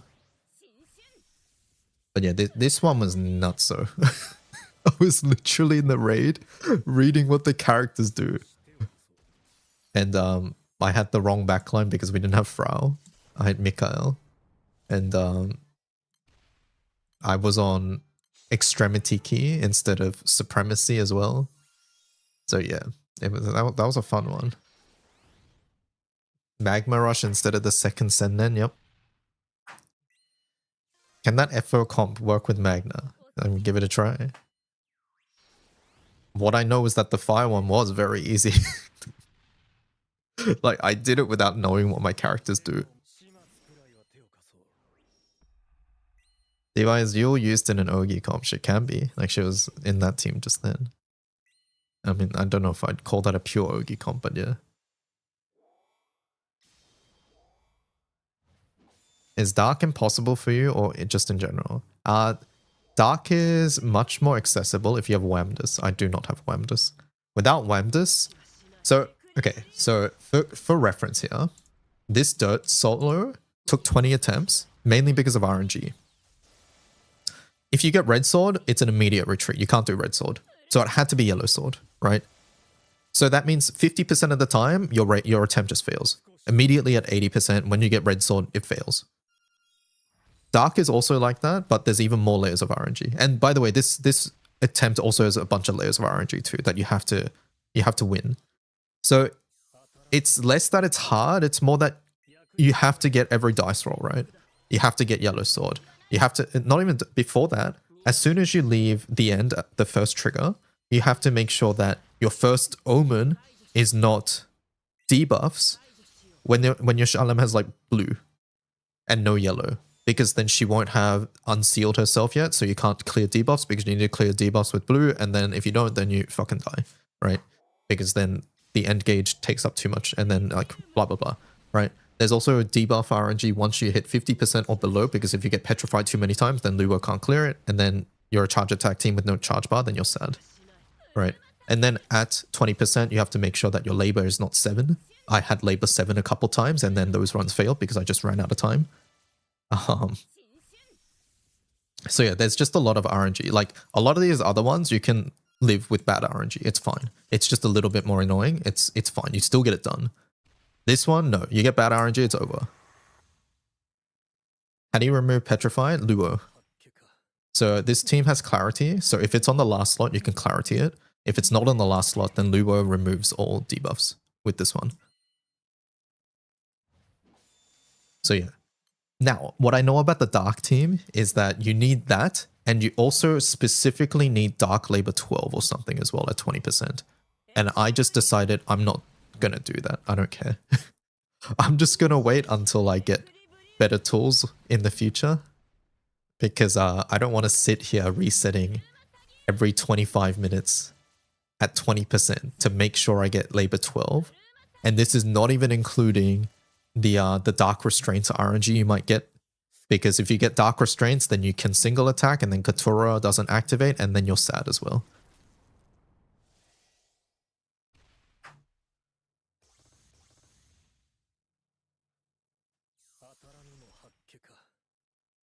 So yeah, I'm putting Dark on hold until a better strat is found or I get better tools in the future.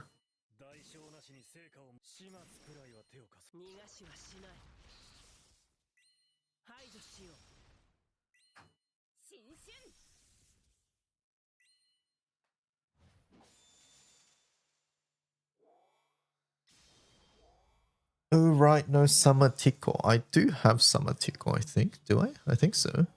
I can't remember. Or maybe I don't. Could I have put her backline? I mean, regardless, it's still going to be RNG Fest anyways. Yeah, I do have Summer Tickle.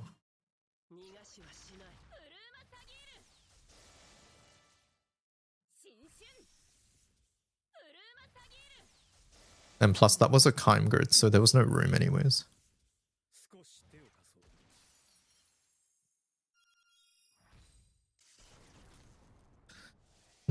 Check under your pillow. I left a mint there. How'd you get there?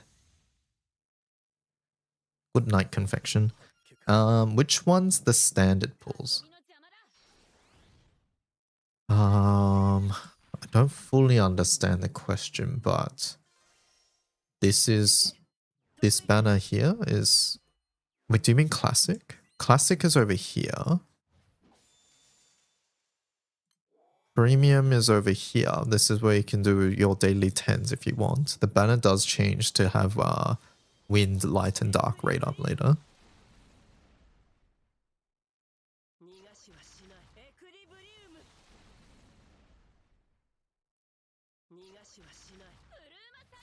So there's that.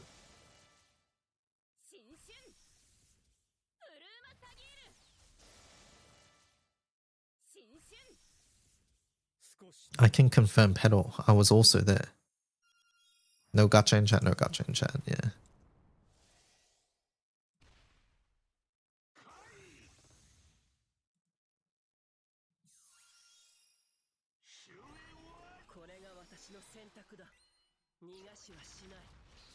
We'll also see 2 females and 1 male. You reckon we get 3?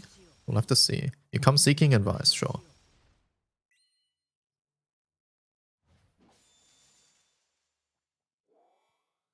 I'm putting gacha in chat. You can't stop me. I'm trying to get back into GBF and it's bad. Okay. What issues are you facing? What can I help with? Except I haven't got any SSRs.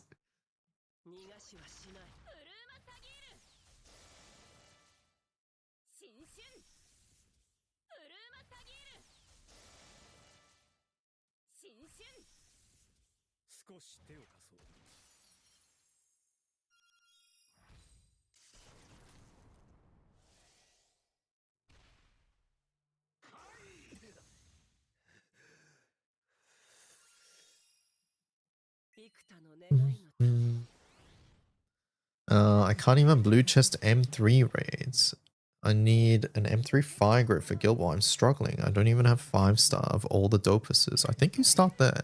Have you finished Zero's Academy? It sounds like you might not have finished Zero's. But yeah, start with your opus. Obviously do your water one first. And then with your water one, you can start farming fire. The water blue chest can sort of... You can do it over a couple different methods, but yeah. If you feel like you need to improve your water one, then maybe work on dirt first. Like earth, and then with earth farm your water, and with your water farm fire, but...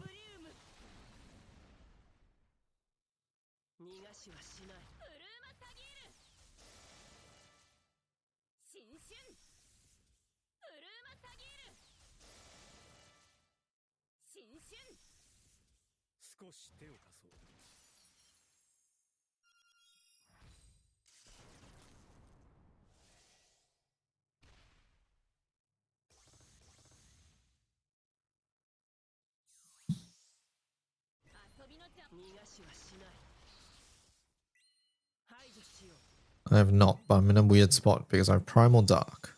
But my other grids are shot, I see. Well, I think you should finish Zero's Academy first. That will help you a lot, and that will put you in a position to farm M3s. Is Collar M3 sword used? For HL stuff. Generally as a defensive grid piece, yes.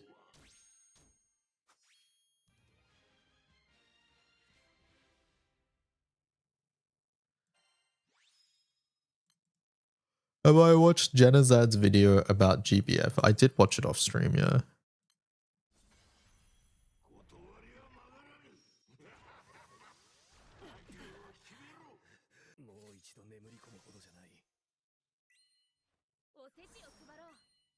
You're in the same position a year ago. I did the opuses first, then I struggled on M3 till I got a decent grid to blue chest with it. Then it was smooth sailing again, yeah. Won the last part, but need some things to farm to upgrade the Seraphic. You're probably missing the Damascus crystals. The best way to do those is to join Ultimate Bahamut. So that is this raid here.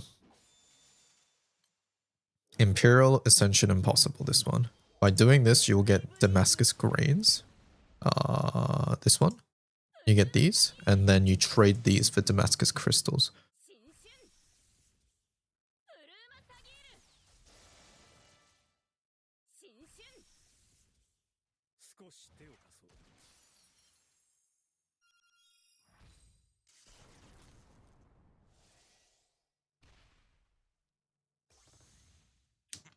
Carry my far zero.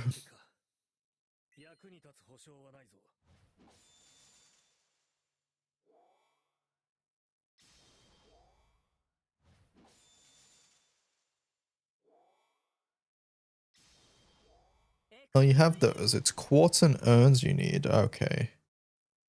Urns, I think, are not too bad to get. Quartz is a little bit more of an issue, but you'll get that over time too.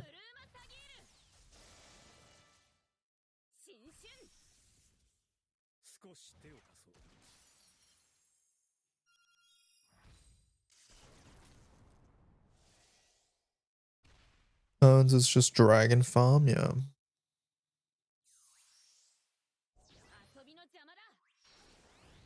I'm confused how to get ultimate mastery level. Ultimate mastery takes a lot of experience. It just takes time.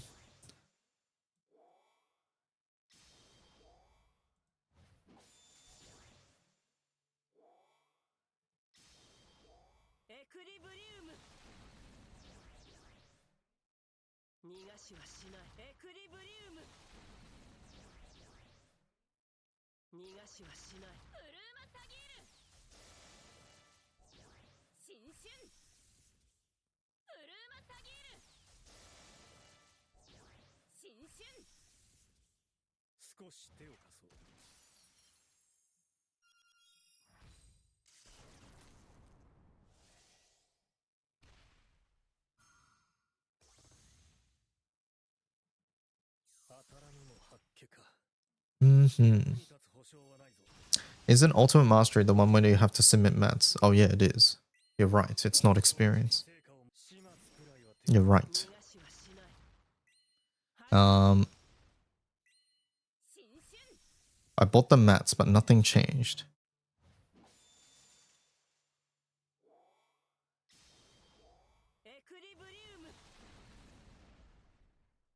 We bought the mats.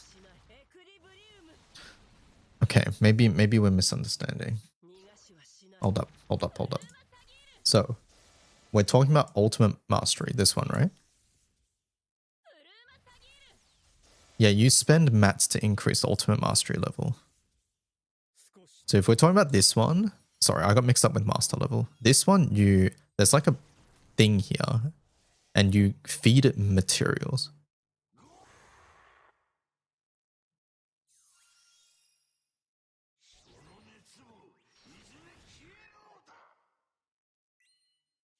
Is sliming faster?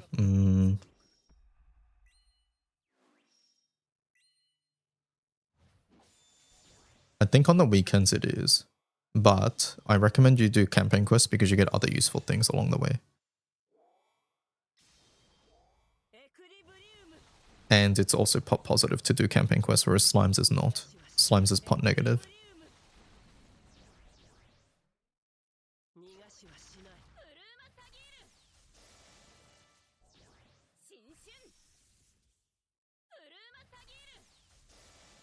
Wait, it isn't the dewdrops. Can you go to your ultimate mastery screen? Did I like waste mats? No. You didn't. You can't waste mats if you use them here. I don't know what you mean by dewdrops. Can you just screenshot something and then send it for us? Like what screen you're on, and can we have a look at it? The dewdrops are required to get the skills, right?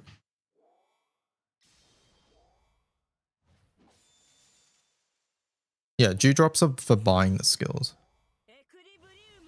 So like you need them anyways.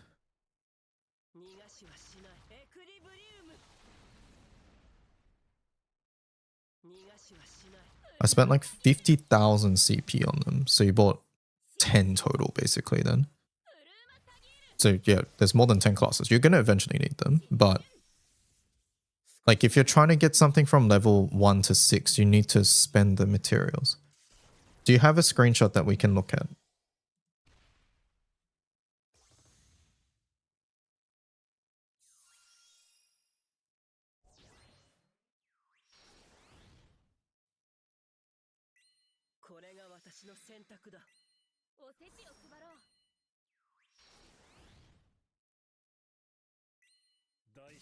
Yeah, they're needed for origin classes too, so it's not a waste. Okay, bedtime. I put like 10 things in the wrong section. Good night, Cajun.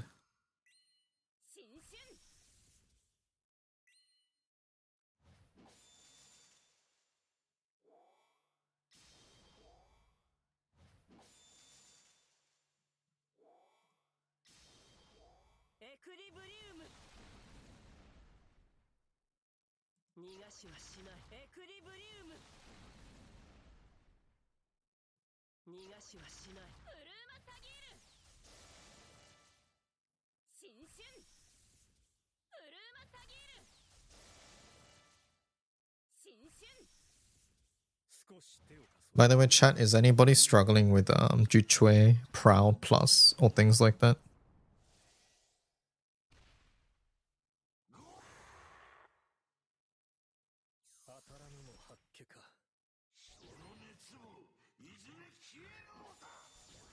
Sapphire says yes. Do you want some help, Sapphire? I have a little bit of time before I have to go to work.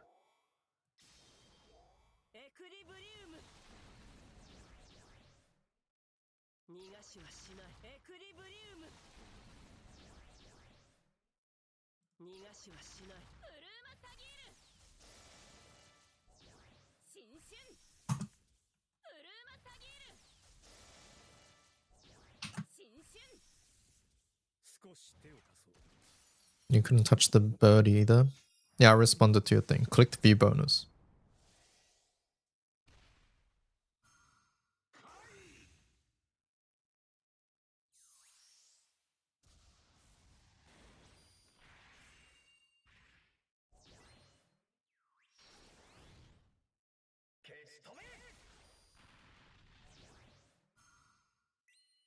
Can you make Tomodachi characters Danganronpa in the future? Maybe. Yeah, maybe.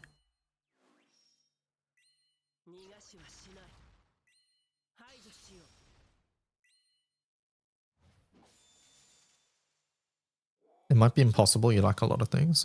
Send me... Okay, so send me your characters. Send me your grid. And send me your inventory as well.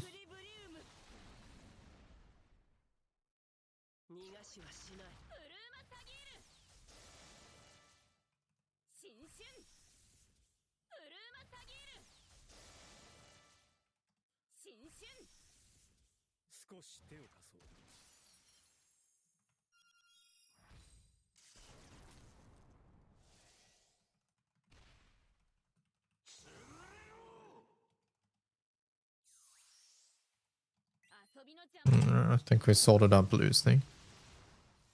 Would I just let you log into my account, or is that a bad idea? The answer is no, it's not a bad idea unless you don't trust me, but I don't know how I personally feel about logging into someone else's account.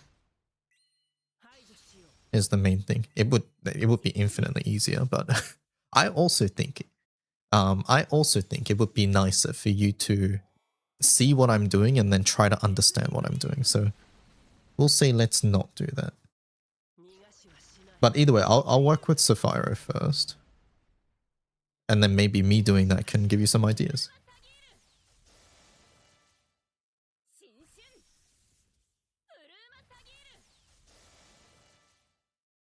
Where would you send the pictures? It would be in my Discord, but at the moment we'll do Sapphire's first. Because they answered first. Give me a password. I can be trusted 100%.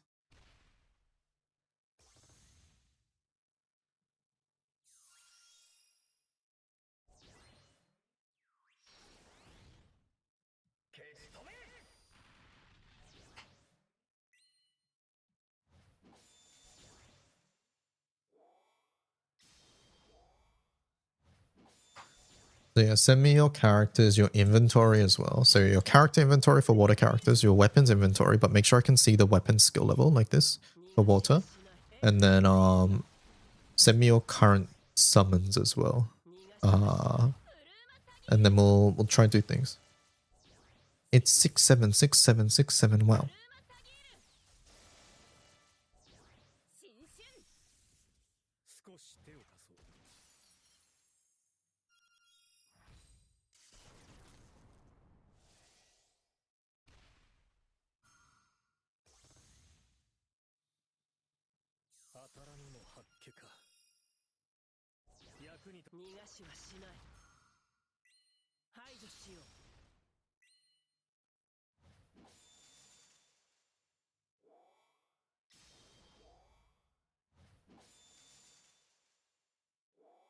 Is there a site that keeps track of your inventory? You can use Jedman's site, but it involves like you installing an extension and things like that. But you can do that if you want. Let me link it to you.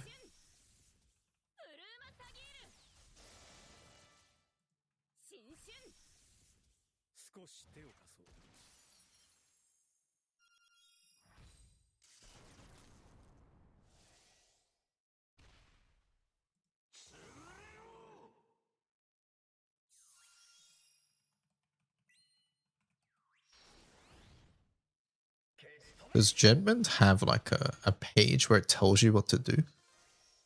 I'm trying to find a page where it tells you what to do, but I don't see one.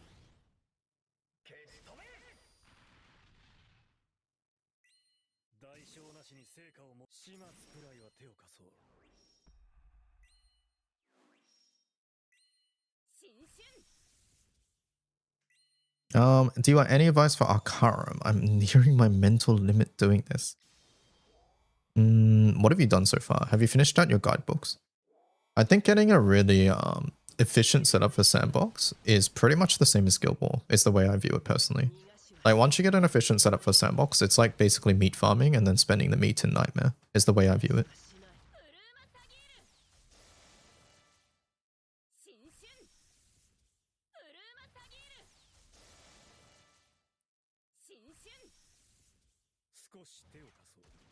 Yeah, Domipai and like JCXC said they do work. They do work.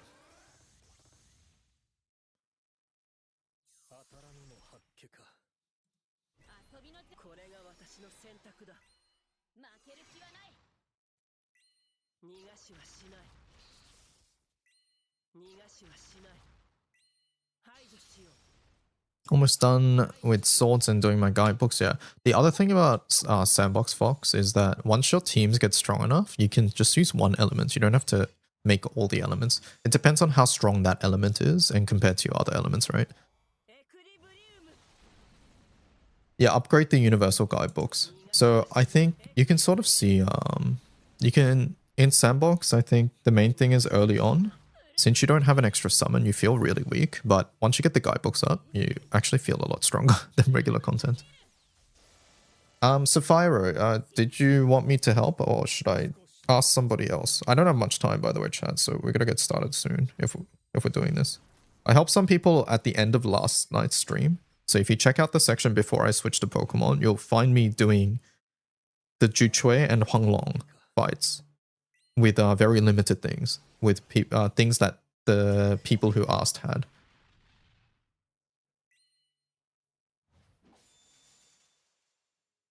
Oh, you uploaded to Imager. All good, all good.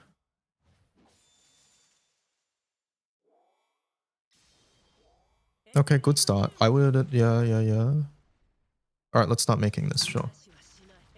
Let's start making this. This is similar to what I was doing yesterday, actually. I deleted it. Fuck. Oh well. It's fine, it's fine. I think I actually moved my Oberons too. Move inventory.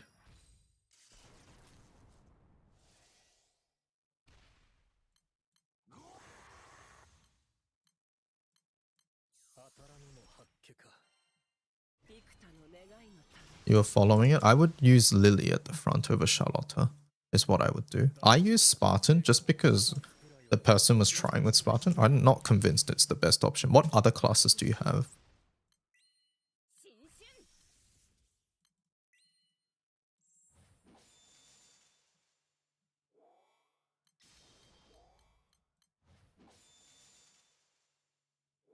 You have all the row 4s. Great. Okay.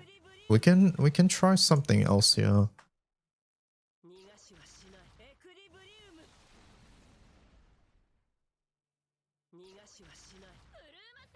Let's try Relic.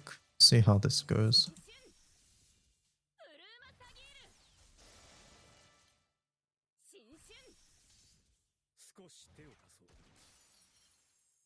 Do I want Limit Burst?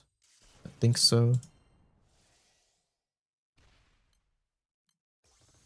You have all EX1. Okay. The main thing here is that we don't have a Dispel. How much do I care about that?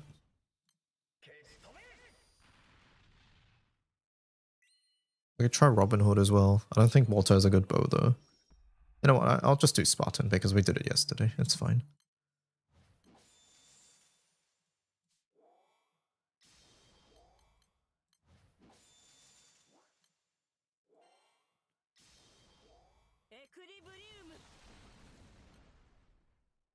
So I will get my grid on purpose because I know that some of my things are more powerful. Like even my axe is a bit more powerful. Yours I see is level 3, so I'll get my grid on purpose here. By the way, it looks like you might be unable to get the summon anyways because you would need to max out the axe, right? Or am I mistaken there?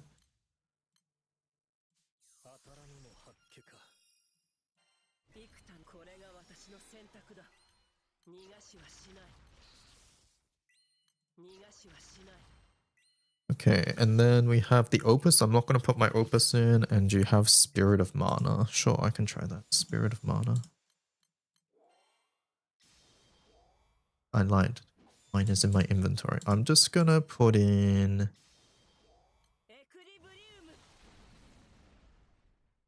Not that.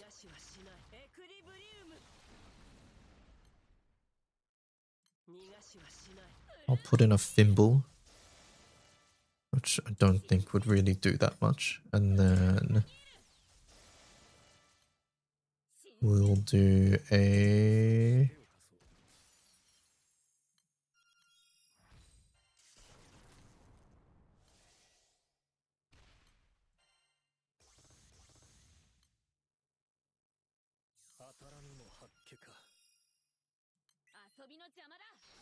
No, I think I just want something here that's not completely awful.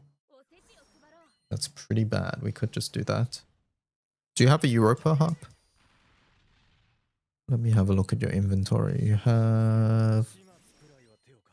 No, it's not leveled up. Okay. You have some Levy daggers. I'll just bring a Levy dagger, I think. I'll bring a Levy dagger.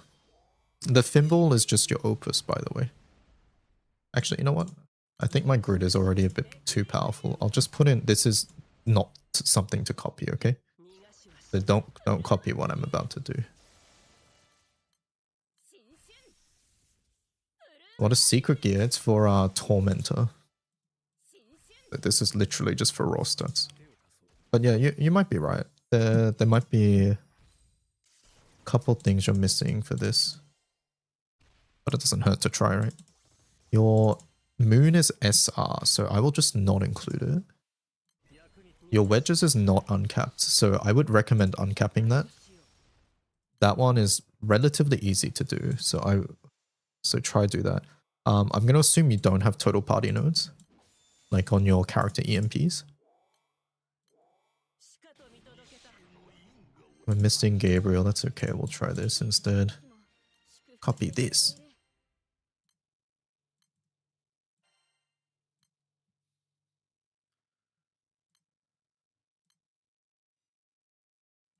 And doing the end of Academy to uncap it. Awesome, yeah. And then you have a long G, so I'll just put long G up here, I think. My long G is uncapped, so this is maybe not the best thing to do, actually.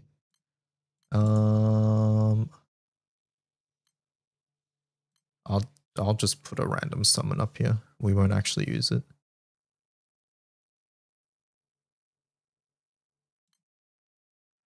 Maybe, do you have like a charge bar summon, like Uriel maybe? Uriel or Sariel?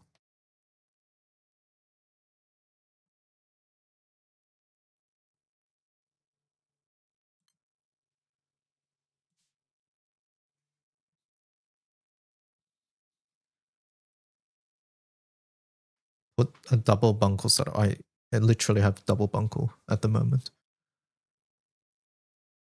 Nobio? Yeah, I could do Nobio instead, actually. Nobio's from a side story. I don't think I'll use this summon anyways.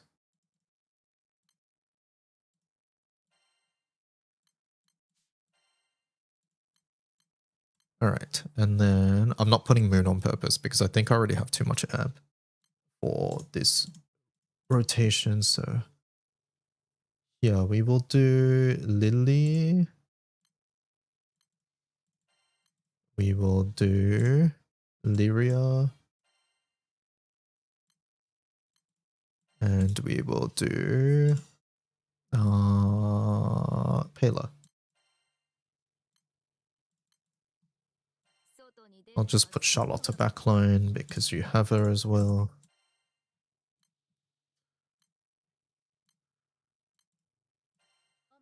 Okay, something like this. Yeah, let's see how we go.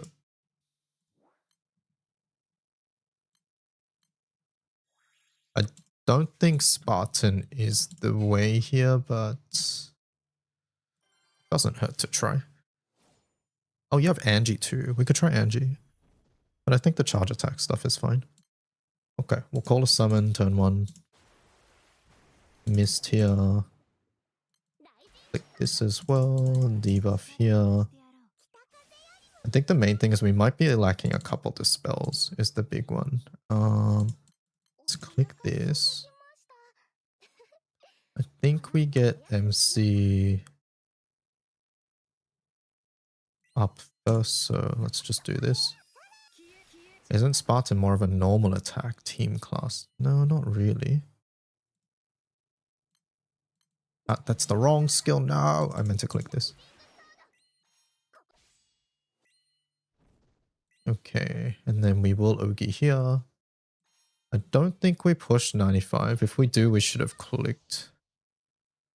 I don't think we pushed 90, sorry. We should have clicked Spartan 1 if we were going to push.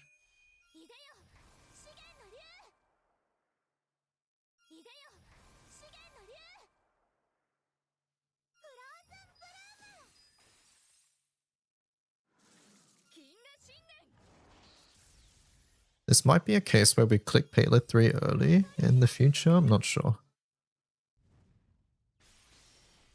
Alright, so we want to push 85 here. We will make sure that we are lilying this. We have 25k shield. Do we want anything else? No, let's just call this. Okay, and we should push this.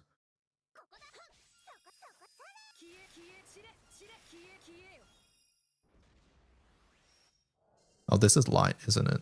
I forgot. That one's light. So we should have clicked we should have clicked Lyria there. So this next one is fire. Yeah, this one's fire. I think we'll click this here. So we'll take 0 damage from this because of Lily plus Phalanx.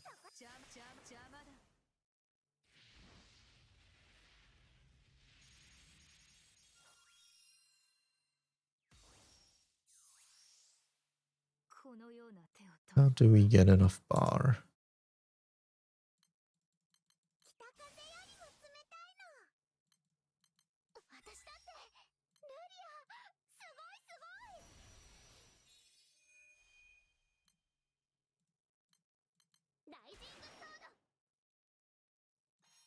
Would have been nice to dispel this. Okay, a little bit off there. It's okay, we'll time it with this. I'm gonna wait for that.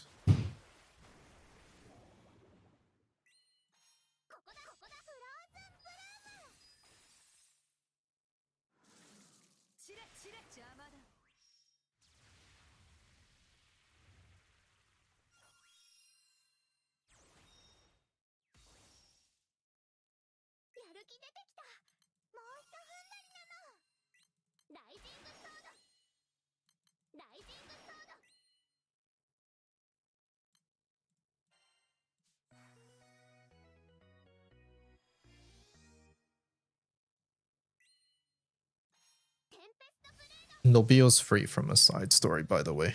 Together in Song is the one.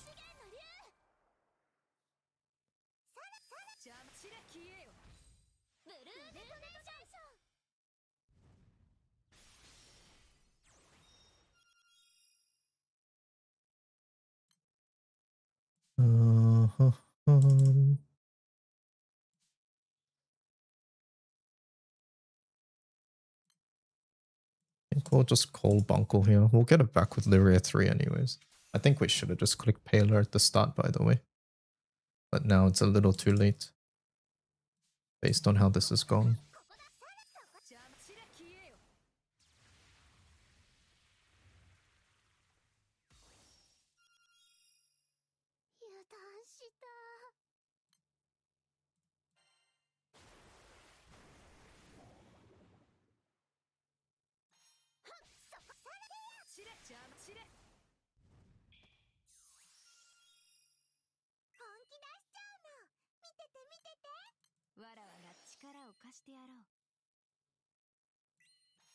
We'll push next turn, I think.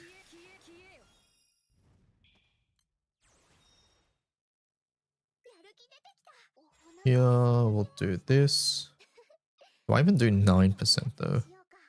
Because I'm not positive we do.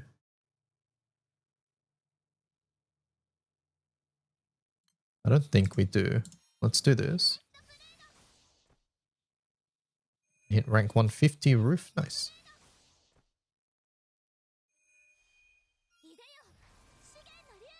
Okay, I think we push. We push here, we're dead. Because I didn't click Paler.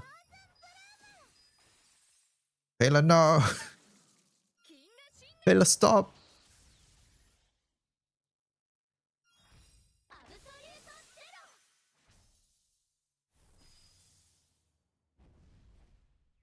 Uh-oh. Okay, it wasn't the worst. It was pretty bad, but it wasn't the worst.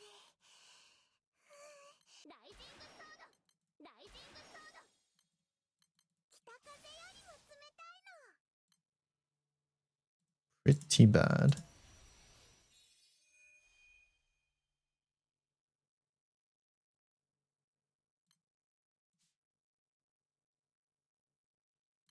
We'll heal Lily here. Try Lucy for more friend. I think it might be better, right? We lose the crit, but I think it's worth it. And yeah, you get to clear the debuff, and I think that would overall be nicer. Okay, so this next trigger is light. Firelight. So we'll click this. Click this. Click that.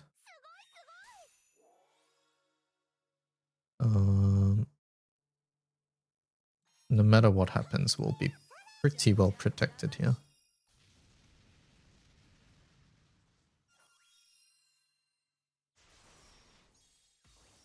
I think the burn is going to be the biggest issue here. Okay, let's do this now.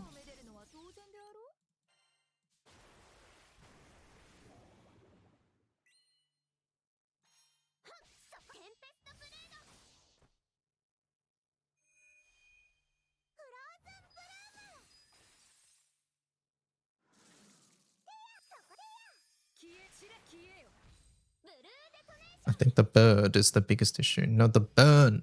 This guy.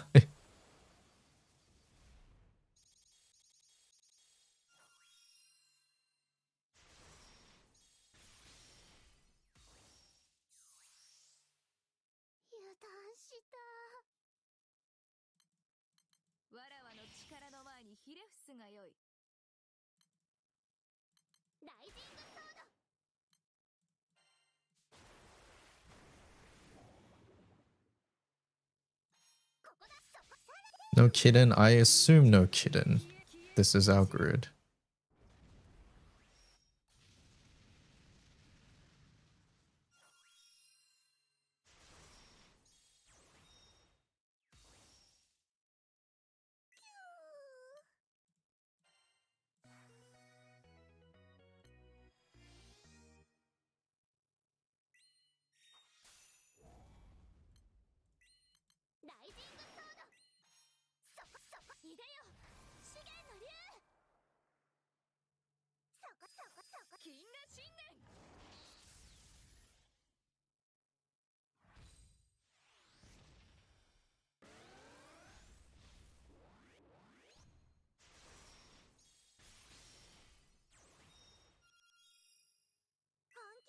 And the next one is Firelight.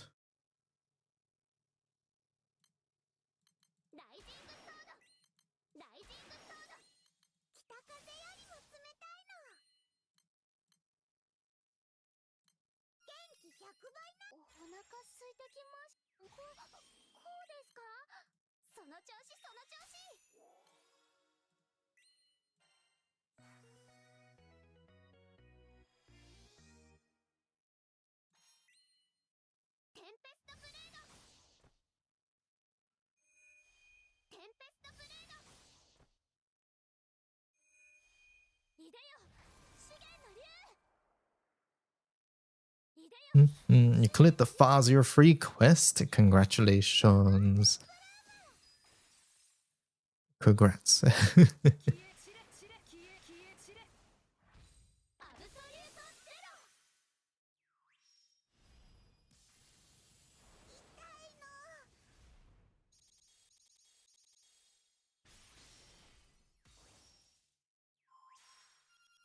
Thank you, Lyria.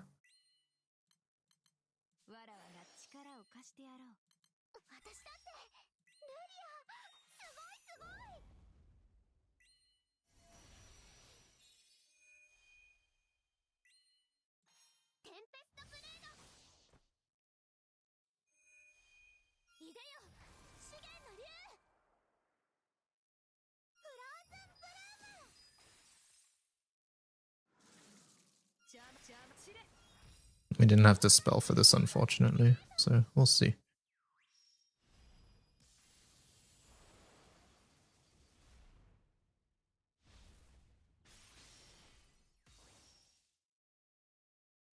Then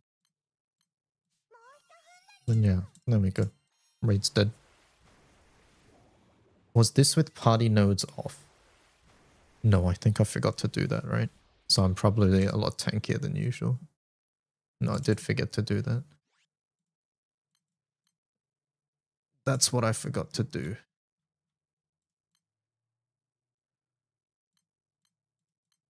I think my grid is a lot worse though. Maybe not a lot.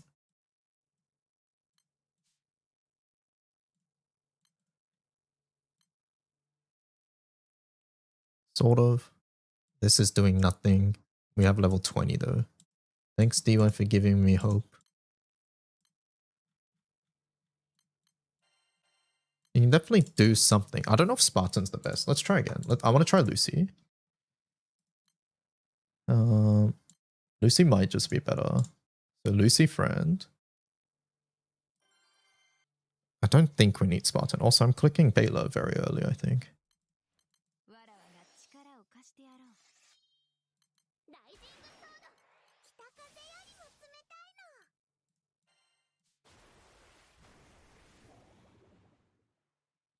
I should.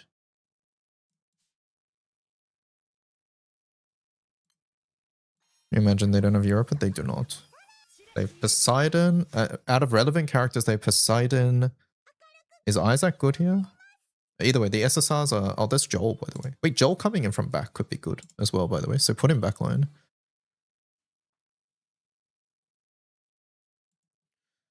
Hello, Psyche.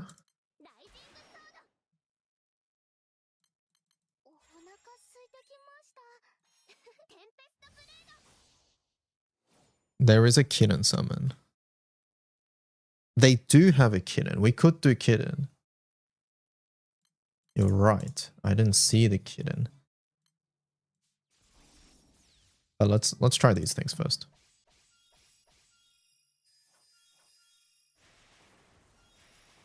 So we click Payload 3 early this time. Yeah, I would bring kitten. So now Payload dodges that. We dispel the uplift because it's bad. But it does mean we're tanking something. I think we use a Lily skill here. We'll do this to protect ourselves a bit. I think we can just use this for damage early now. Is this a free-to-play team? I'm using things that someone in chat has been struggling with. And I've gimped my grid and made it very similar to theirs.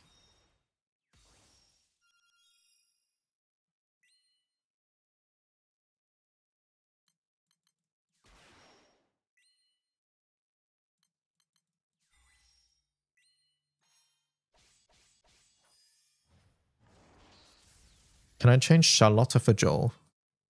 In the backline, you should have Joel, Uruki in that order.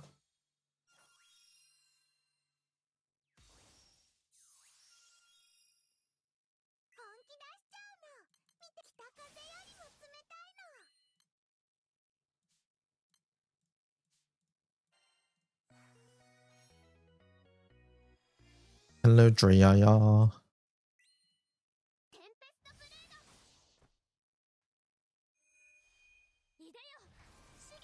Uruki needs to be in your party for that to be active. If you're talking about the sub-summon aura.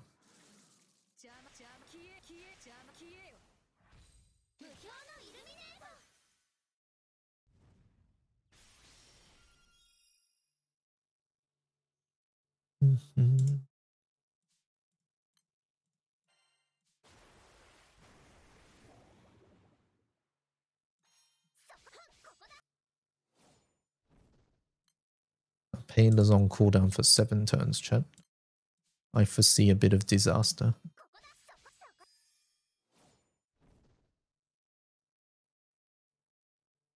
We should be able to take one more turn here.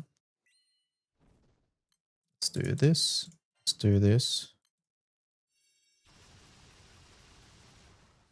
Do this.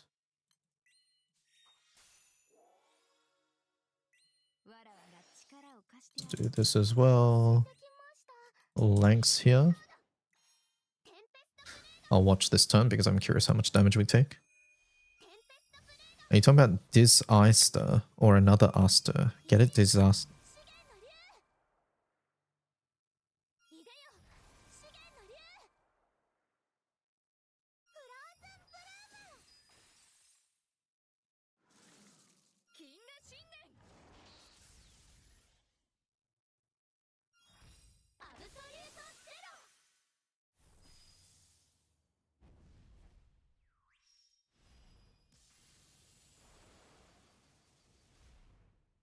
Blocked, 0 damage.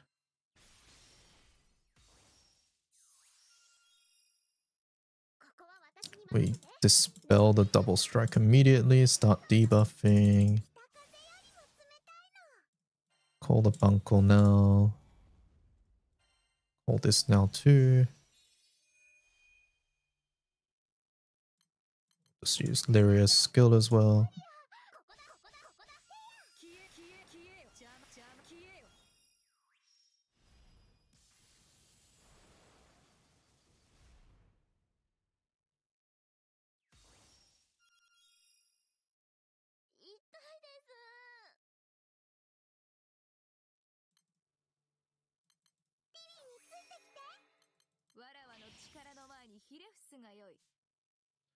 Try to push here.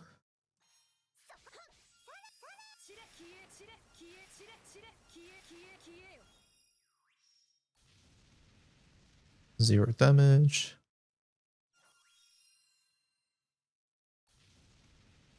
Zero damage.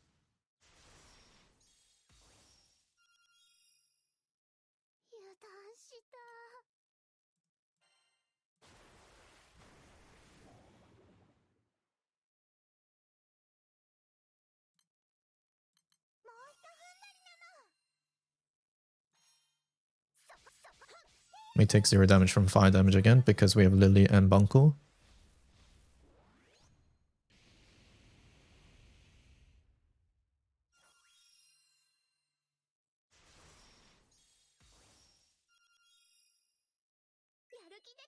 The burn is hurting though.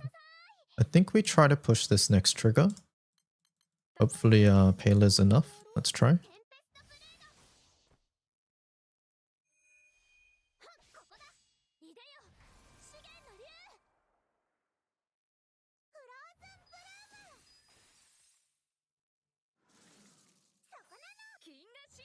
Thank you, Lily, for the single attack.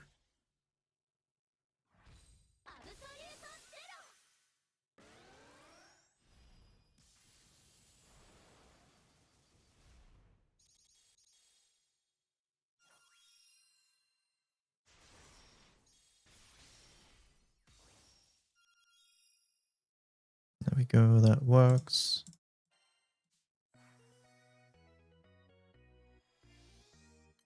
I think we use Lyria here. We'll use our Bunkle.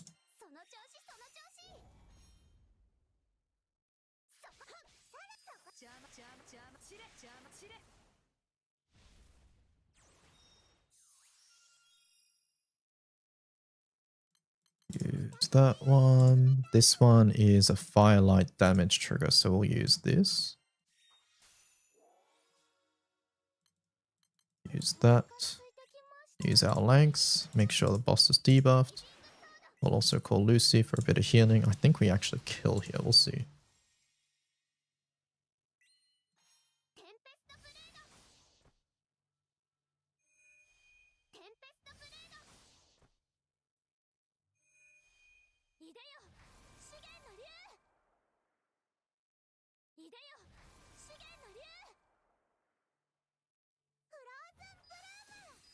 No, we don't kill. We're close.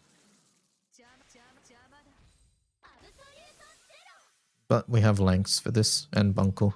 0 damage, 0, 0, 0, 0, 0, 0.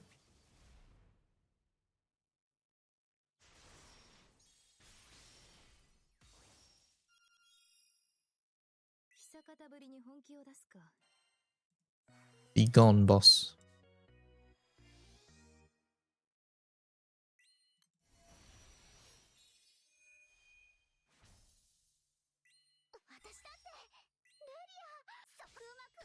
And there you go.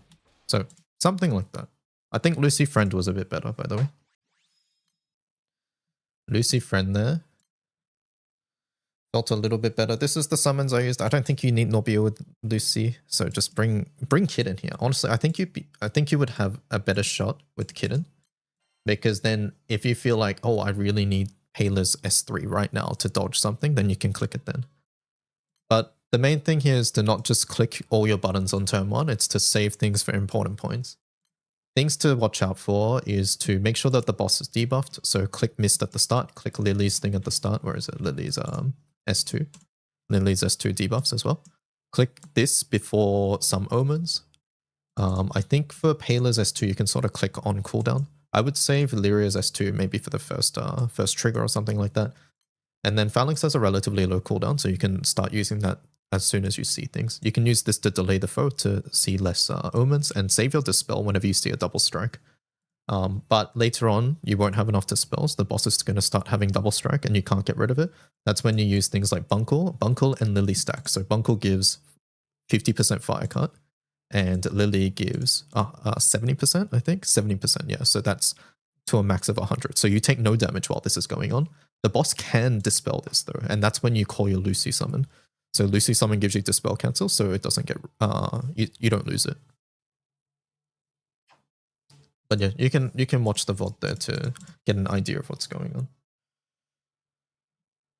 on. Something like that.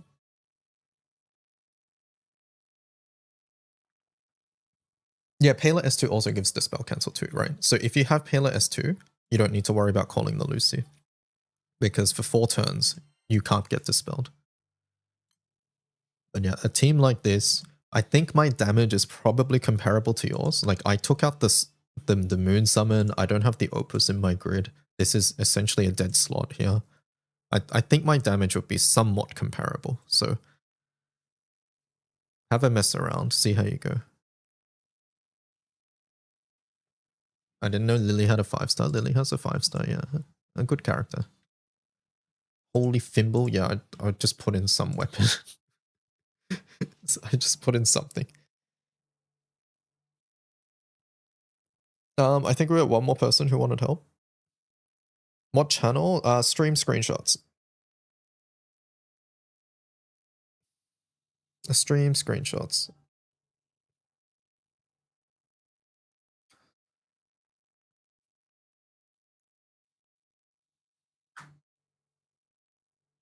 What are you taking pics of? Your character inventory, your water weapon inventory, all your summon inventory as well.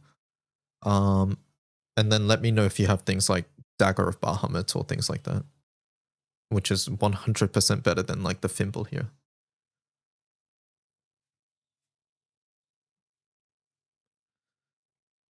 And show me what you've tried as well. Like, as in, take a screenshot of your current grid. Is my wind Odius Raider FA consistent? It actually failed earlier, Nox, but it has been consistent. Aside from that, you have Cassius, right? I think you just run Cassius, and then it is.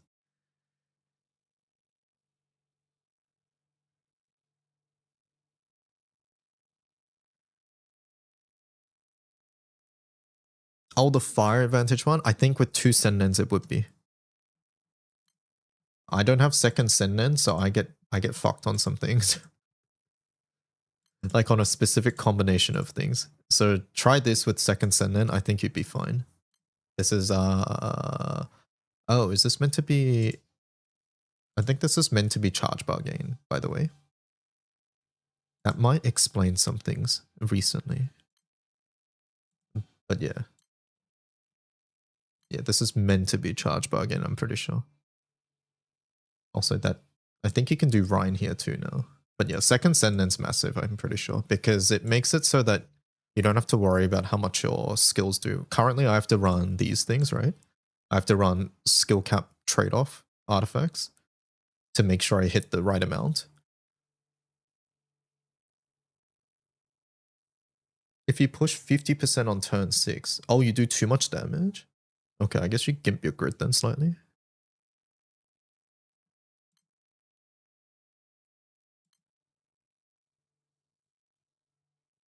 Huh, interesting. Okay. Yeah, for me, it's the, if I get 4 mil hits and then like I have attack down on my characters or something and then like my things don't hit 4 mil. And I imagine Senden fixes that entirely.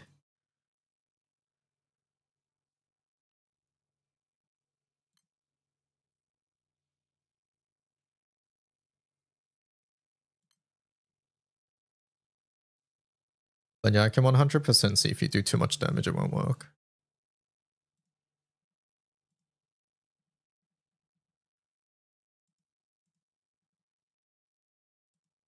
Water characters. That's a lot of characters. Okay, I don't think we have a character issue here. So yeah, let me see your grid. I see Octavia, Yachima. Okay, we'll use characters you have first or you've leveled up.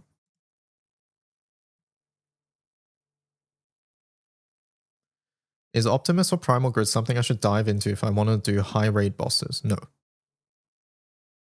It's not something you need to do at all. All 4 pages.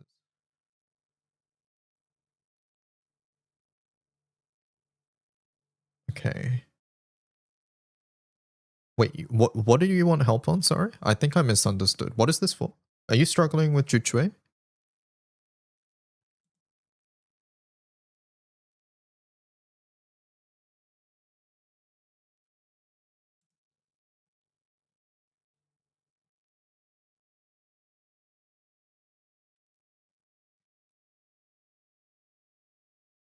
M3 blue chest. Oh, okay. I was asking about Juchue. Okay, this makes a lot more sense. I was like, there's no way we're struggling with Juchue. I was having a look. I was like, okay.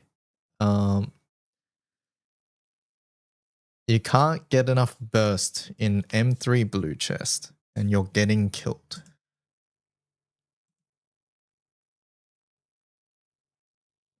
Okay, well send me what you're working with, I guess. But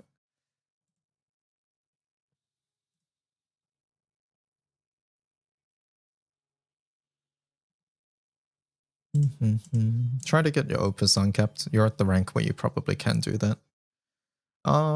Sure. Columbus.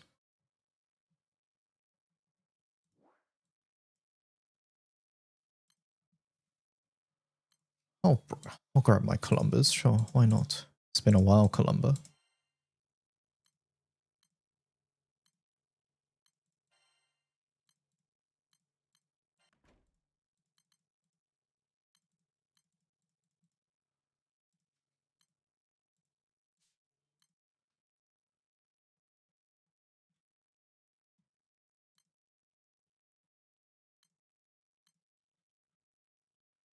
Do you have Rising Force?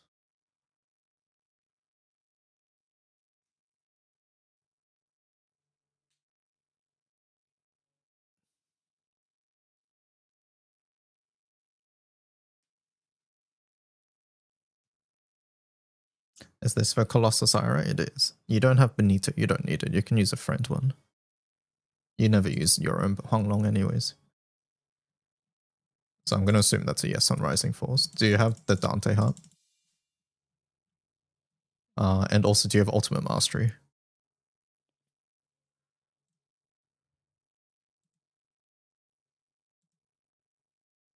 Did you get Lyria from the anniversary event? I don't see Lyria here, but maybe you were on not a water team.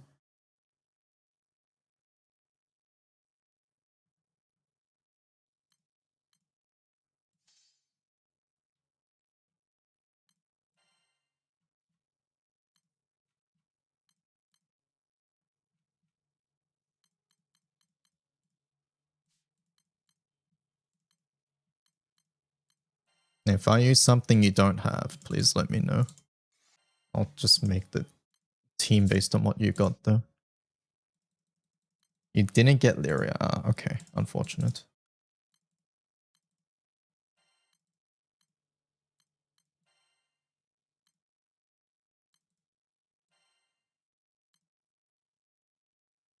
You don't have Ultimate Mastery? Okay.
Finding Benito friends is probably tricky these days.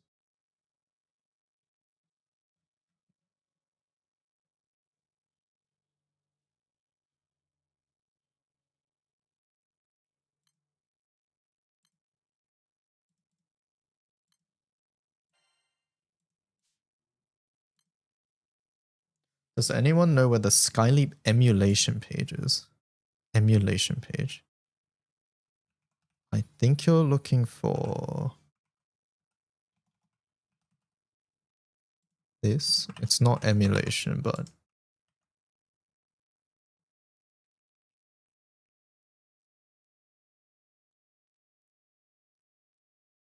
Is your Ultima 5-star uncapped?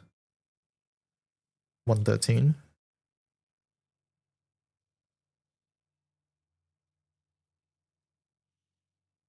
All of them are. Oh. Okay, we'll use that then.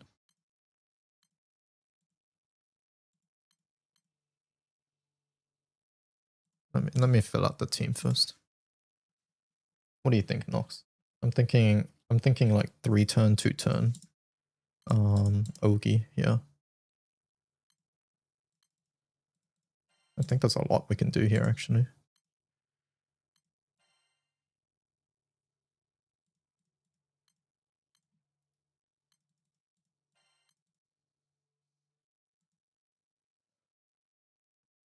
Badra Fadil, Andira Shalem. Yeah, I think Shalem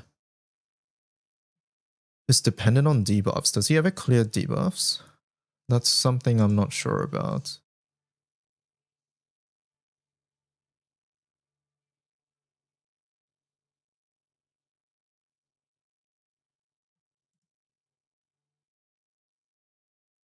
I think we'll just bring Monkey. Just Shalem 3 lock. Yes. But does he ever clear debuffs? Because we're dependent on debuff with Shalem, which I don't like. That's the main thing. I'll try Monkey first.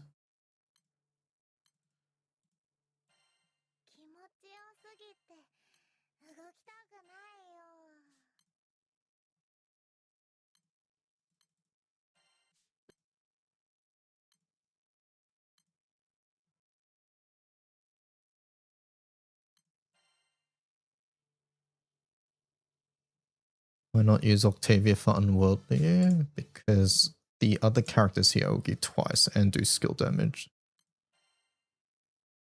You don't see any debuff clears? Okay. I mean, it still relies on debuffs, which I'm not the biggest fan of. What support summon did I use? I used Lucifer with the grid that I was testing earlier.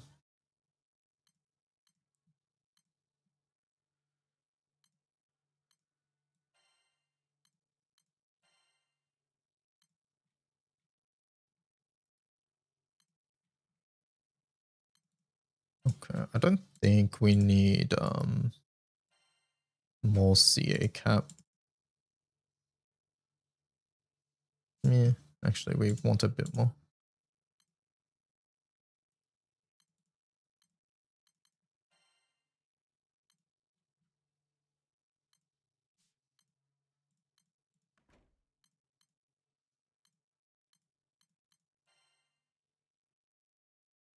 If these Shalem, you do the 3 debuffs yourself, yeah.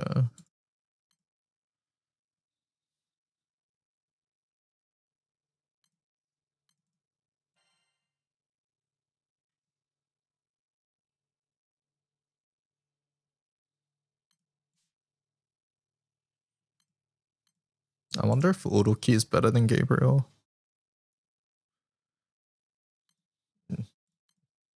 Refrain Monkey doesn't do enough. Yeah, okay, no fair. If the stacks are relatively high, you're not going to do too much with Monkey.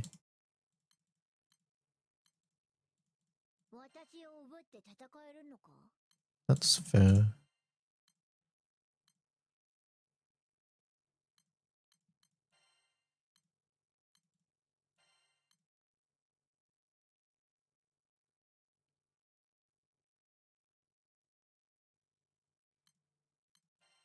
I'm just going to put stat sticks here. Is that Vasusi uncapped? Do we even proc it? 1, 2, 1, 2, 3, 4, 5, 6, 7, maybe. Where's the bar coming from? That's the question. That's why I wanted Lyria, but we don't have Lyria, which is unfortunate.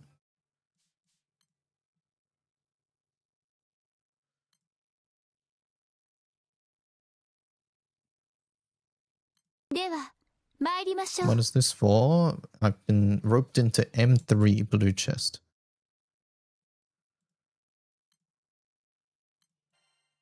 I'll just do this because I don't know what I'm doing. I'm not using Opus on purpose. You should use Opus. You should also uncap your Opus.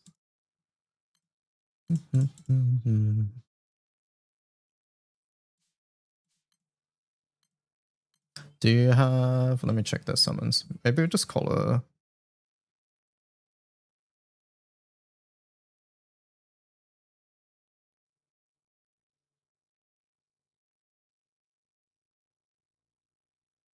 Do they have unsigned? Do you have unsigned for water?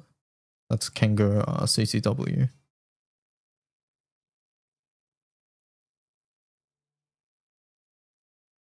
I currently have friend Honglong in mind. That's what I have in mind at the moment.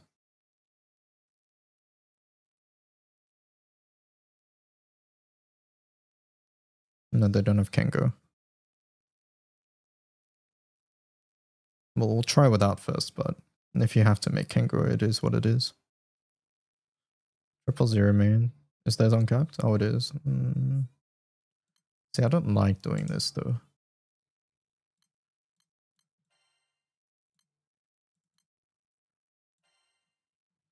Because I want to bring Honglong friend.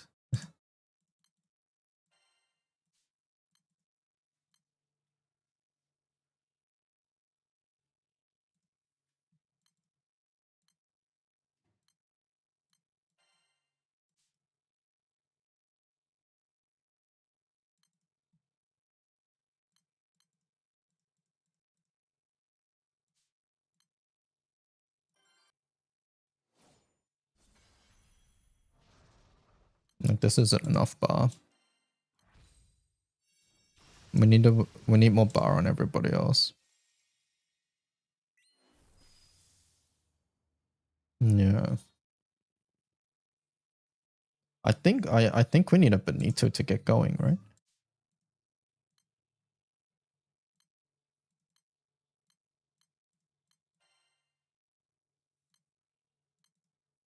But I don't know how common friend Benitos are. There's a couple. Let's just try, see what happens.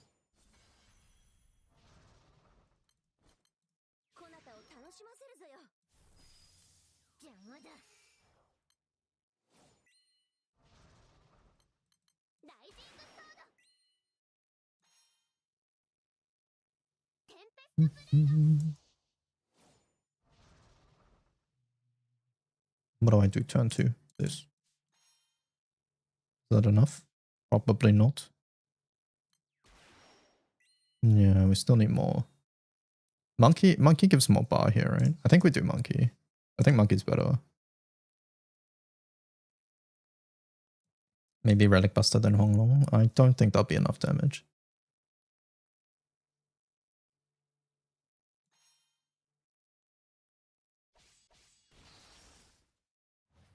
With Benito, monkey S2 wouldn't be up turn 2. Okay.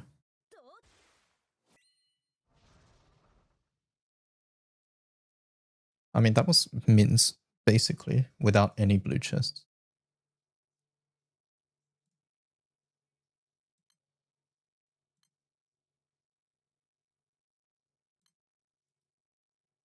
Monkey would not double Ogi though, right? Turn 1. You need the Ogi buff, I think, to double Ogi.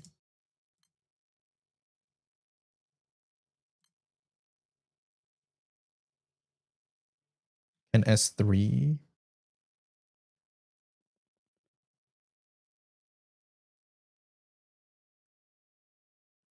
Vajra. I mean, we're calling Benito anyways. I don't think you can use that, right? Or like this doesn't do it. No, we just want a little bit more bar here. I think this is fine. We just do this. And look, I don't know if we need this, but I'll just bring it anyways, just in case.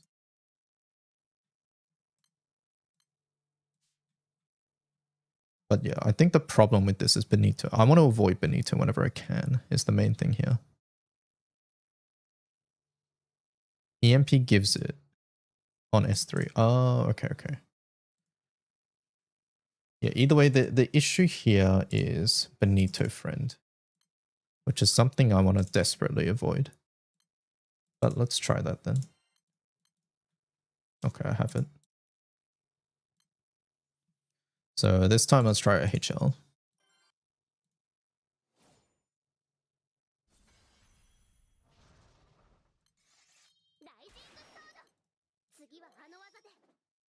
Oh, it gives it to herself.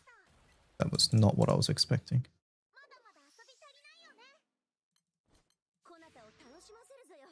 Okay, so Vajra does not double Oogie here then. I think. Maybe we just move her. We can probably just move her, right? But anyways, that's 500k. And then what? We do this.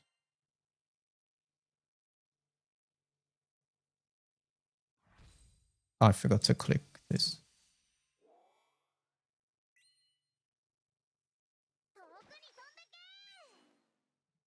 1.2. That's mins, right? That was mins just then. Let's do this now. Go again.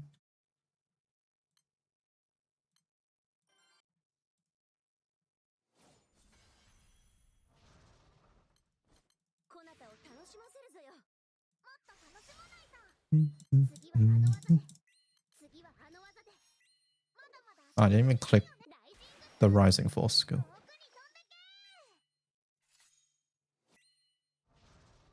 Ah.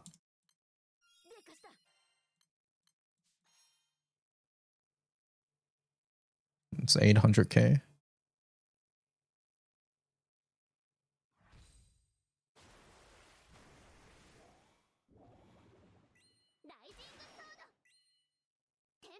$1.6k.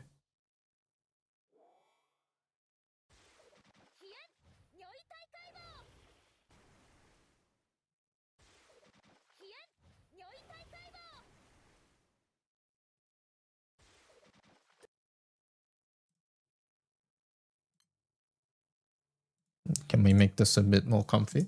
I mean, we can just try Relic Buster too, right?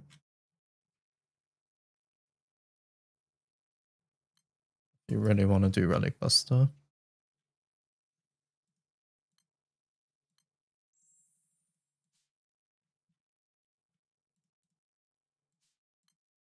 You might do this.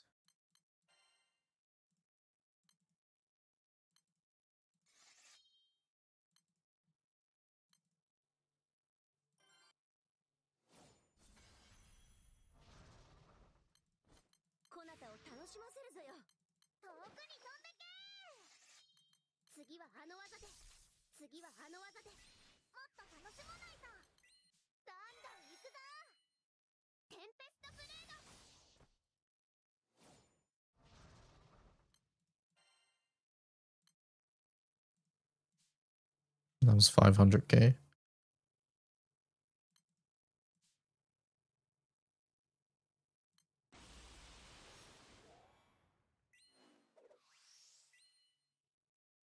$1.16. Pretty close there. It's probably a lot more comfy. We don't proc Visusia here, so it's probably better to... Do we just go Ellie Ellie? Nah, Ellie Ellie is probably meme, right? Even if we get double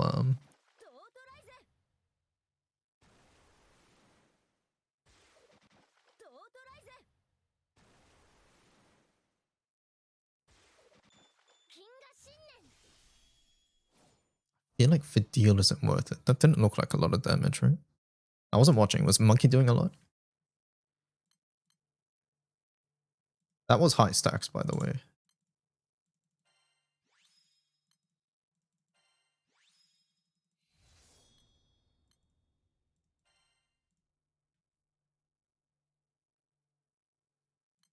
Let's just try Shalem. Shalem has like Ogi specs too, right? Yeah.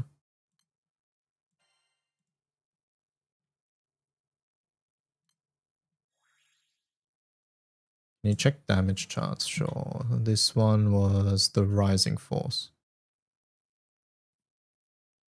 Okay, monkey good. It looks like Fidel's doing a fair amount too. Maybe we don't do Vajra then. But Vajra buffs us for second turn. I don't know.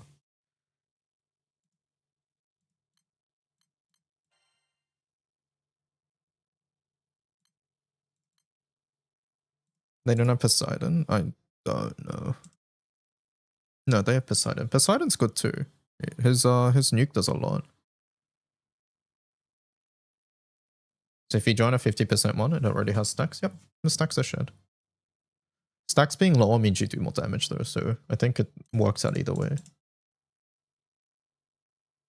I mean, either way, there's like, I think there's like 60 different options you can do here, 113.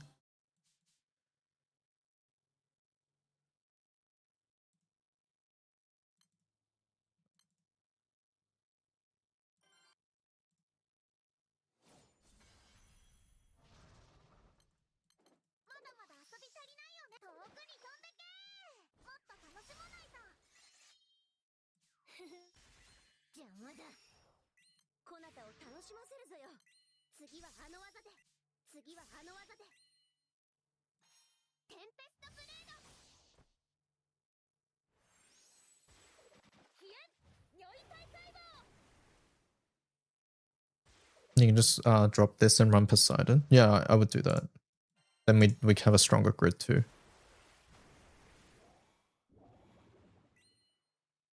Like that was 1 mil on max stacks. So we were doing the least amount of damage there. Let's who should we drop?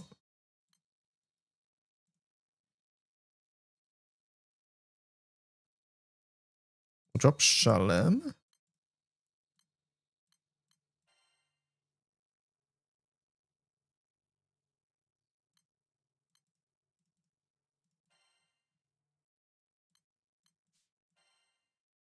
You lean towards Shalem, yeah.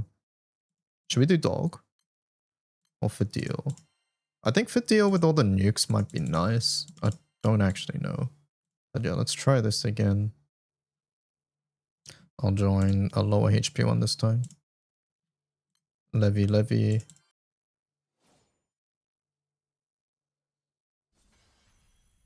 So turn 1, this.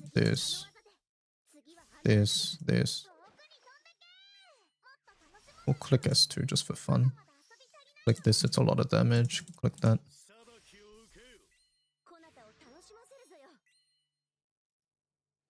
That was 600k. Oh, we died. Okay. Maybe we bring Shalom just to lock. We'll do that.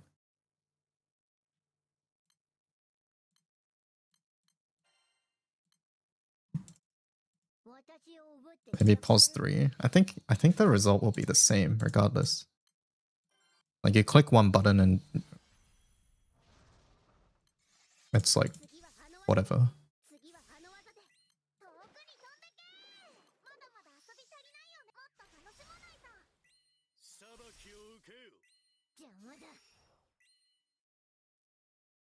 It's 500k.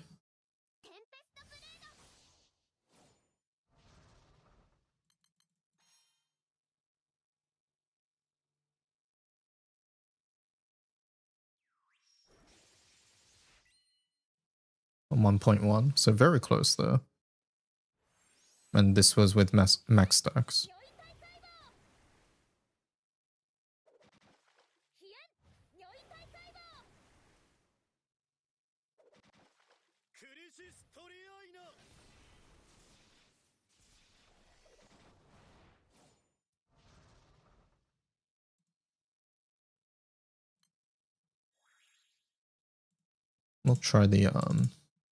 We'll try the Fidel again. Hopefully this gives you some ideas here. 113.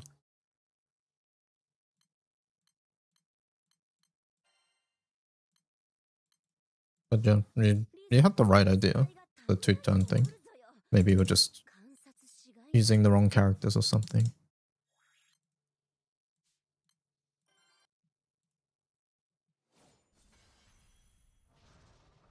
I thought that raid punished Ogi. No.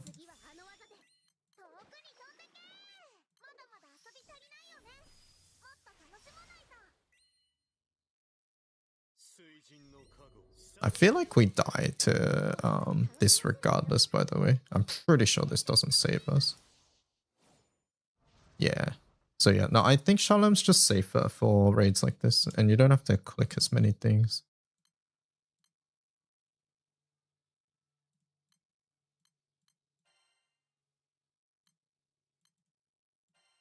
My Shalem's on multi-attack, which is not ideal, by the way. Do we even need Monkey now? Monkey argues what, 3 times?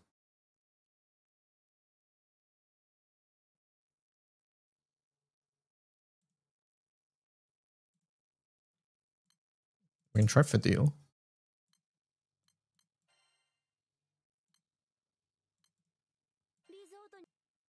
Good amount of skill damage. That's basically the same as for deal, right?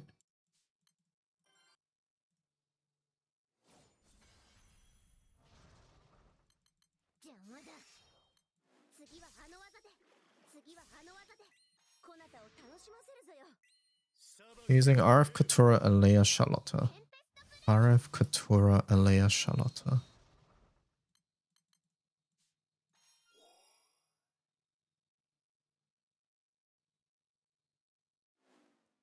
The blue chest. Is that Hrisvelga? That was 1.1 just then.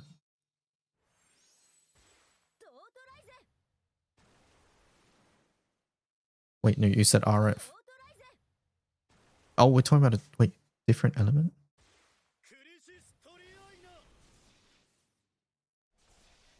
Yes, we're talking wind. Okay, I was confused. Yeah, I was really confused just then. My bad.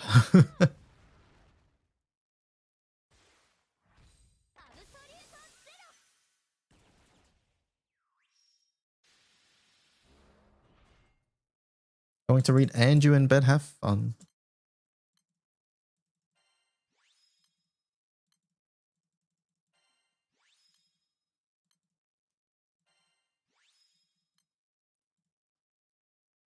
But yeah, something like this, your grid will be better because you actually have charge attack as well. Your third, what's it called? Thingamabow isn't doing much in this grid. I would replace these with any amount of raw damage. Like regular M1 Levy daggers is better here than the Oberons, because you should be hitting mins in 2 turns. You said you have Ultima, so definitely use Ultima instead of what you're currently using. The Seraphic weapon, and then yeah, it's just 2 turn. And put everybody on attack awakening if you want to do more charge attack damage. Vesusia isn't doing anything, so I would just swap that out. Wait, you have Gabriel. Put Gabriel in. Do that as well. Yeah, Stamina Opus would go insane here. So try to get Stamina Opus. If you don't, even just if you have an M3 axe, even if it's like 0 star, level 10, that would help a lot. We're just missing a stamina mod. Like this would help a lot. Something like this, and pretend like this is Levy Dagger M1, then you can do that as well. Do you have Celestials? If you have a Celestial, put that into.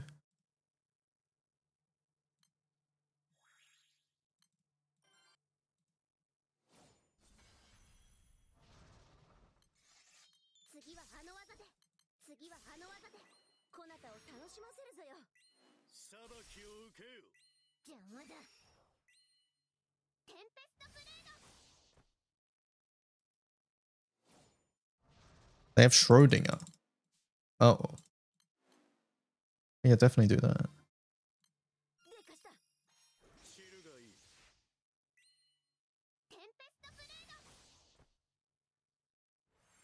Yeah, we're hitting 6.6 now.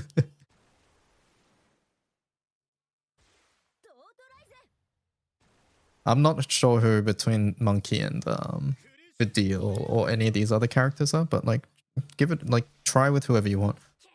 I would keep Poseidon just because it's easier to get the charge bar for turn 2. And I would keep Shalem just because like if you join a low HP one, you don't want to just explode. I think the Vidil spot is sort of flexible, so try out with a couple different characters you have. This doesn't need to be the order, it can be something like this as well. Yeah.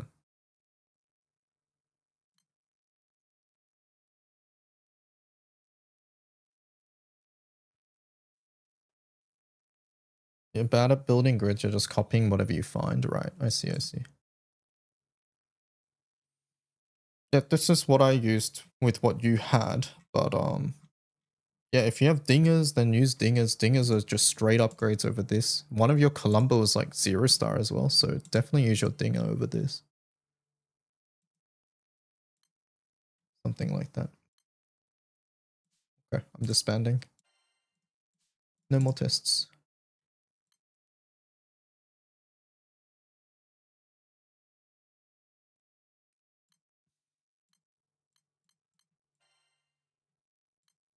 But yeah, once again here, you were actually onto the right thing. You just didn't, I think you were just missing some characters. Where the hell are the Columbus?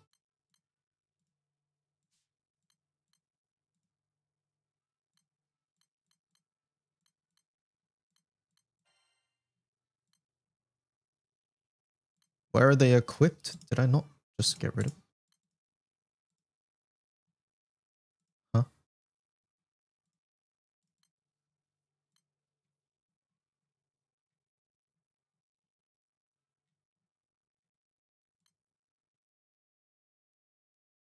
Where is it equipped, game? Explain yourself. It's not equipped anywhere.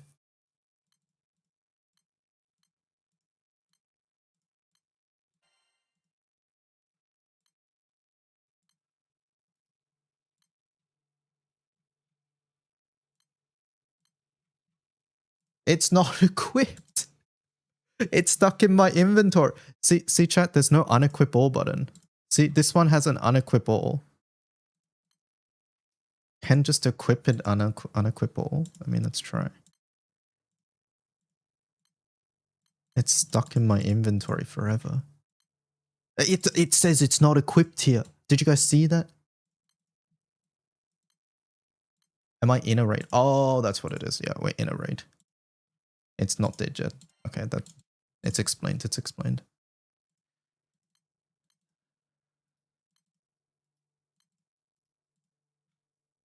Now we can probably do it. Aha, there we go. I forgot.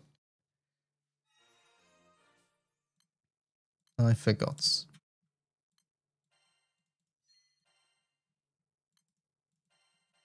All right, chat room. I'm out. I need to go teach today. I'm back from, holidays is rather over, so I need to leave. I think I'll be back later tonight. We'll probably play some Pokemon tonight or something like that. Thank you so much for watching. Hope you guys enjoyed. Hopefully whatever I did was helpful too. I will catch you guys next time. Let's see who's streaming. Let's go Raid Tech / Raid Tech Deck 22. There we go. All right. Chat, have a good one. Catch you guys later. Goodbye. Bye-bye.